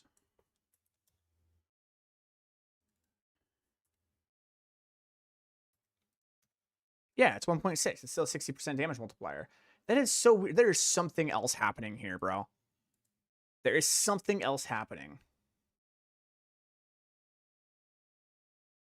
Well, it is Blizzard. We are so not. Something very well could be Yeah. happening. I got a 60% damage increase, right? So here's the thing, right? Okay, let's say the bar, let's say this is the boss's HP bar, right? Like, hear me out, okay? So this is the boss's HP bar, and we'll do this, right? Where we like make it look like an HP bar, right? This is the boss's HP bar. The thing was, let's actually make it like, yeah, no, this is sort of fine, I guess, right? If unmerge, right? The thing is that I was able to eliminate about that much of the boss's HP bar, right? And now I am able to eliminate all of the boss's HP bar. If I'm able to get to, let's say, like 60% or 50% of the boss's HP in this short cycle right here, then increasing it to where I actually just kill the boss means I doubled my damage, right? I have doubled my DPS. If you're talking to me, I can't see your stream. I will go ahead and show you what I'm talking about. Share screen, entire you. Okay. Thank you. So let's imagine this is the boss's HP bar, right? And you saw my cycles. You saw them multiple times, right? It didn't change anything, right? After the first cycle, I usually got like half of his HP, right? Like half of his HP was I got my first, but like maybe a tiny bit more, right? Tiny bit more, right? And by tiny bit, I mean like a third of the way into that HP bar. Insert like that, right? So it looks like that, right? It was a little bit more, right? A little bit. So I got like 60% of his HP, right? And that was with having the Flesh Eater procs like already dead. Look at this shit, dude. Watch this shit. Like, you explain this to me. Is you getting your Yeah, just air perdition. Okay, so you multiplied your damage by an astronomical amount. Got it. Okay, I don't know what happened to the damage here. 1, 2. Okay, hold on. We're gonna redo that.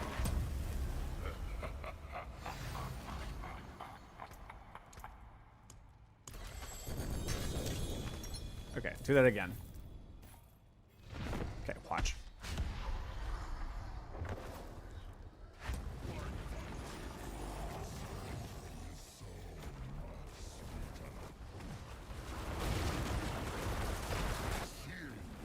Explain? You added a big damage modifier. But it's only 60%. Yeah, 60 is big. Yeah, 60%. No, you're not understanding. That's not mathing. All right, whatever. I'm done. Yeah, I don't know. I don't fuck with dots, dude. Like, there's a reason why most 3 crafters are just like, yeah, that's a great question, all, but like, I don't fuck with dots. Nobody, you know? Nobody knows. Sometimes you just have to look at it and take it at face value. Also, testing against training dummy of before and after damage would be much better because we all know that boss has a lot of jank to him. Okay, sure. Remember my maximum damage was like 7 billion? 8 billion? That was the max that we were getting? Did you just see that I got 14 billion? I did. Yeah. I'm waiting. Congratulations on getting your big damage number up, dude. Did you also change a rune? I did change a rune. You know what it was? I bet you it's the combination. The combination of getting 13% more crit. I think I got 13% more crit with a 15% damage multiplier with the 60% multiplier of the but the 60% multiplier of the error perdition. I think that would do it. Sometimes I'll do it. So what damage increase is that?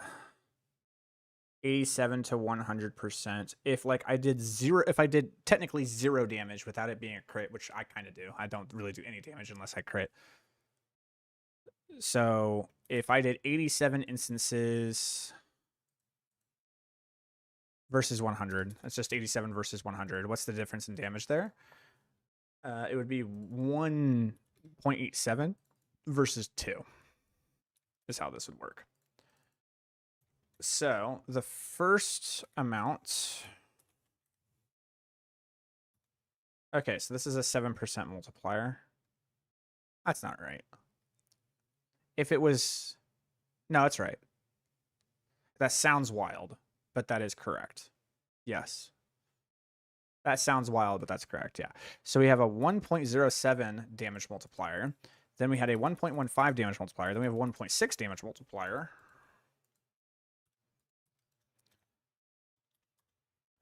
Almost exactly 2.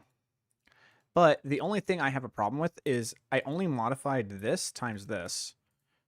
I'm doing, it says 84%. I guess that would, if I had a max damage crit of like 7.7 and I took 7.7 and multiplied it by this, 14 billion. Shit, all right, fuck me, the maths. God damn. Yeah, you just added big damage. Yeah, I forgot to carry the 1, dude. Happens to the best of them. Yeah, like I said, when you start getting those 2 uber uniques on Necro, it turns into a different class.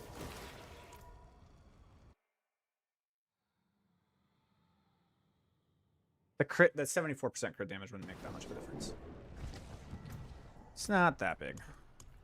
But I do have a lot of crit on this build. Oh. Need something forged?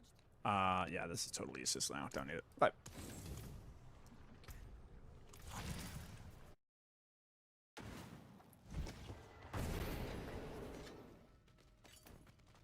all right. Let's go again. Why fight when surrendering is so much sweeter? Fear is this.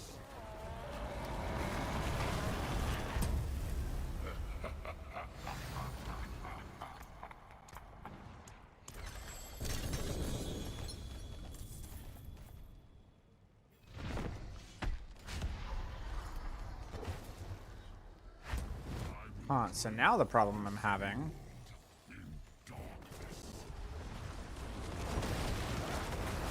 There we go. It's resetting.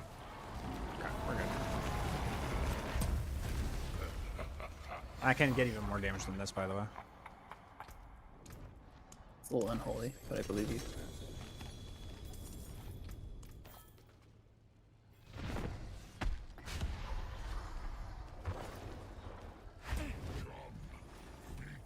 Like the insects you are. Even the ground Do you need a GA CDR focus for anything you plan to be doing? I might, yeah, actually. Okay, I'll hold that on. I'll hold on to that. What else? What are the other rolls? Maximum life and damage percent. Damn, no, I don't need it. Okay. You could hear the disgust in his voice the second I said it. see you again.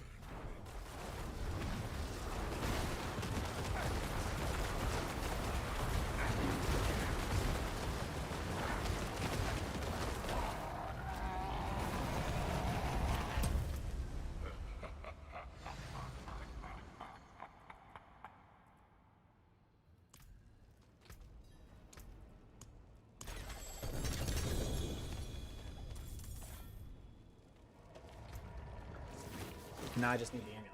And once I get the amulet, then I need to sit there and roll the amulet forever. And then you get to go get the highest bit tier for Necro. Make a rank 1 video. Think so? Yeah. I think I need the glyphs for that. You think you need what for what? Glyphs. I think my glyphs fully upgraded for that one. Maybe.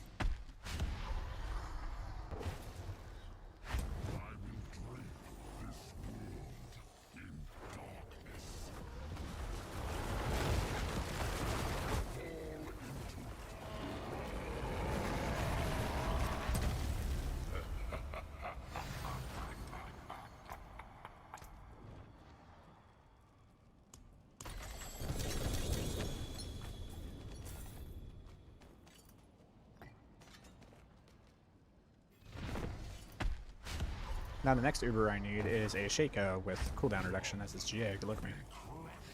Fuck you. Insects you are. Fear is this. Sorry, best I can do is another grandfather.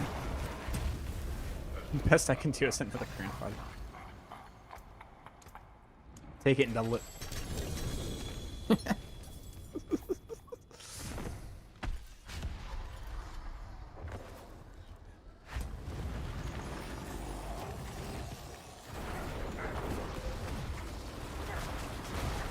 Just hold it.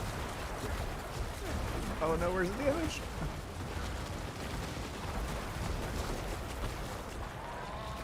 Oh, where's the damage?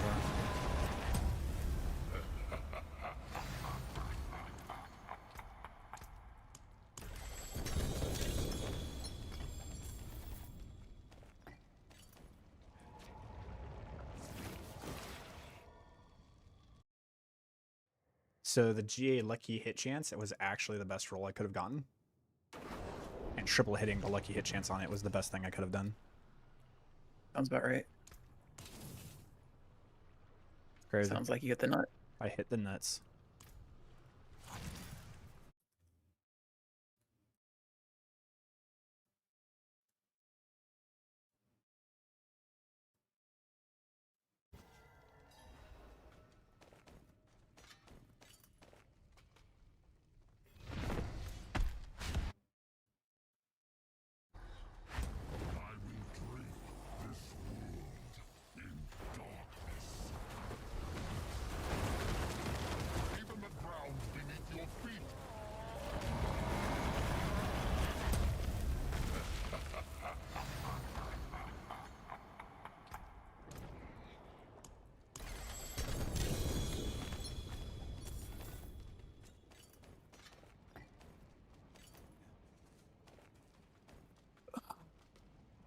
All right, there we go. I'm gonna commit. We're gonna commit to this, okay? You got this.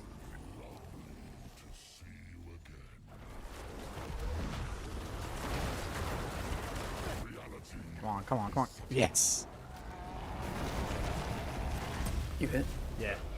I have enough damage to kill. I have enough damage to kill Torment 4 Belial in the first rotation, and that's without going into the second rotation. The second rotation is gonna get big. Big. Good job. I'm pretty sure the damage can get up to like 20 billion procs.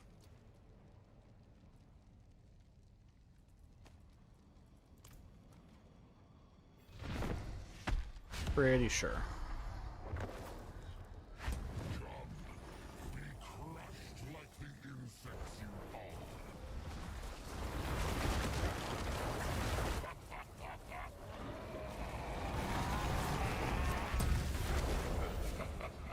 Speed farming.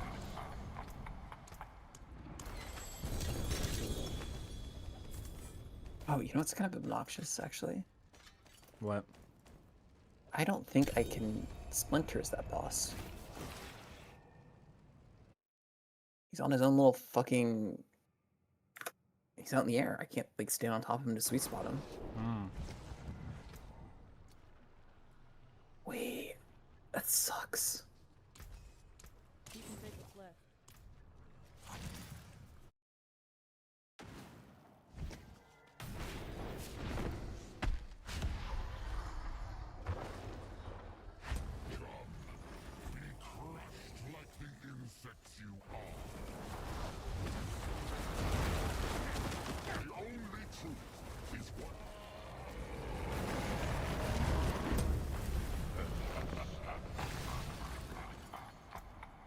Feels good, brother.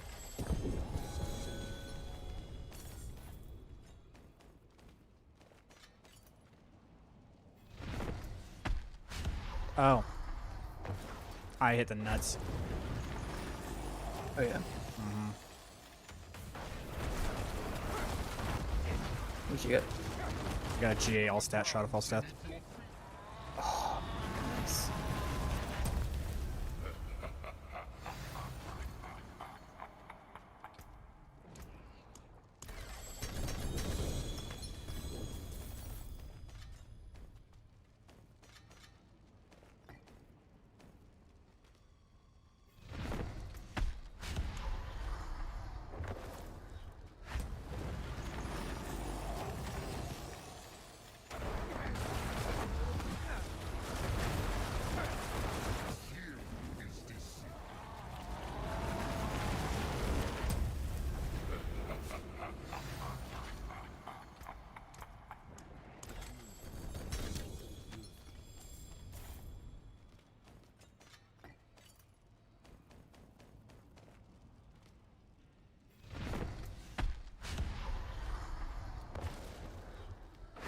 I brick 3 pieces of gear on Macabre Grant's Essence Tempers when they're fucking 1 and 3.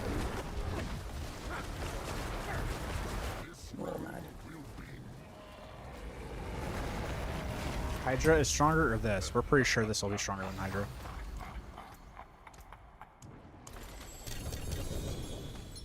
I just gotta get the gear together.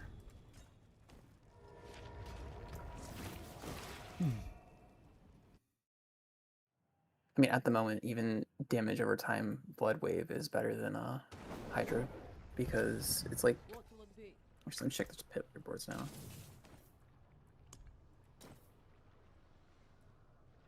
All right, so I'm not gonna roll this beyond 35k, but we'll see if we can double hit the We'll see if we can double hit the all stats, because that would be dope. Lacuna got a little bit higher. He's got his. They're both at 106, but Lacuna's got a little bit higher of a. Oh shit! Spiritborn did a 110. Damn.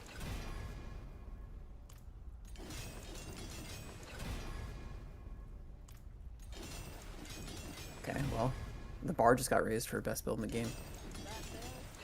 Yeah, Spiritborn was looking strong. Dude, what the fuck? Why am I getting like what? Okay, there's one all stat. Nope. I guess that's just a very common roll. Yeah, holy shit, dude. Like, I actually might reset. I'm gonna reset. Something funky's going on with that piece of gear, bro.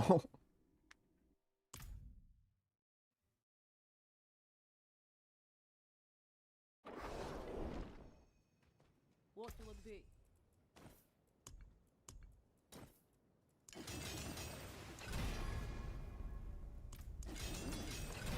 Not bad. I'm telling you, dude. I'm telling you. Like, just reset. I'll take it. Resource gen. 392 to the all stats. Feels good.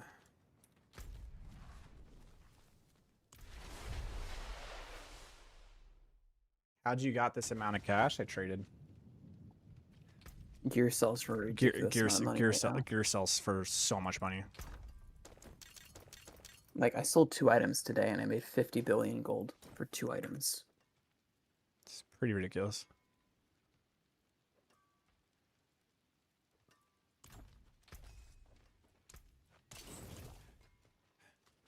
Okay, let's go ahead and add a socket to you. And put you on. And then let's unsocket you.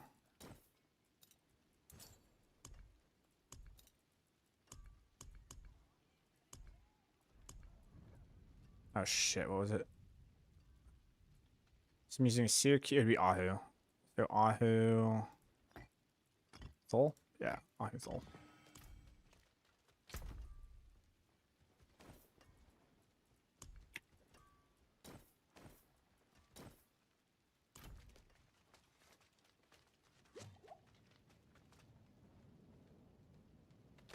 Alright, I actually am curious to see...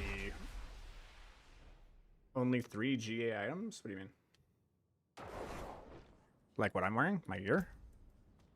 I have multiple GAs. 1, 2, 3, 4, 5, 6, 7?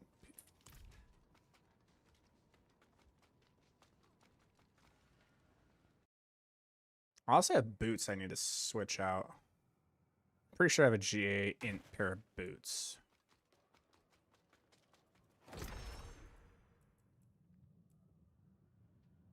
I have these ones. I have these ones.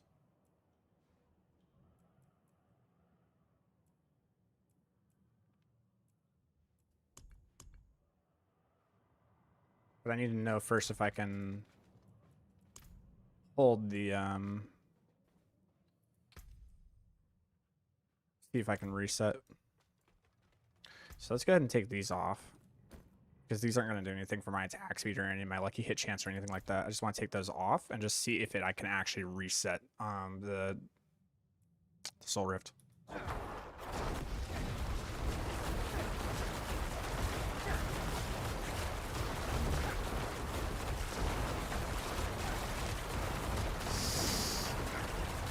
Oof, that is so close.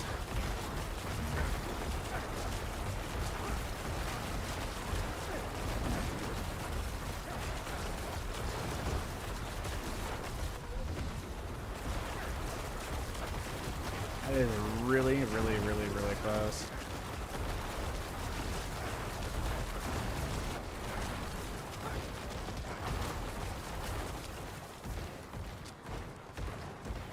Even with that much lucky hit chance, I still don't have it, man. So I took out 1 Soul Rift duration temper. I still don't have enough, bro, to reset the Soul Rift on 1 target. Jeez. Ah. Well, that's rough, my dude. Oh. I think it's just aspect of the void, bro. The Soul Rift duration tempers. Let's try this now. Oops. Oh, you know what? I didn't actually have this. This actually might make the difference. Like, no shit, it actually might make the difference. But it's just, I don't know, it might. We're gonna try it. We're gonna try it.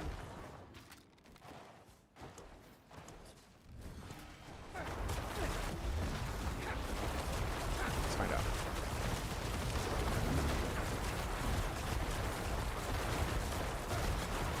No, it's still, it's very, very, very, very close. It's too close. Okay. Let's try these boots.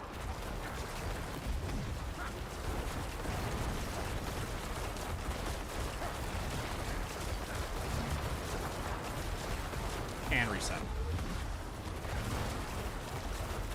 Now we got our resets. We're good. How close were you to resets when you were without the temper? Very close, dude. It was like I was playing with fire. It needs to be consistent. You know what I'm saying? Like I need to be able to do it every single time.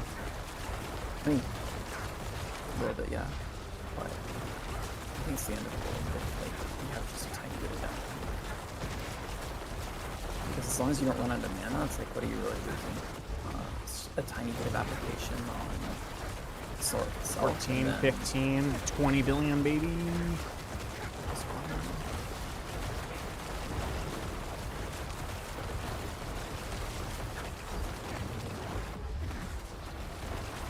$15. 17.8, 20.4.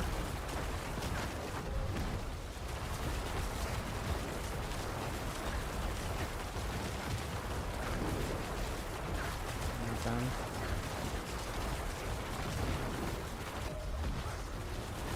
12.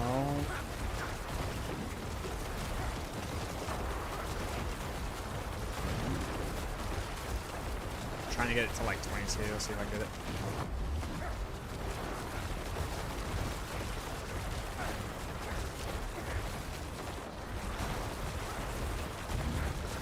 Yeah, it's pretty hard to push it that hard.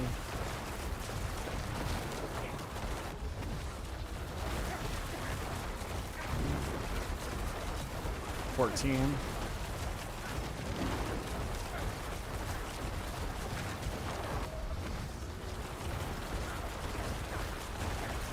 $12, 16, 18. Okay, so we're like 20 bill. 20 bill. So we went from maximum about 7.8 bill and then put on air perdition, and now we're at like 18.5 to 20 bill. Not blessed. Yeah, pretty good. I'd like to do a little bit more masterworking though with boots. They don't need to be perfect per se. I just need newer boots.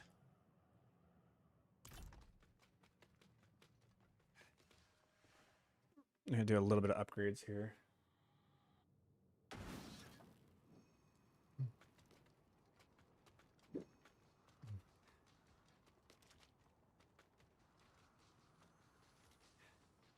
Where am I going? What's going on? Where am I? I'm lost. There we go. I don't know. Okay, so first things first, we need to see if the tempers hit on this. What do you need? So utility, and we're gonna want soul rift duration. It's like way too fucking important.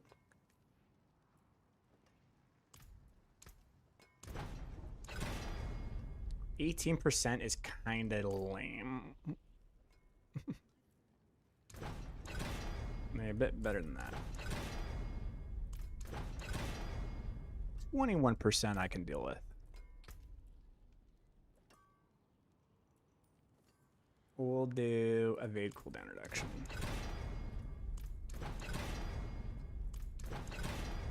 Cool.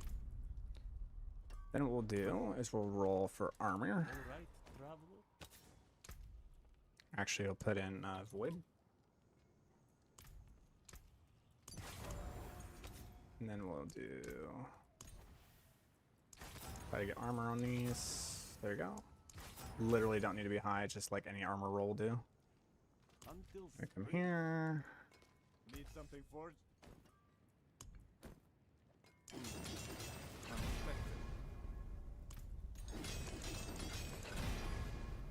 I need to hit into the intelligence.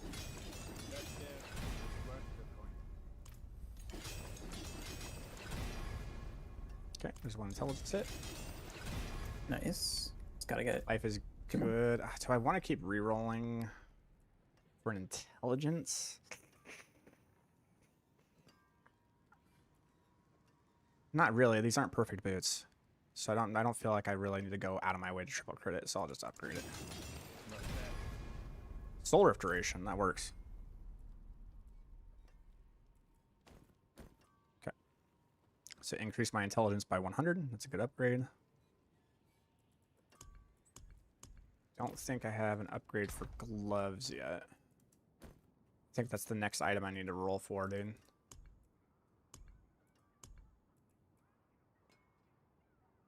Yeah. Yeah, trying to get GA attack speed, GA life gloves is gonna be something, dude. I wish you luck on that one. Yeah.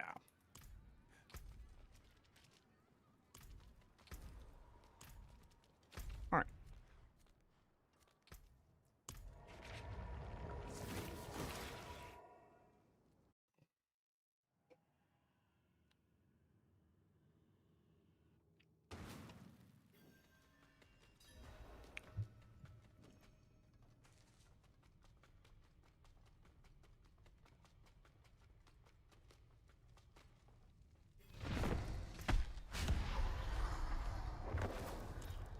Your efforts are for naught. Yeah, I can't wait to run fucking Ahu quacks, dude, and hits. See you again.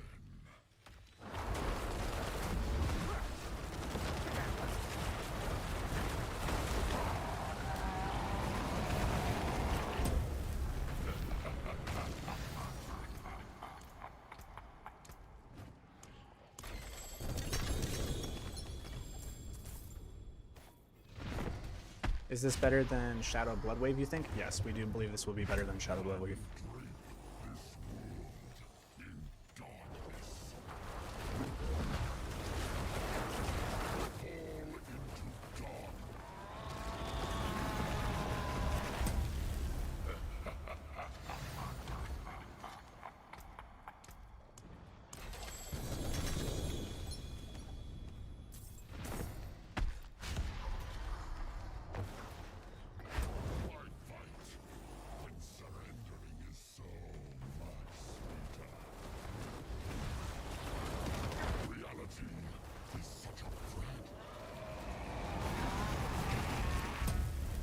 Which pit can you kill now with this damage? No idea.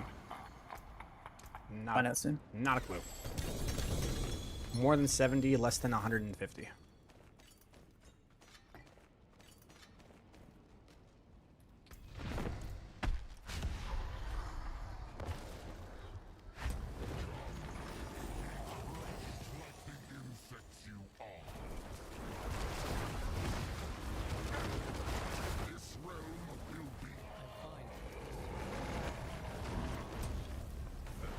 I will say it's very satisfying levels of damage, though.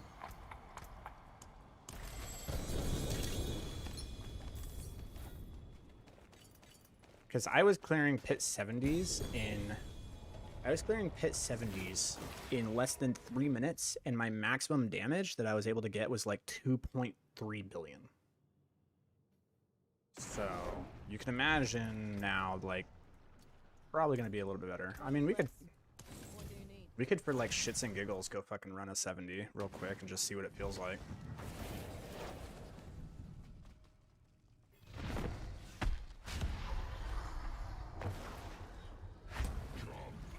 Be crushed like the insects you are.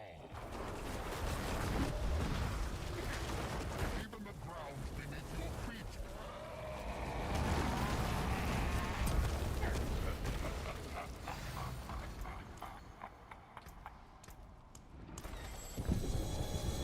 I got a helm. Oh, fingers crossed. Is an error perdition. It is another GA lucky hit chance error perdition. Sad. Thanks, game.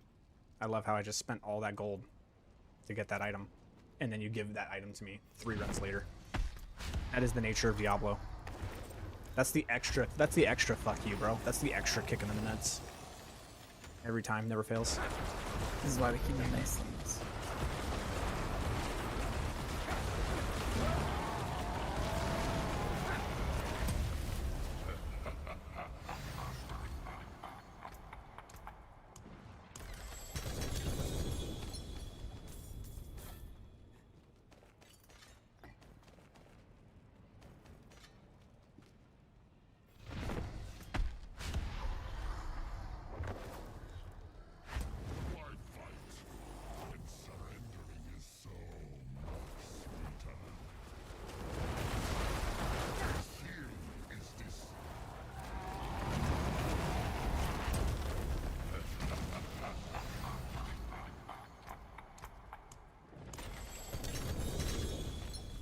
I'm unlucky, or are you too lucky? I did like 50 Belials to get a Mythic.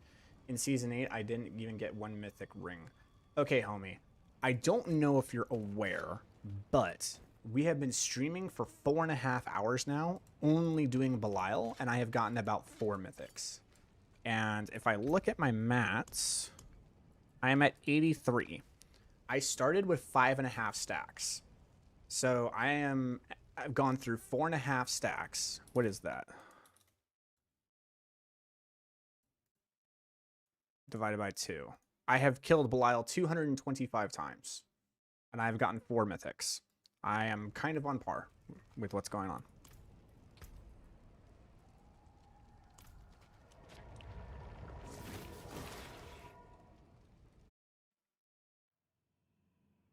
Dude, no one wants to sell anything tonight. Yeah.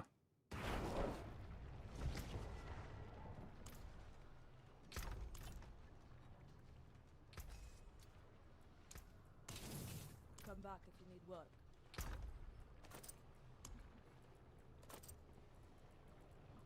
I was hoping to buy some gear before I went to bed, but like, holy shit, I can't get anything.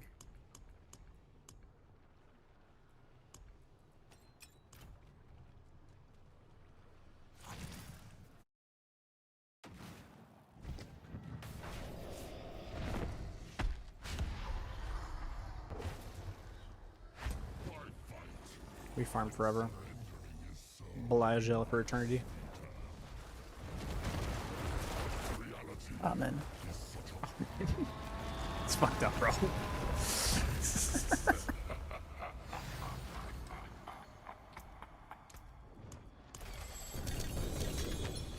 It really sucks that I've only gotten 2 triple GA amulets, dude.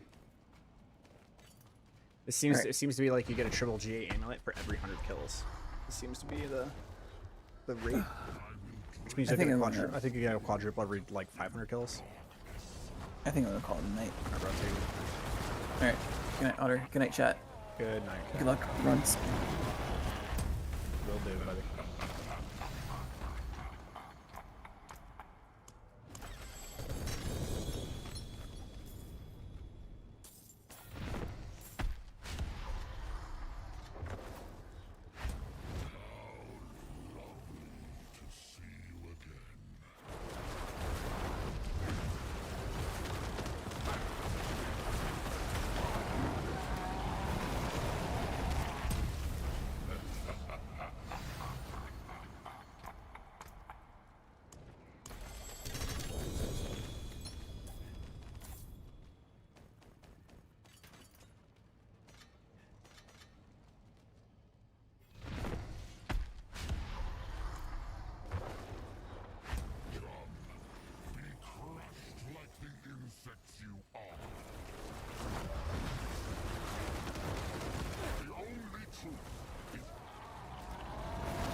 Oh, God.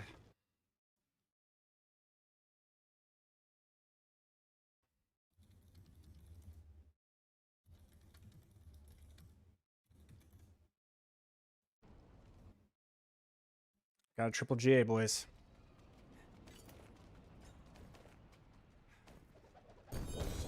I have a 25% chance this is going to be what I want.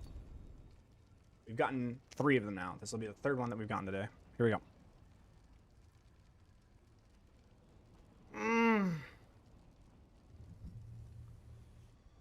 Damn it. Damn it, damn it, damn it.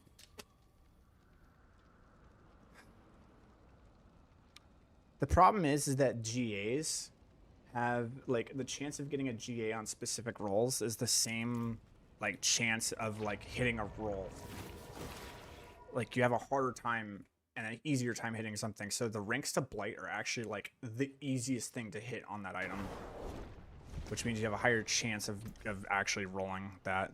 It's like your only saving grace is to get a 4 GA. If you get a triple GA, it's like 1 out of every 8 finds. It's fucking brutal.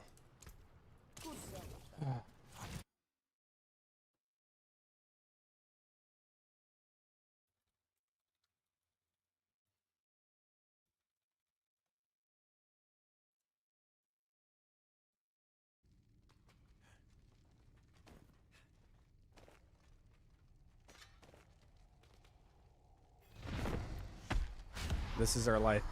This is what we do.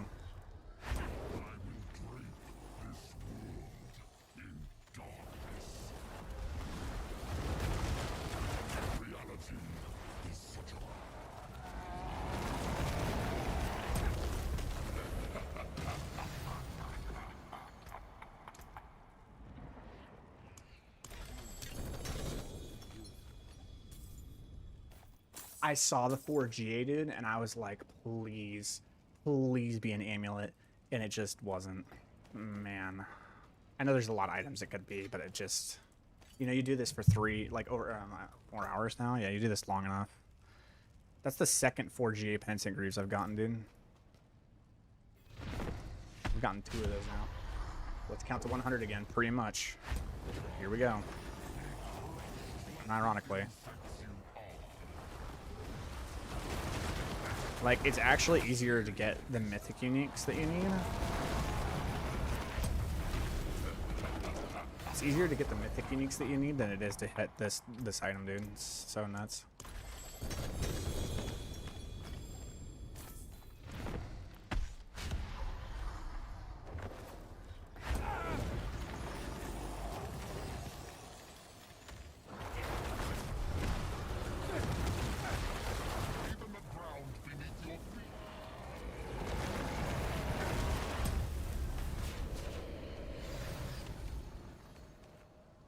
You need level 280 up, 204 for higher chance getting through J. You're right.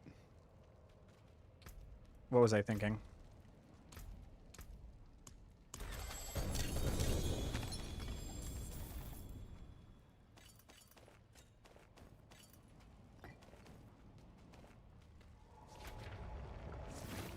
How silly of me to think that I could get a 3G item on the stats that I needed, only being Paragon 211, dude. What will it be?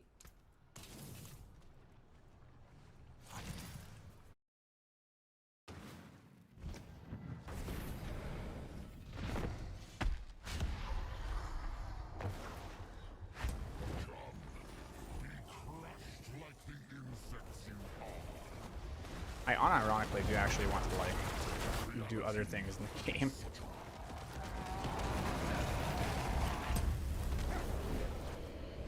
Max up your glyph first. I don't think I could do it 100.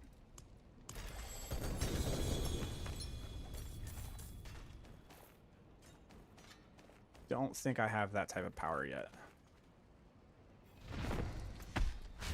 Love the vote of confidence, though.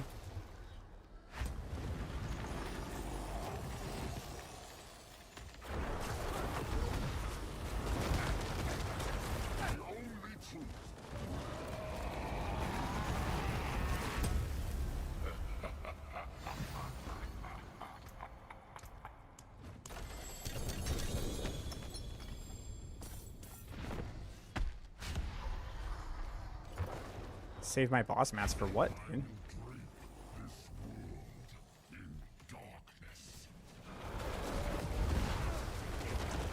What else would I be doing other than this? Where would I get a 3GA Ebon Piercer? No? This is the only place we can attain it.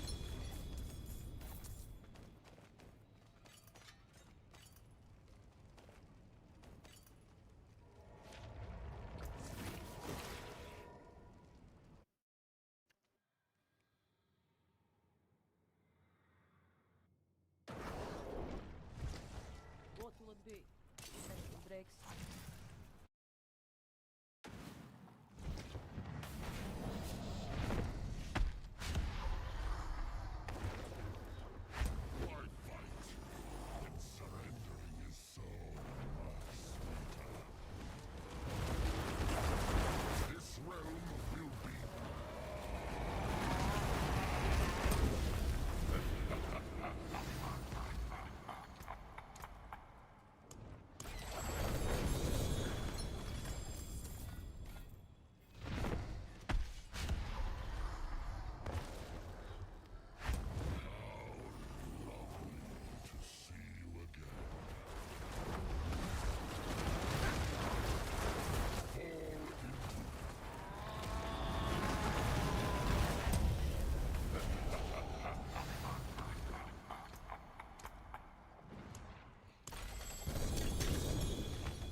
Don't forget the seasoned chest. Sometimes there's good stuff inside. Sometimes.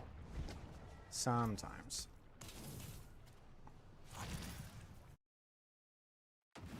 This season, I think it's a little bit more lackluster than it was last season. Last season, I think it was a little bit better.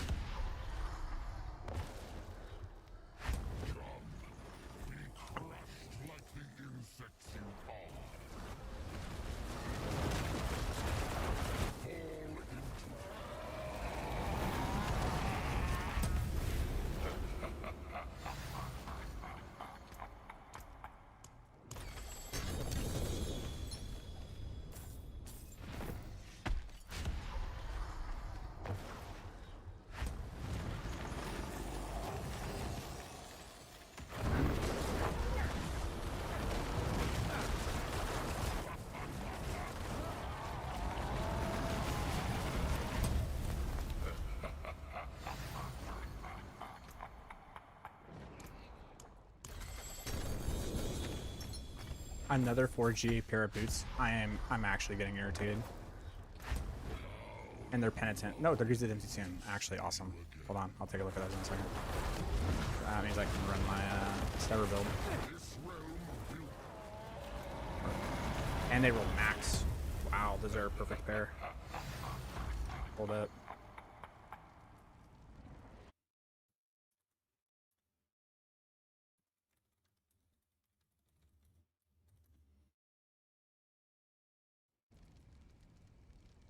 That's pretty nice.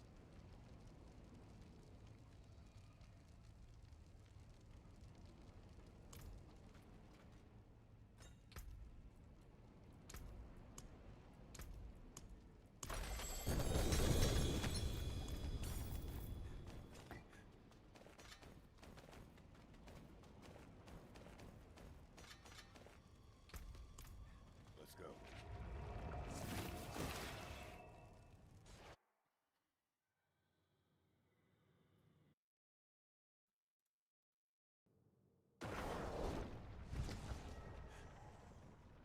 Need something forged?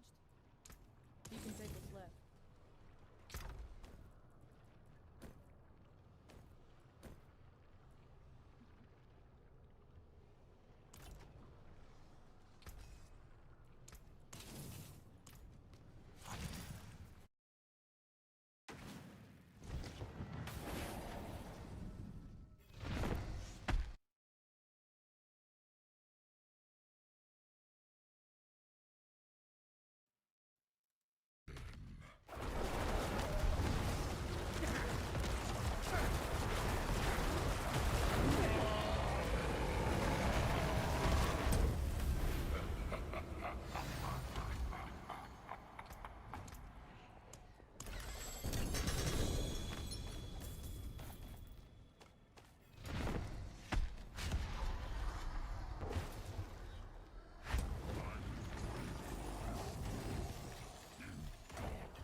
Actually starting to farm this guy like super fast.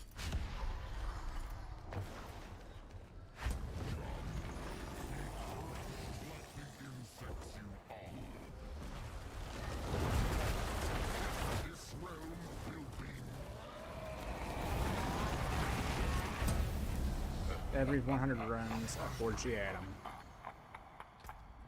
Well, I don't know about every 400 runs it's every 4G item. I've gotten a couple 4GAs.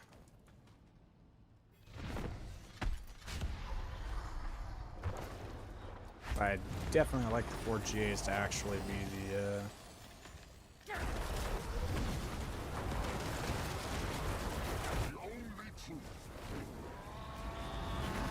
would definitely be a nice change of pace. For the 4GA to actually be the amulet, that would be nice.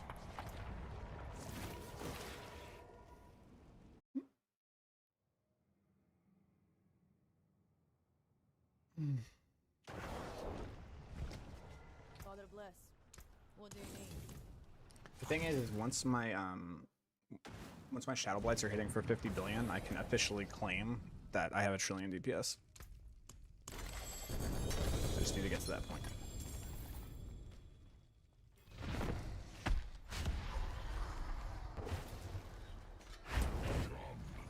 Be crushed like the insects you are. Fall into dark.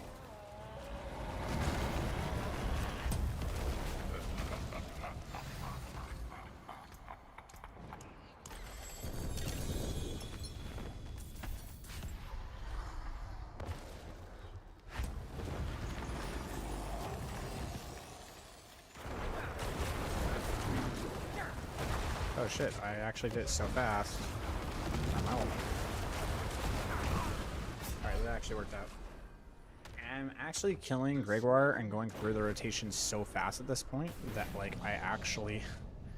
My Soul Rift which has a 31-second cooldown, and with it's like 25 seconds. It's like 25 seconds that I'm doing per run, which is kind of wild. Even the ground beneath your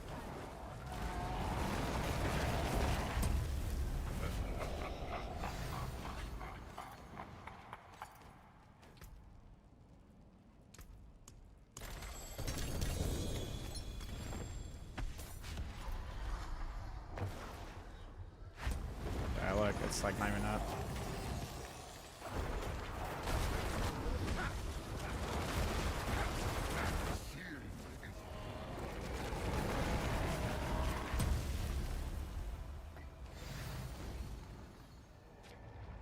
Like if I started it right now, which is like right here, if I have like 10 seconds left, like my Soul Rift is only a 25-second cooldown. I am literally rotating through Belial and killing him faster than 20 seconds, 25 seconds. That's kind of nuts. Tension breaks.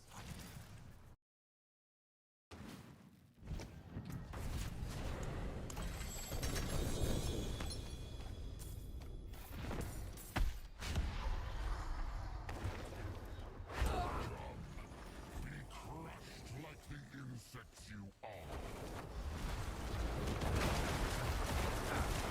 No, I'm not going to do 1 trillion damage. I'm going to do 1 trillion DPS.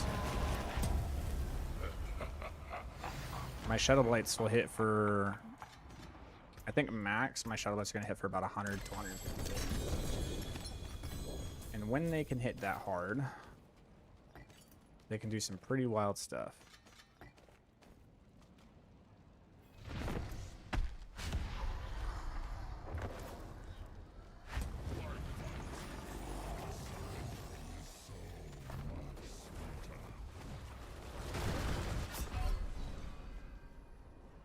Why did I die? Oh.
You make that mistake.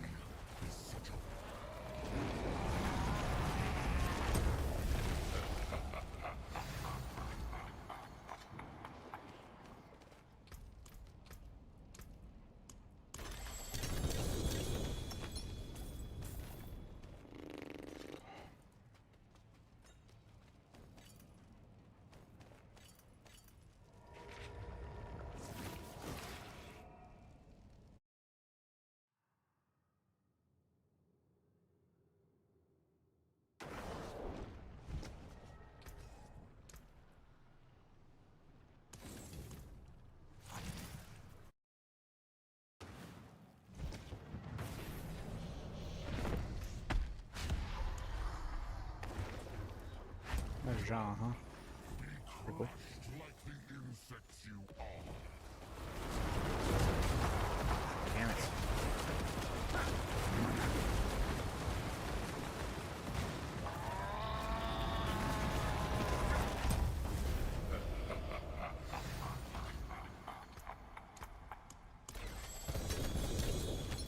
Getting tired and played like shit. Yeah.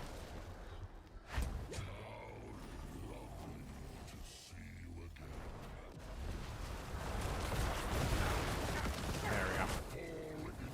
Yeah, you see how fast that cycle is when I do it properly?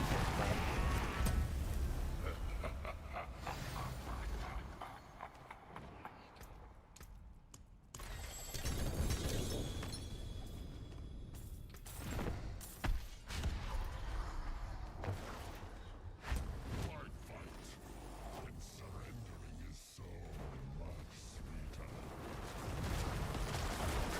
Reality is such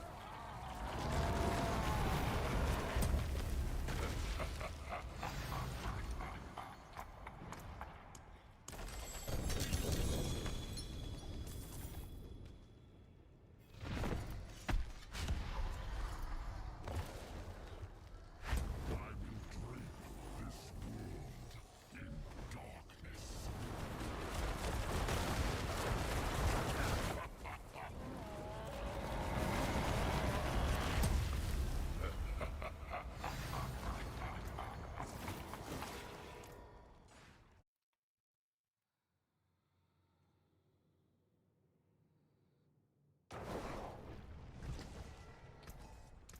Good service, that.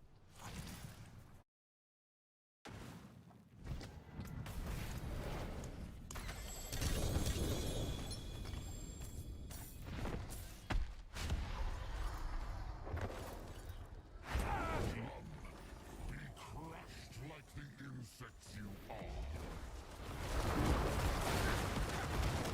Reality is such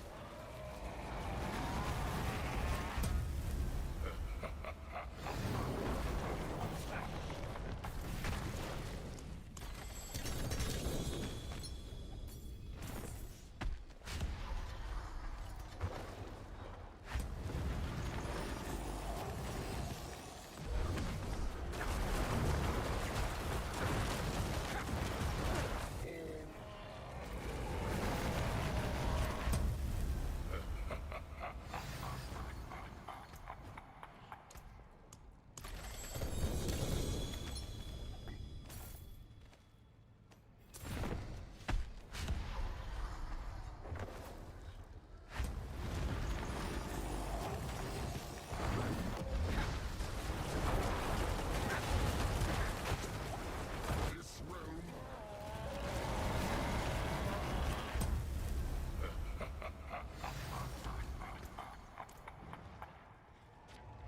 Oh man, this is soul numbing, but it's just what has to be done.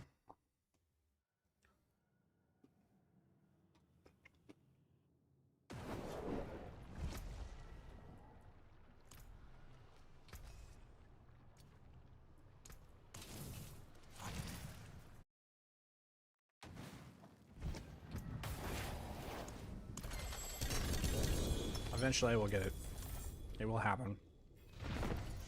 And when it does, it will be a glorious day. I will drape this world in darkness. Reality is such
God, I want to play the game.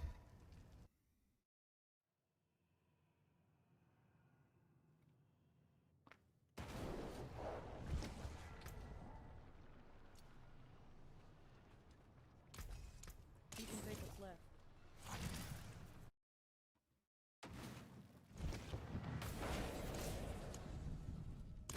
Whoops.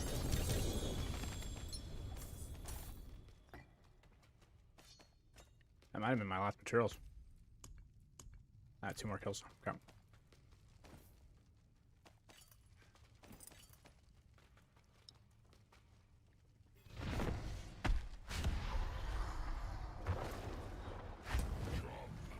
Be crushed like the insects you are. Reality is such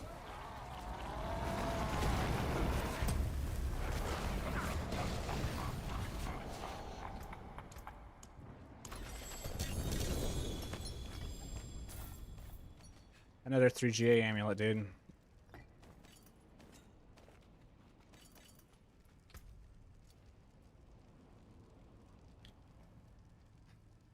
Damn. I mean, 2 to Gloom is great. It's definitely usable. That's for damn sure. It's definitely usable. But it's just not the one I want. But it's usable for the time being until I get the upgrade. I'll see if I can double hit the Reaper's Pursuit in it real quick. the only truth is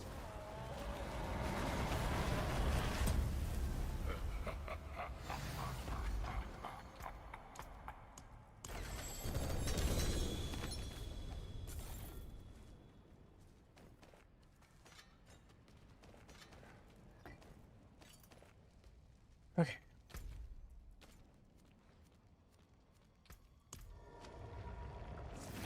So I might not triple hit the Reaper's Pursuit, but I'll go for a double hit.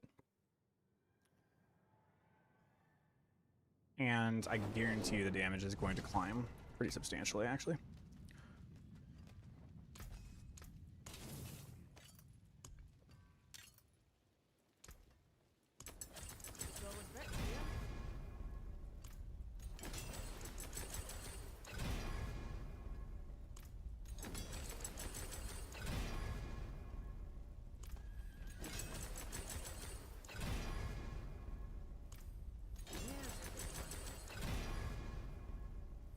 Oh boy.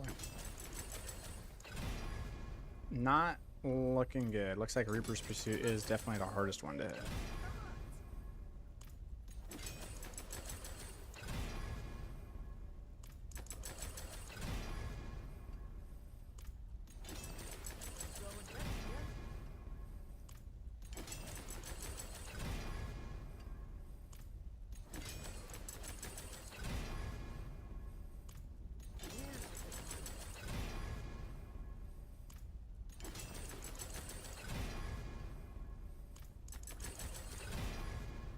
Fuck.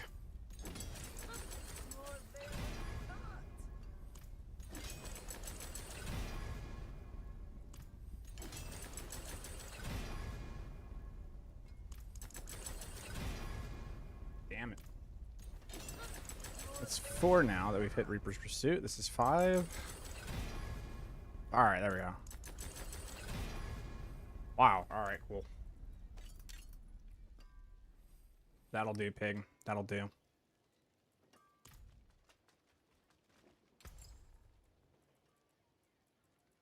So, only 3 ranks to Blight instead of 4, which is unfortunate.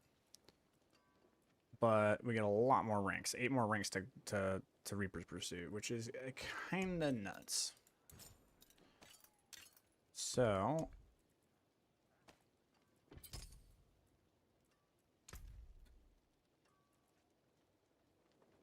84.7%. Okay, so we're almost there.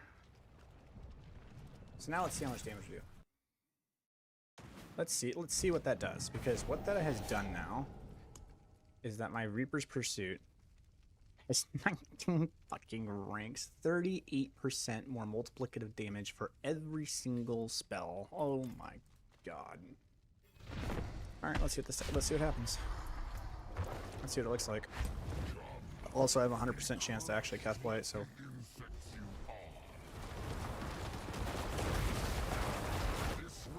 It's.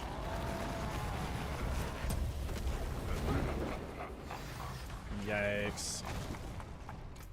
Alright. To the training dummy. I have a feeling I can get him to hit for about 30 billion now. And now I have to go upgrade my glyphs.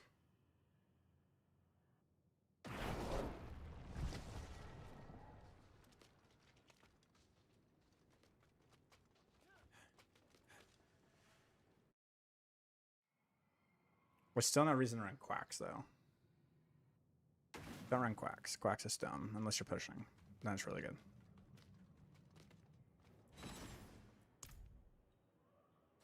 Alright, now, here's the thing. I'd be running... I'd not run Ahuthul. I'd be running Tamthul.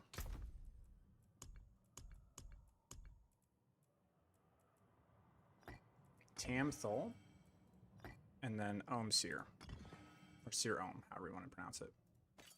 That's what I would do. And we can farm Belial another day, because, like, honestly, my mind is Jillo at this point. But make sure our stats are good. We have the 100% crit. Attack speed's good. 303. Wow, we got a lot of crit. All right, here we go. Let's see what we can do, boys.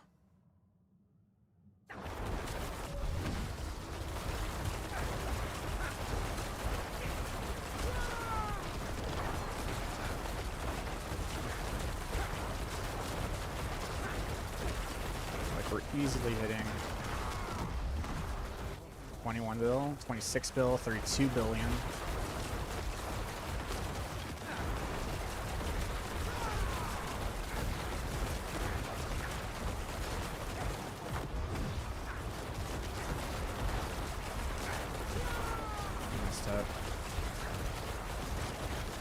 We're getting like 28 bills now.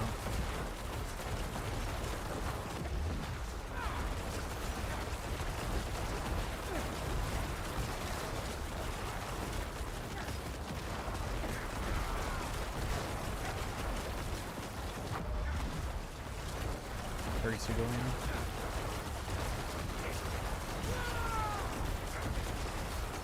The problem I'm having is that like I'm actually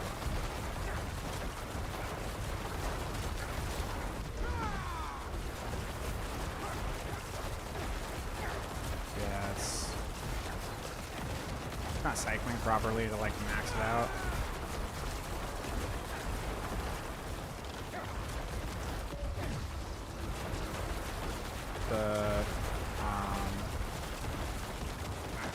There we go. 35 billion.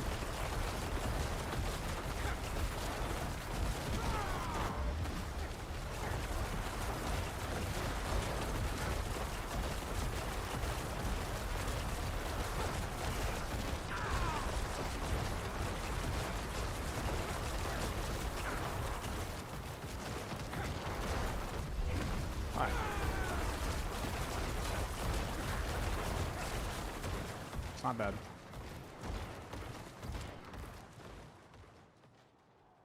It's not bad. 35 billion is what we're able to hit. Now, with a Quacks, that 35 billion is going to go to 70 billion, just automatically. And then we have the glyphs being upgraded. The glyphs being upgraded will probably get us to around 100 billion. And then from there, intelligence and just stat lines of upgraded gear. We also can run different jewels. Let's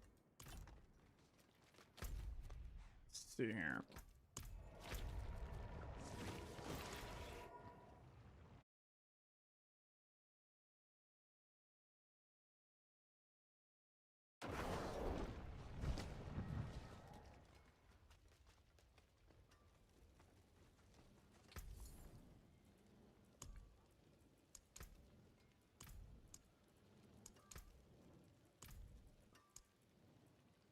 Okay. Definitely want to run that one. And then we want the one that gives us the 20% more elemental damage. And that one, then what?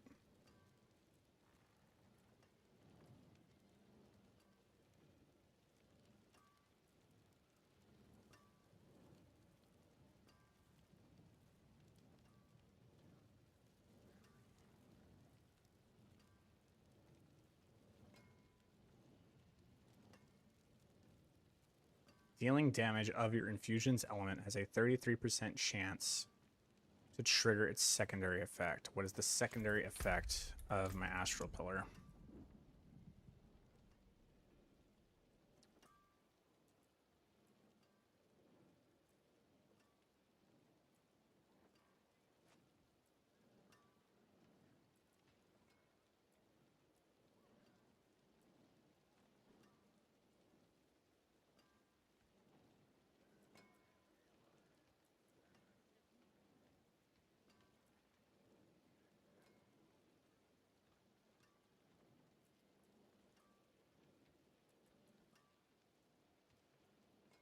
Definitely run that.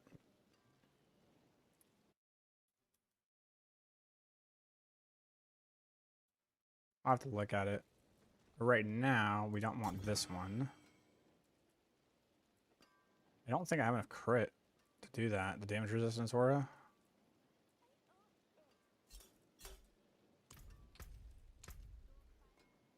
Yeah, critical strike chance is now going to be, when I step out, 16%.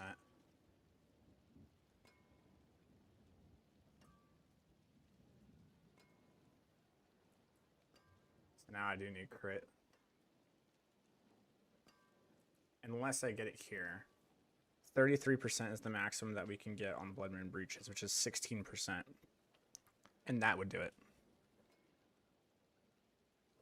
So we need Blood Moon Breaches next. That is the next piece of gear we need, and we need a triple hit it.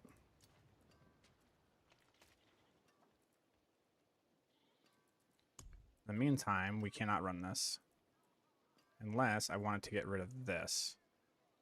I might be able to. We need a power. Maximum resource generation is bad.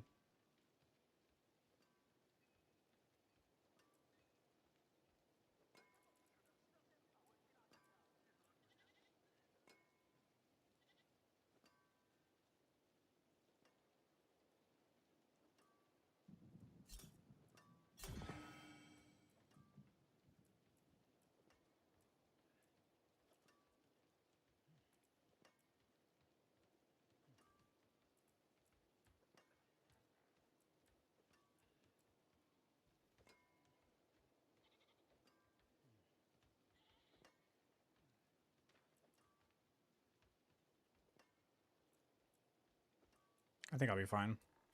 I don't think I need it. I used to. I don't think I need it anymore. Now, that leaves my crit at 90. That's good. But my resistances are not capped. What happens? Hold on. Let me go into a combat zone real quick.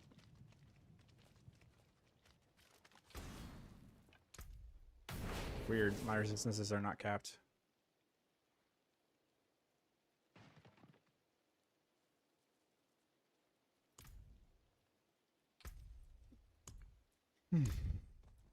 Easy to get,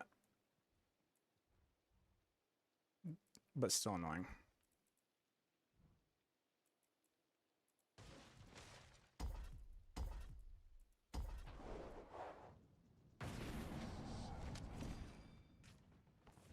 Not much gets past me.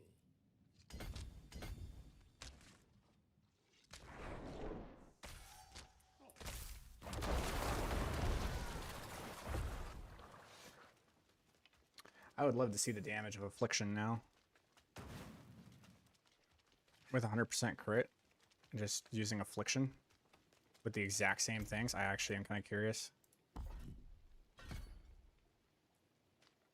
There's other things that we would run, but I'm very curious to see what Affliction does. Just like straight up plop.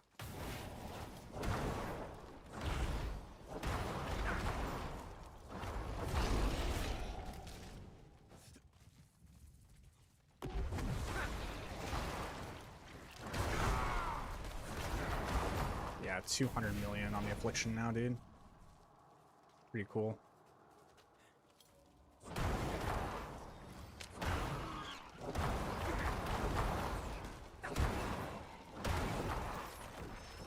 Pretty sick.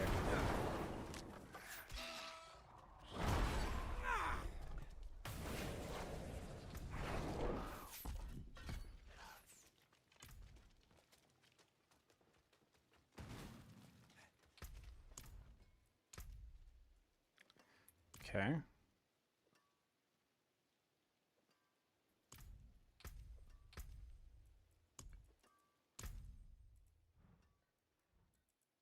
There we go.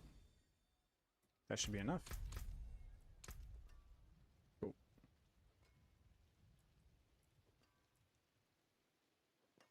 The Tamthol Seer Ohm. Let's go run a 75. Let's do it. We have everything. We're good to go. Yep. Here we go. See how it feels.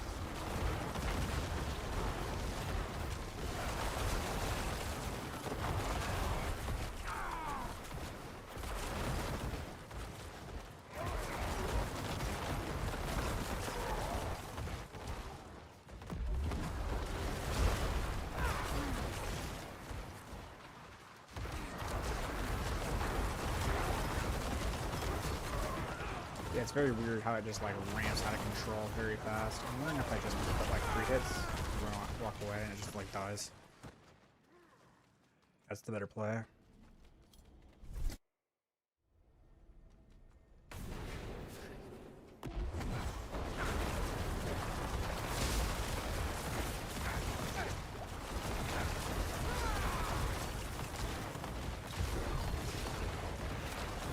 Right now it's not feeling too different than it was before.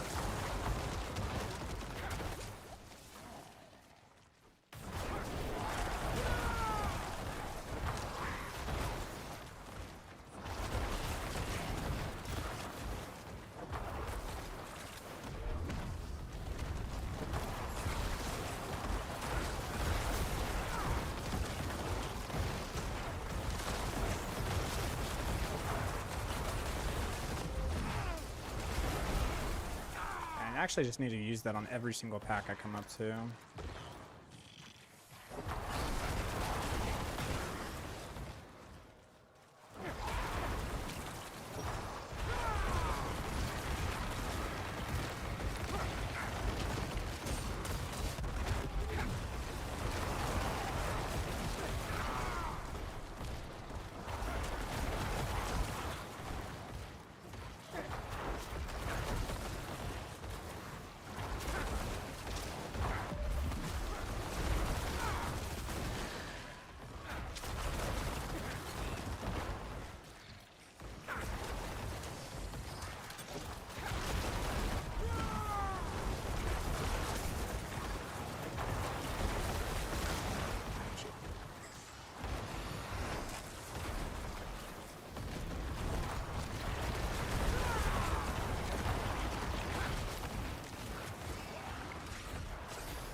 I wonder if I could 2 attacks.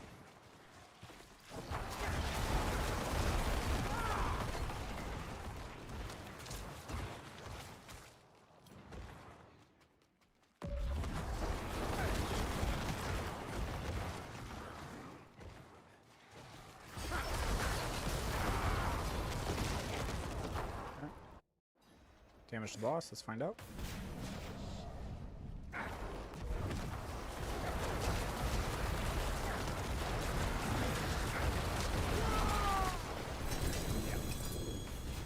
Not bad. This was also 75.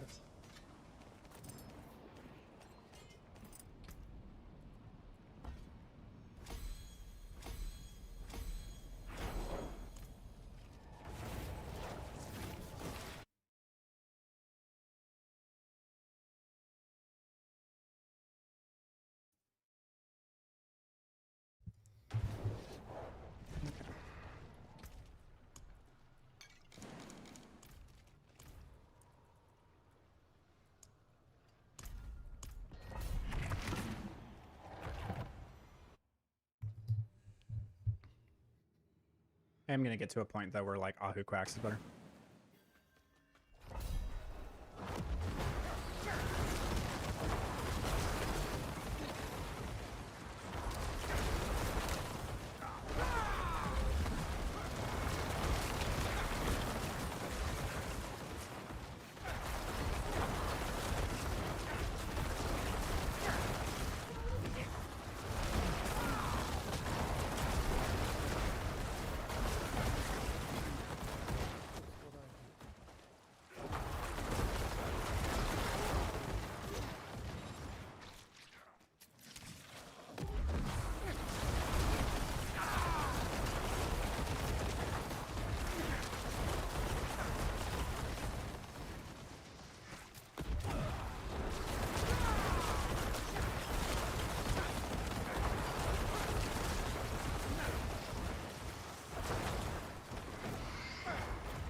Think about Cursed Aura. I'll look at it in a second.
Dang it.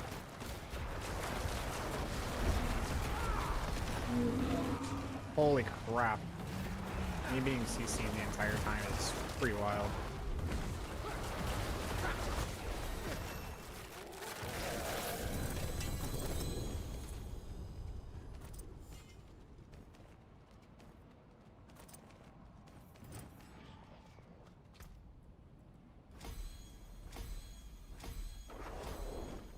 Wow. That felt good. Let's see, what were you saying?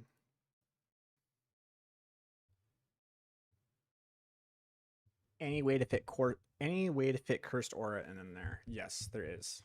I have to run Core Centrals.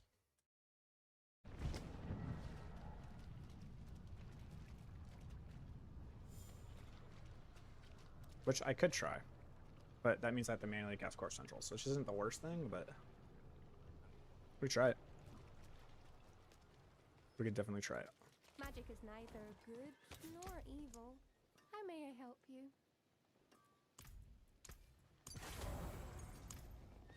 And then instead, we would just literally take 1 point out there and just run that. We don't literally need anything. Oh, I mean, maybe Corpse Tendrils. I don't know. Maybe enhanced Corpse Tendrils. I don't know. Yeah, this just fucking will go ape shit, so I can just pull points out there.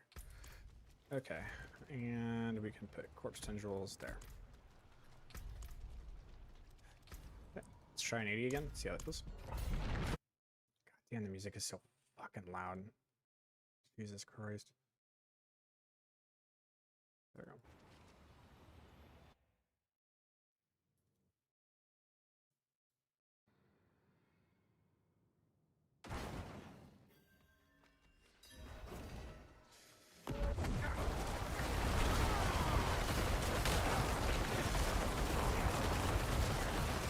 Oh, yeah, I need to cast, yeah, that's weird.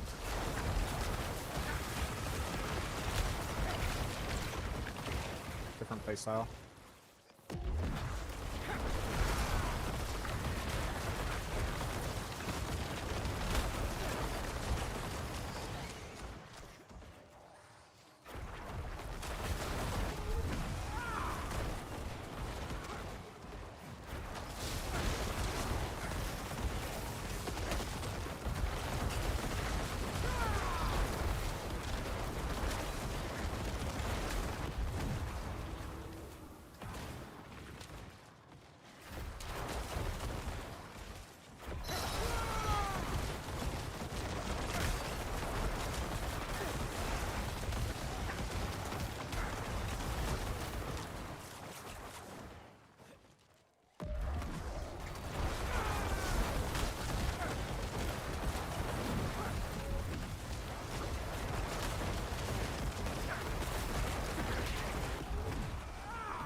The problem is that we want these guys to be grouped up immediately. It's just a little bit slower. Like even with the bigger pull.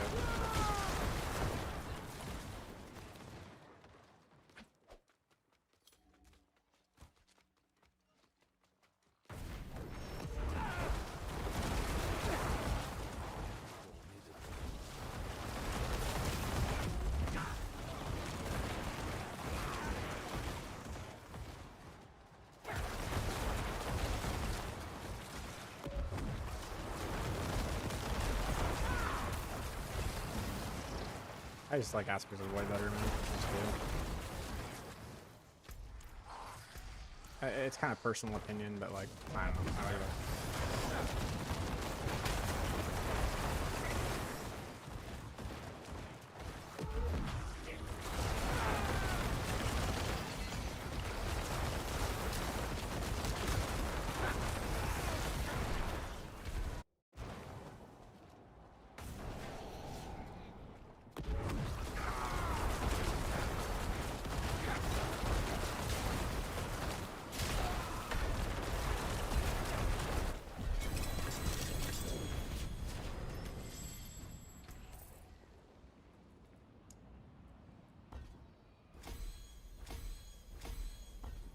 What was that, like 3 minutes and 10 seconds, right?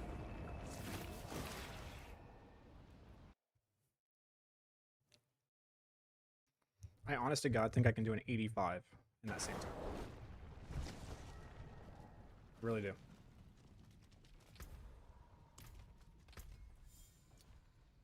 Not even bullshitting. Use it well. There is magic in all things. By using fulls. Let me show you. Or void.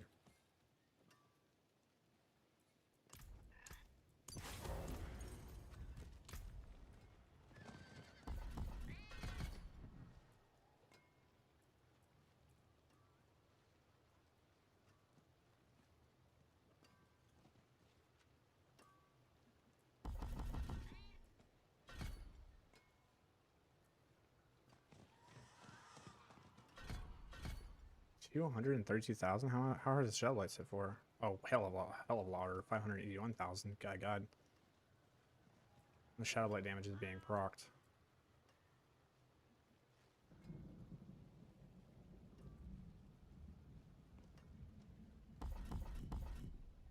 Yeah.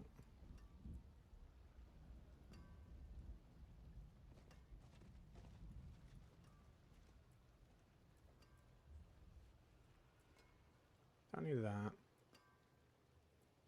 Don't need any of that. Yeah.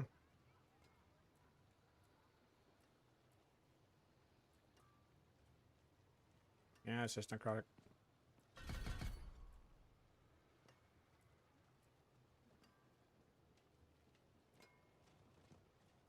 Yep. That's just that.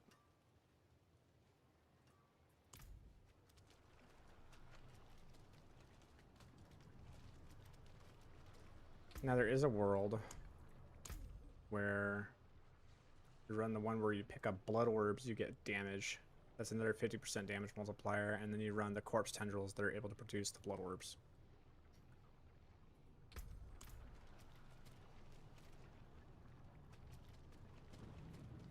That is something we could do. Alright, let's see how this feels.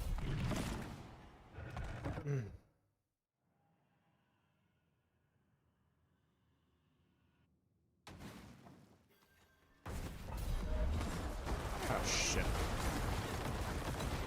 Oh wow.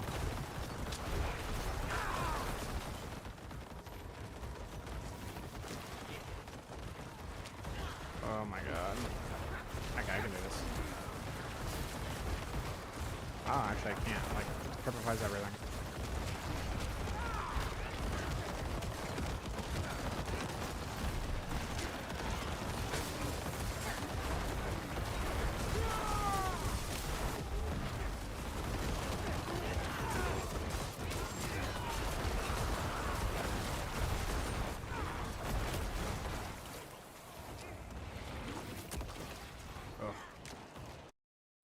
Not having to cripify, bad.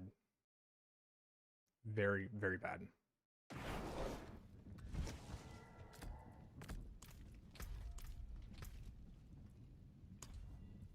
Vulnerable. Shadow. Iron. Good, okay.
getting to the point where like Ahu Quacks is gonna do them.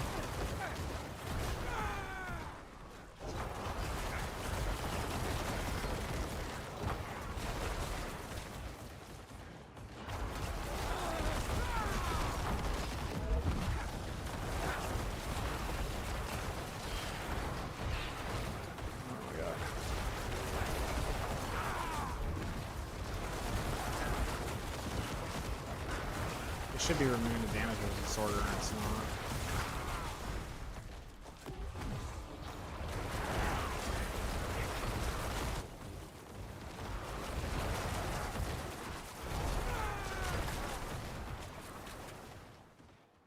Two minutes, only halfway through.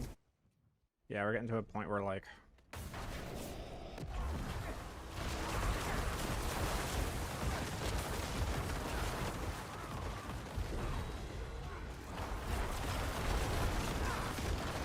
back are going to be very nice.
Yeah, we're getting to the point where Ahu Quacks is going to be better.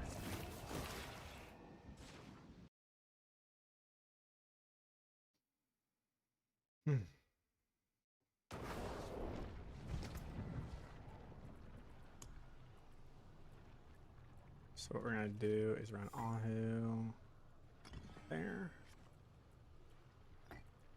Quacks there. And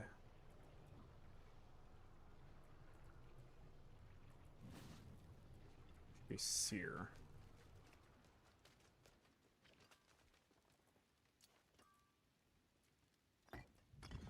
Seer there. Okay. See how that feels.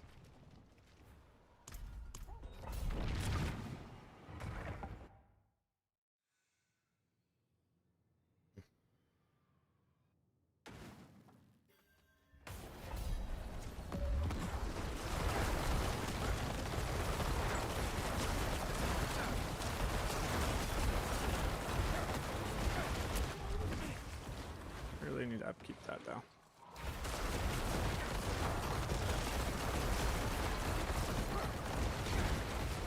Yeah.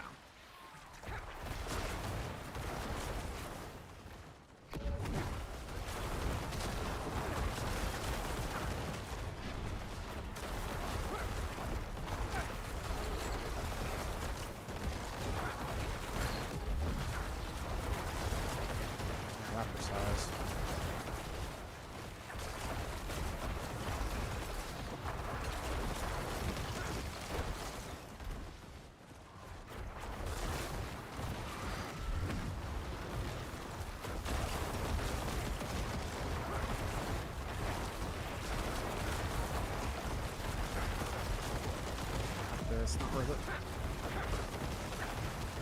Oh, maybe it is.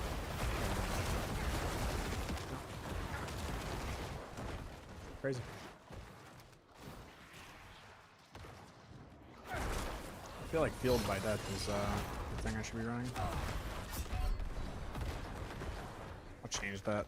Field by Death, their Grim Harvest is really, really good.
I'm about to head to bed.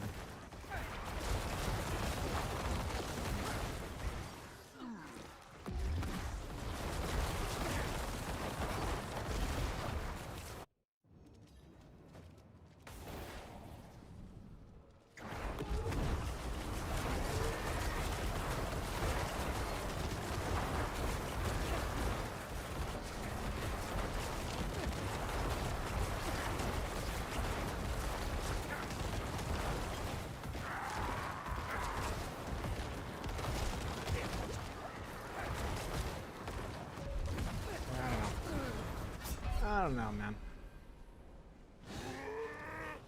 Wax is like, I think I need to do something else, or I'm gonna try something next round and see if this helps.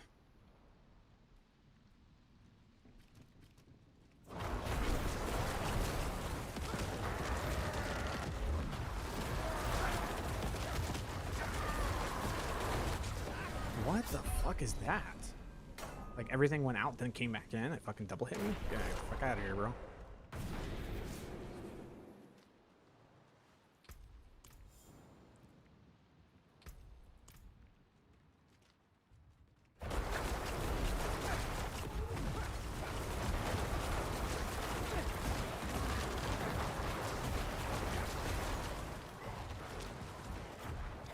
Oh my god, dude.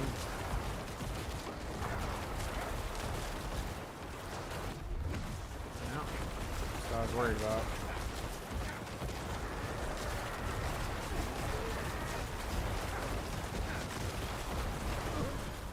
Dude, fuck me, man. Like, if any of those fucking things hit me, it's like I'm dead. I really need the barrier. I really, really need the barrier. Yeah, this denial thing right here isn't good. You take 15% more stacking damage. Yeah, it's not worth it.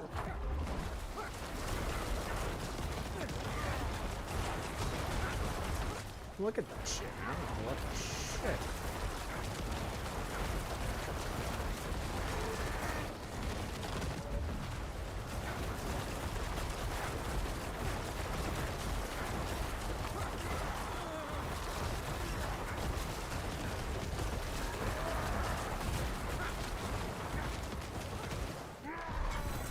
Yeah, I don't think Quacks is working. I think Quacks says your skills deal more damage, not you.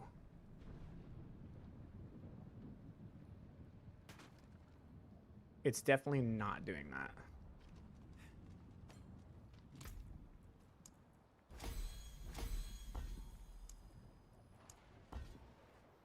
Hold on.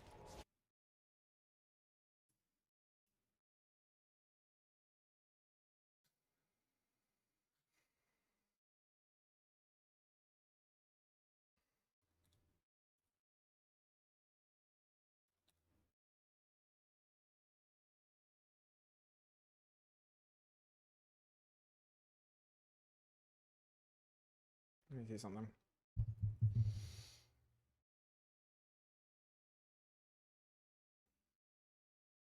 Disintegrate. Fractured core, unstoppable, and bloody charm. That makes sense. Okay. We're gonna change some things here.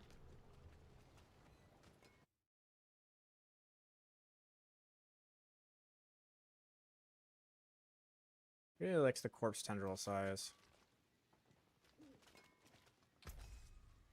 The only thing I'm worried about with that strategy is More there than I thought. yeah, he's got the lucky hit chance. I can't.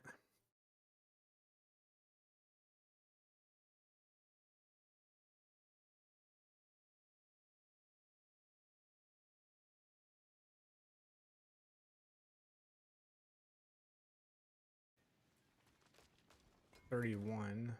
This is 30.23, so where's he getting that? I don't know. Also, I think I need to actually, now that I have the GA here, I think I actually need to roll for the ranks of finality here.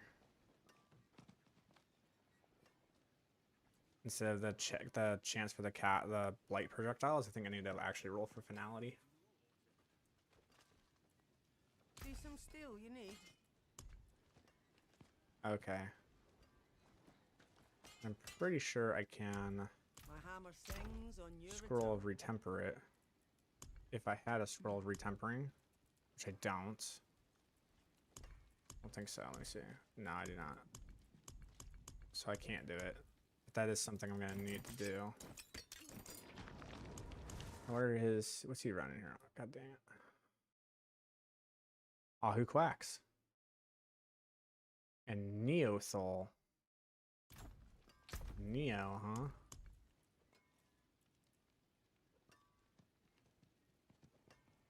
Avoid health damage while fighting for 2 seconds. I think Seer does literally the exact same thing.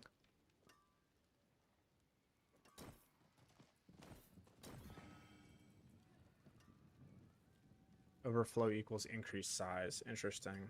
Up to 100% increased size.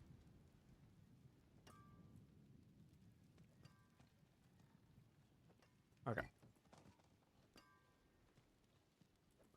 think it's fine the way that's at. Let's put that back on.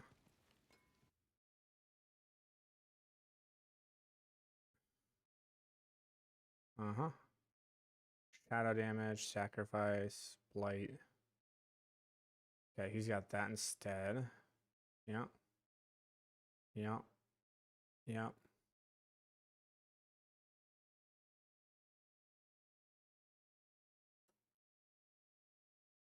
Is he running Bloodbath? Blood begets blood. He is running it. He is running blood gets blood. Okay. In the meantime, I'm gonna try something. I don't know if it's gonna like make that much of a difference, but it actually just might. Let's do. Where is it? Let's...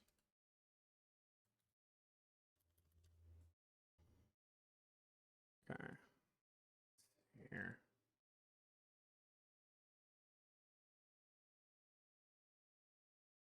Yeah.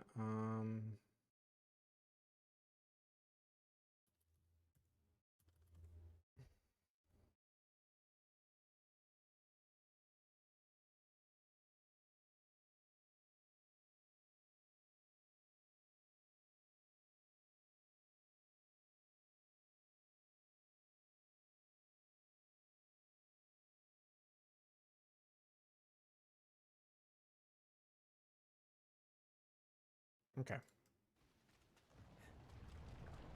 I don't know if this is gonna help, but I feel like it will.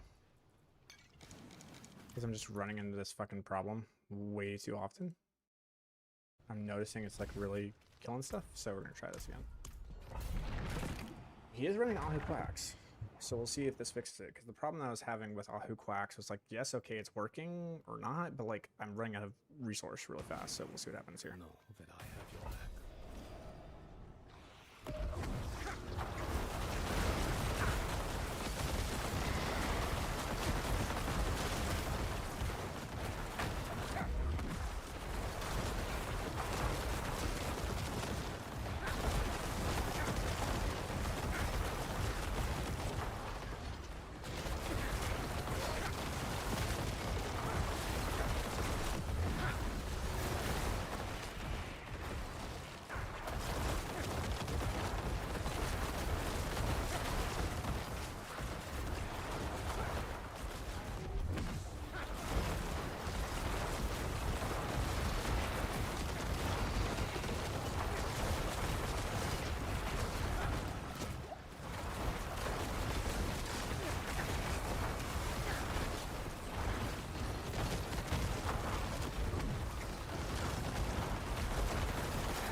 This is what I was talking about.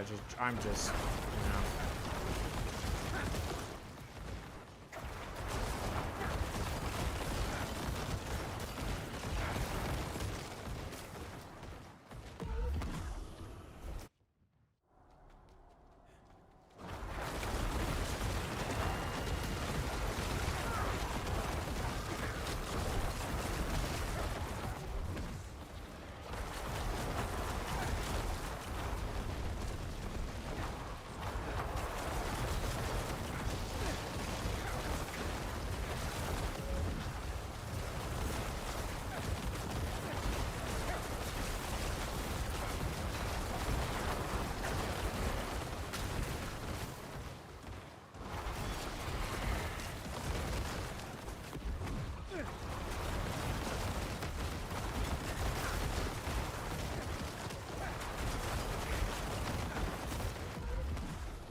really don't know how to feel about quacks, man.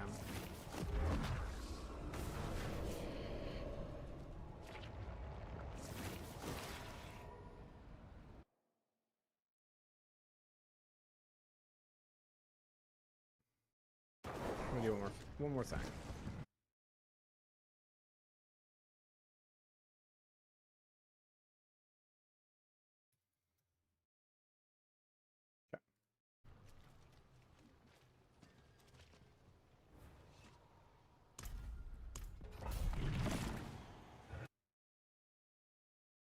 Sure. Last round of the night. Then I'm going to bed.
Oh yeah, classic offenders would be way slower.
There we go, that's what we want.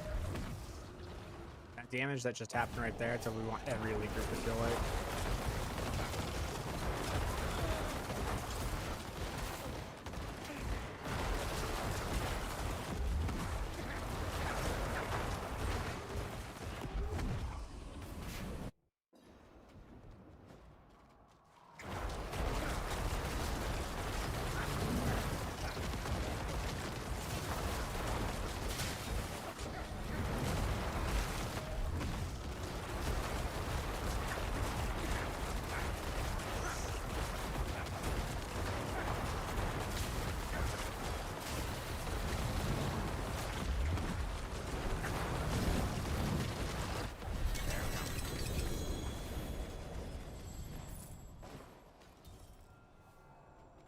Not bad.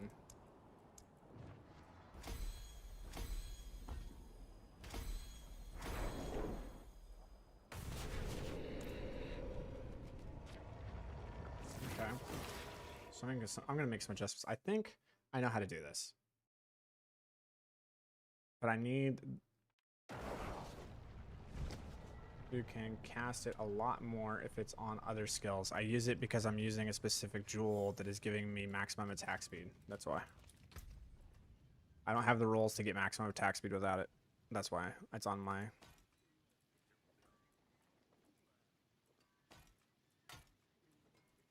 That's where it is where it is.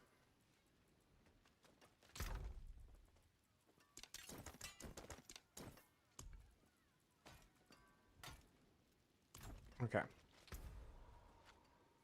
In order for this to work, Greetings. How shall I guide my hammer? I have to hit profane innovation with one roll. I need tempers. I need scrolls of retempering. I don't have any.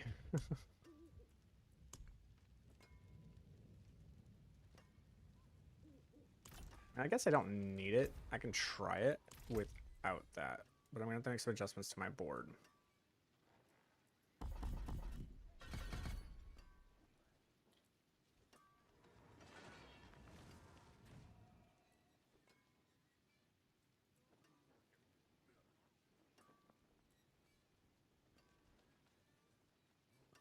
Yeah, that barrier's too good.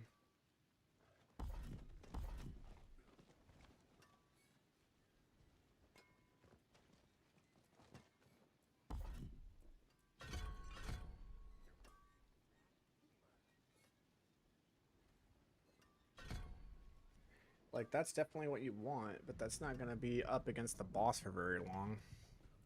That's the only way that you can generate blood orbs.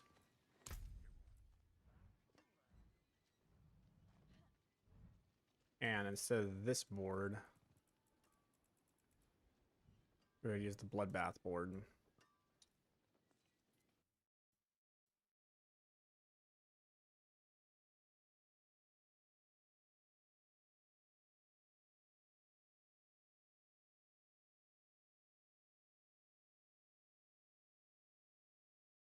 Okay.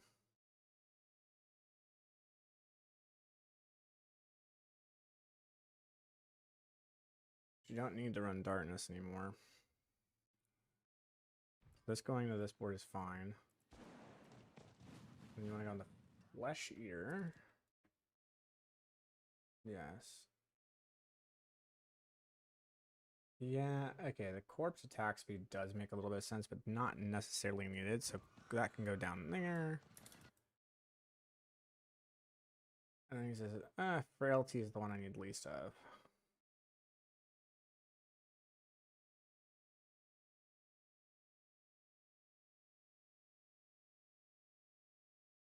I mean, it makes sense.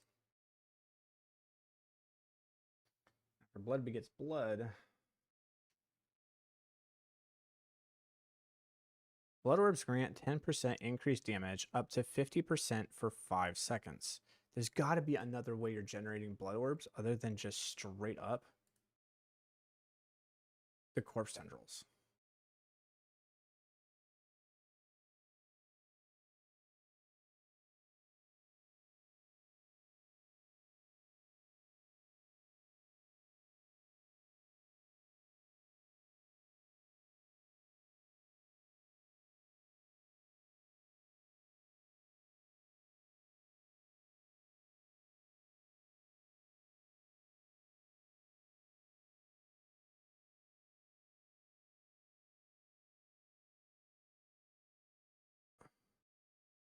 Huh.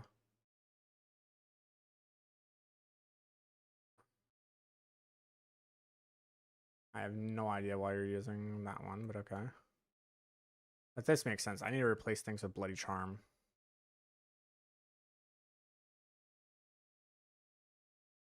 And a damage resistance aura I don't even use.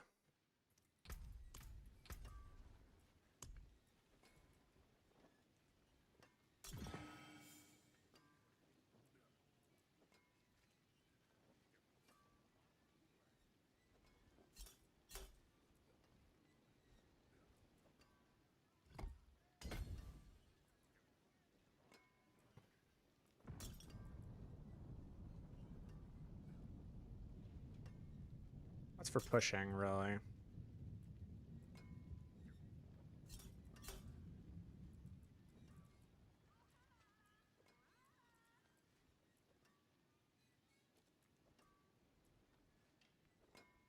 Hmm.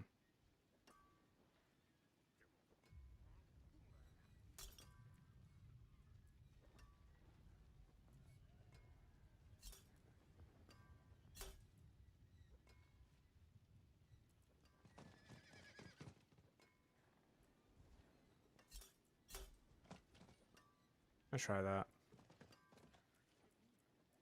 Okay. There's just gotta be like some other secret sauce way this is happening, but I'm not seeing it.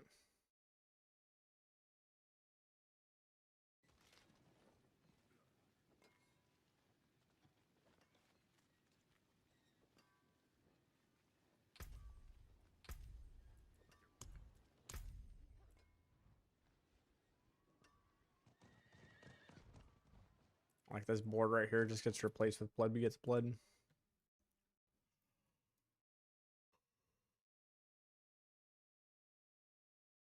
And there's not really any resistances in this board. So the armor and resistance nodes aren't really going to do anything, but there's a lot of life nodes in here.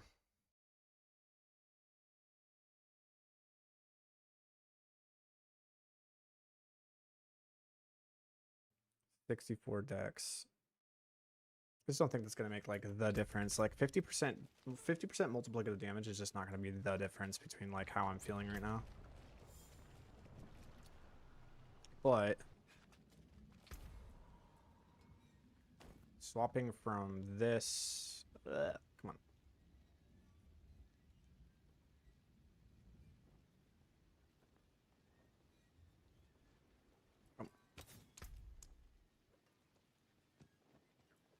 Like, how is this faster? It wouldn't be faster for speeds. It might be better for pushing, but it wouldn't be faster for speeds. Because in speeds, the idea is like you just do so much damage, you just kill them right when you come up to them.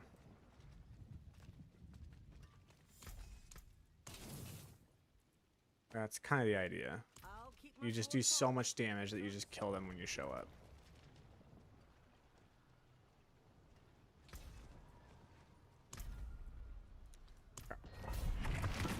We'll see what Bloody Charm does here.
I don't know if they died or not. I think they did.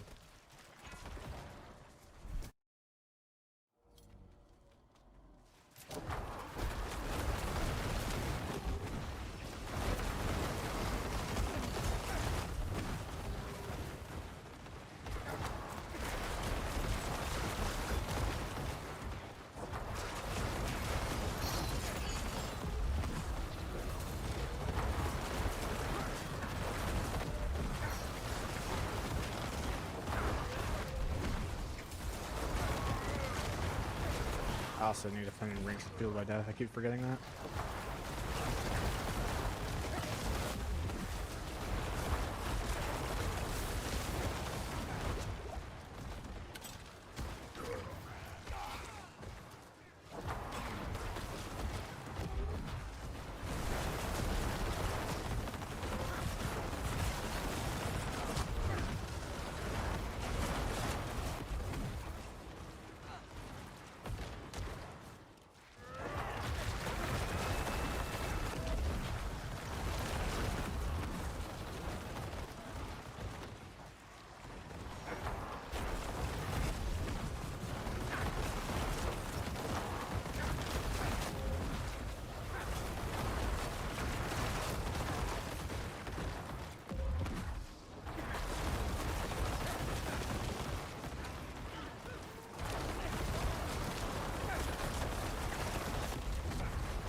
Bad.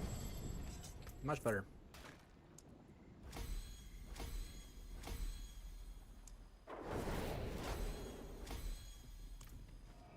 Much better.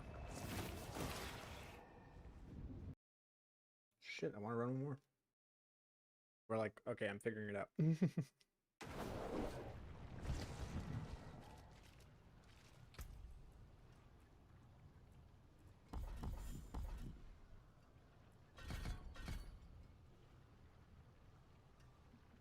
It's like a good way to get my essence back if something goes wrong.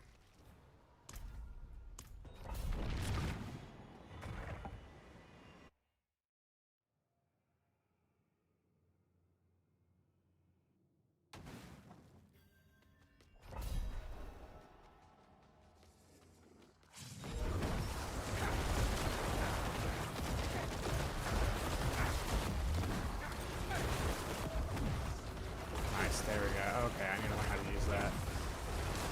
It took off the damage of this sword. It's really, really important.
Nice.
Wow.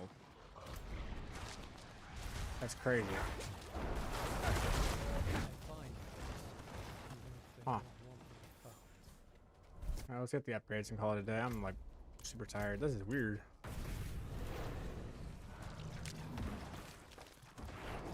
Not playing well due to just being tired. Yup. No mana.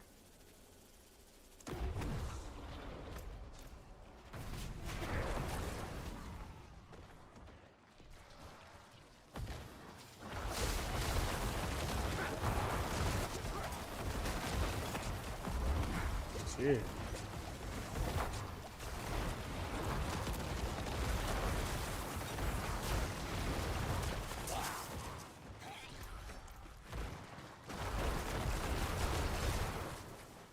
Okay. Game doesn't make sense.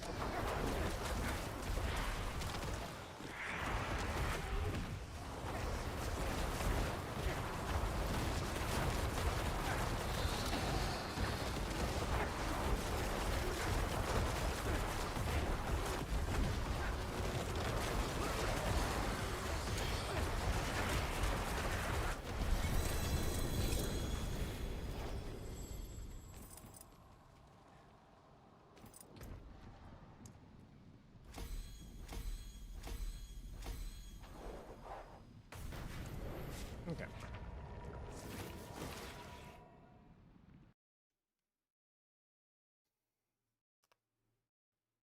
Oh, it's bedtime, dude. I'm just tired. Tomorrow we'll do more runs. We'll get our gloves up.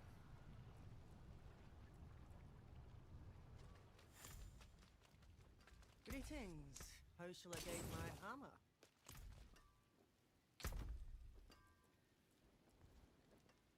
But I need better gloves and I need a new pair of boots. I forge more than horseshoes and nails. I pretty much have all the big pieces.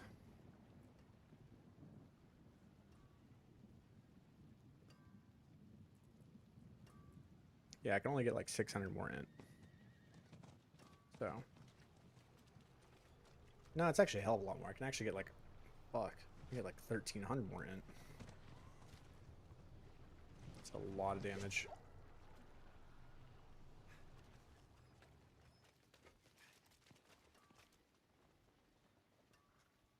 Yeah, so we can get those to hit for like 60.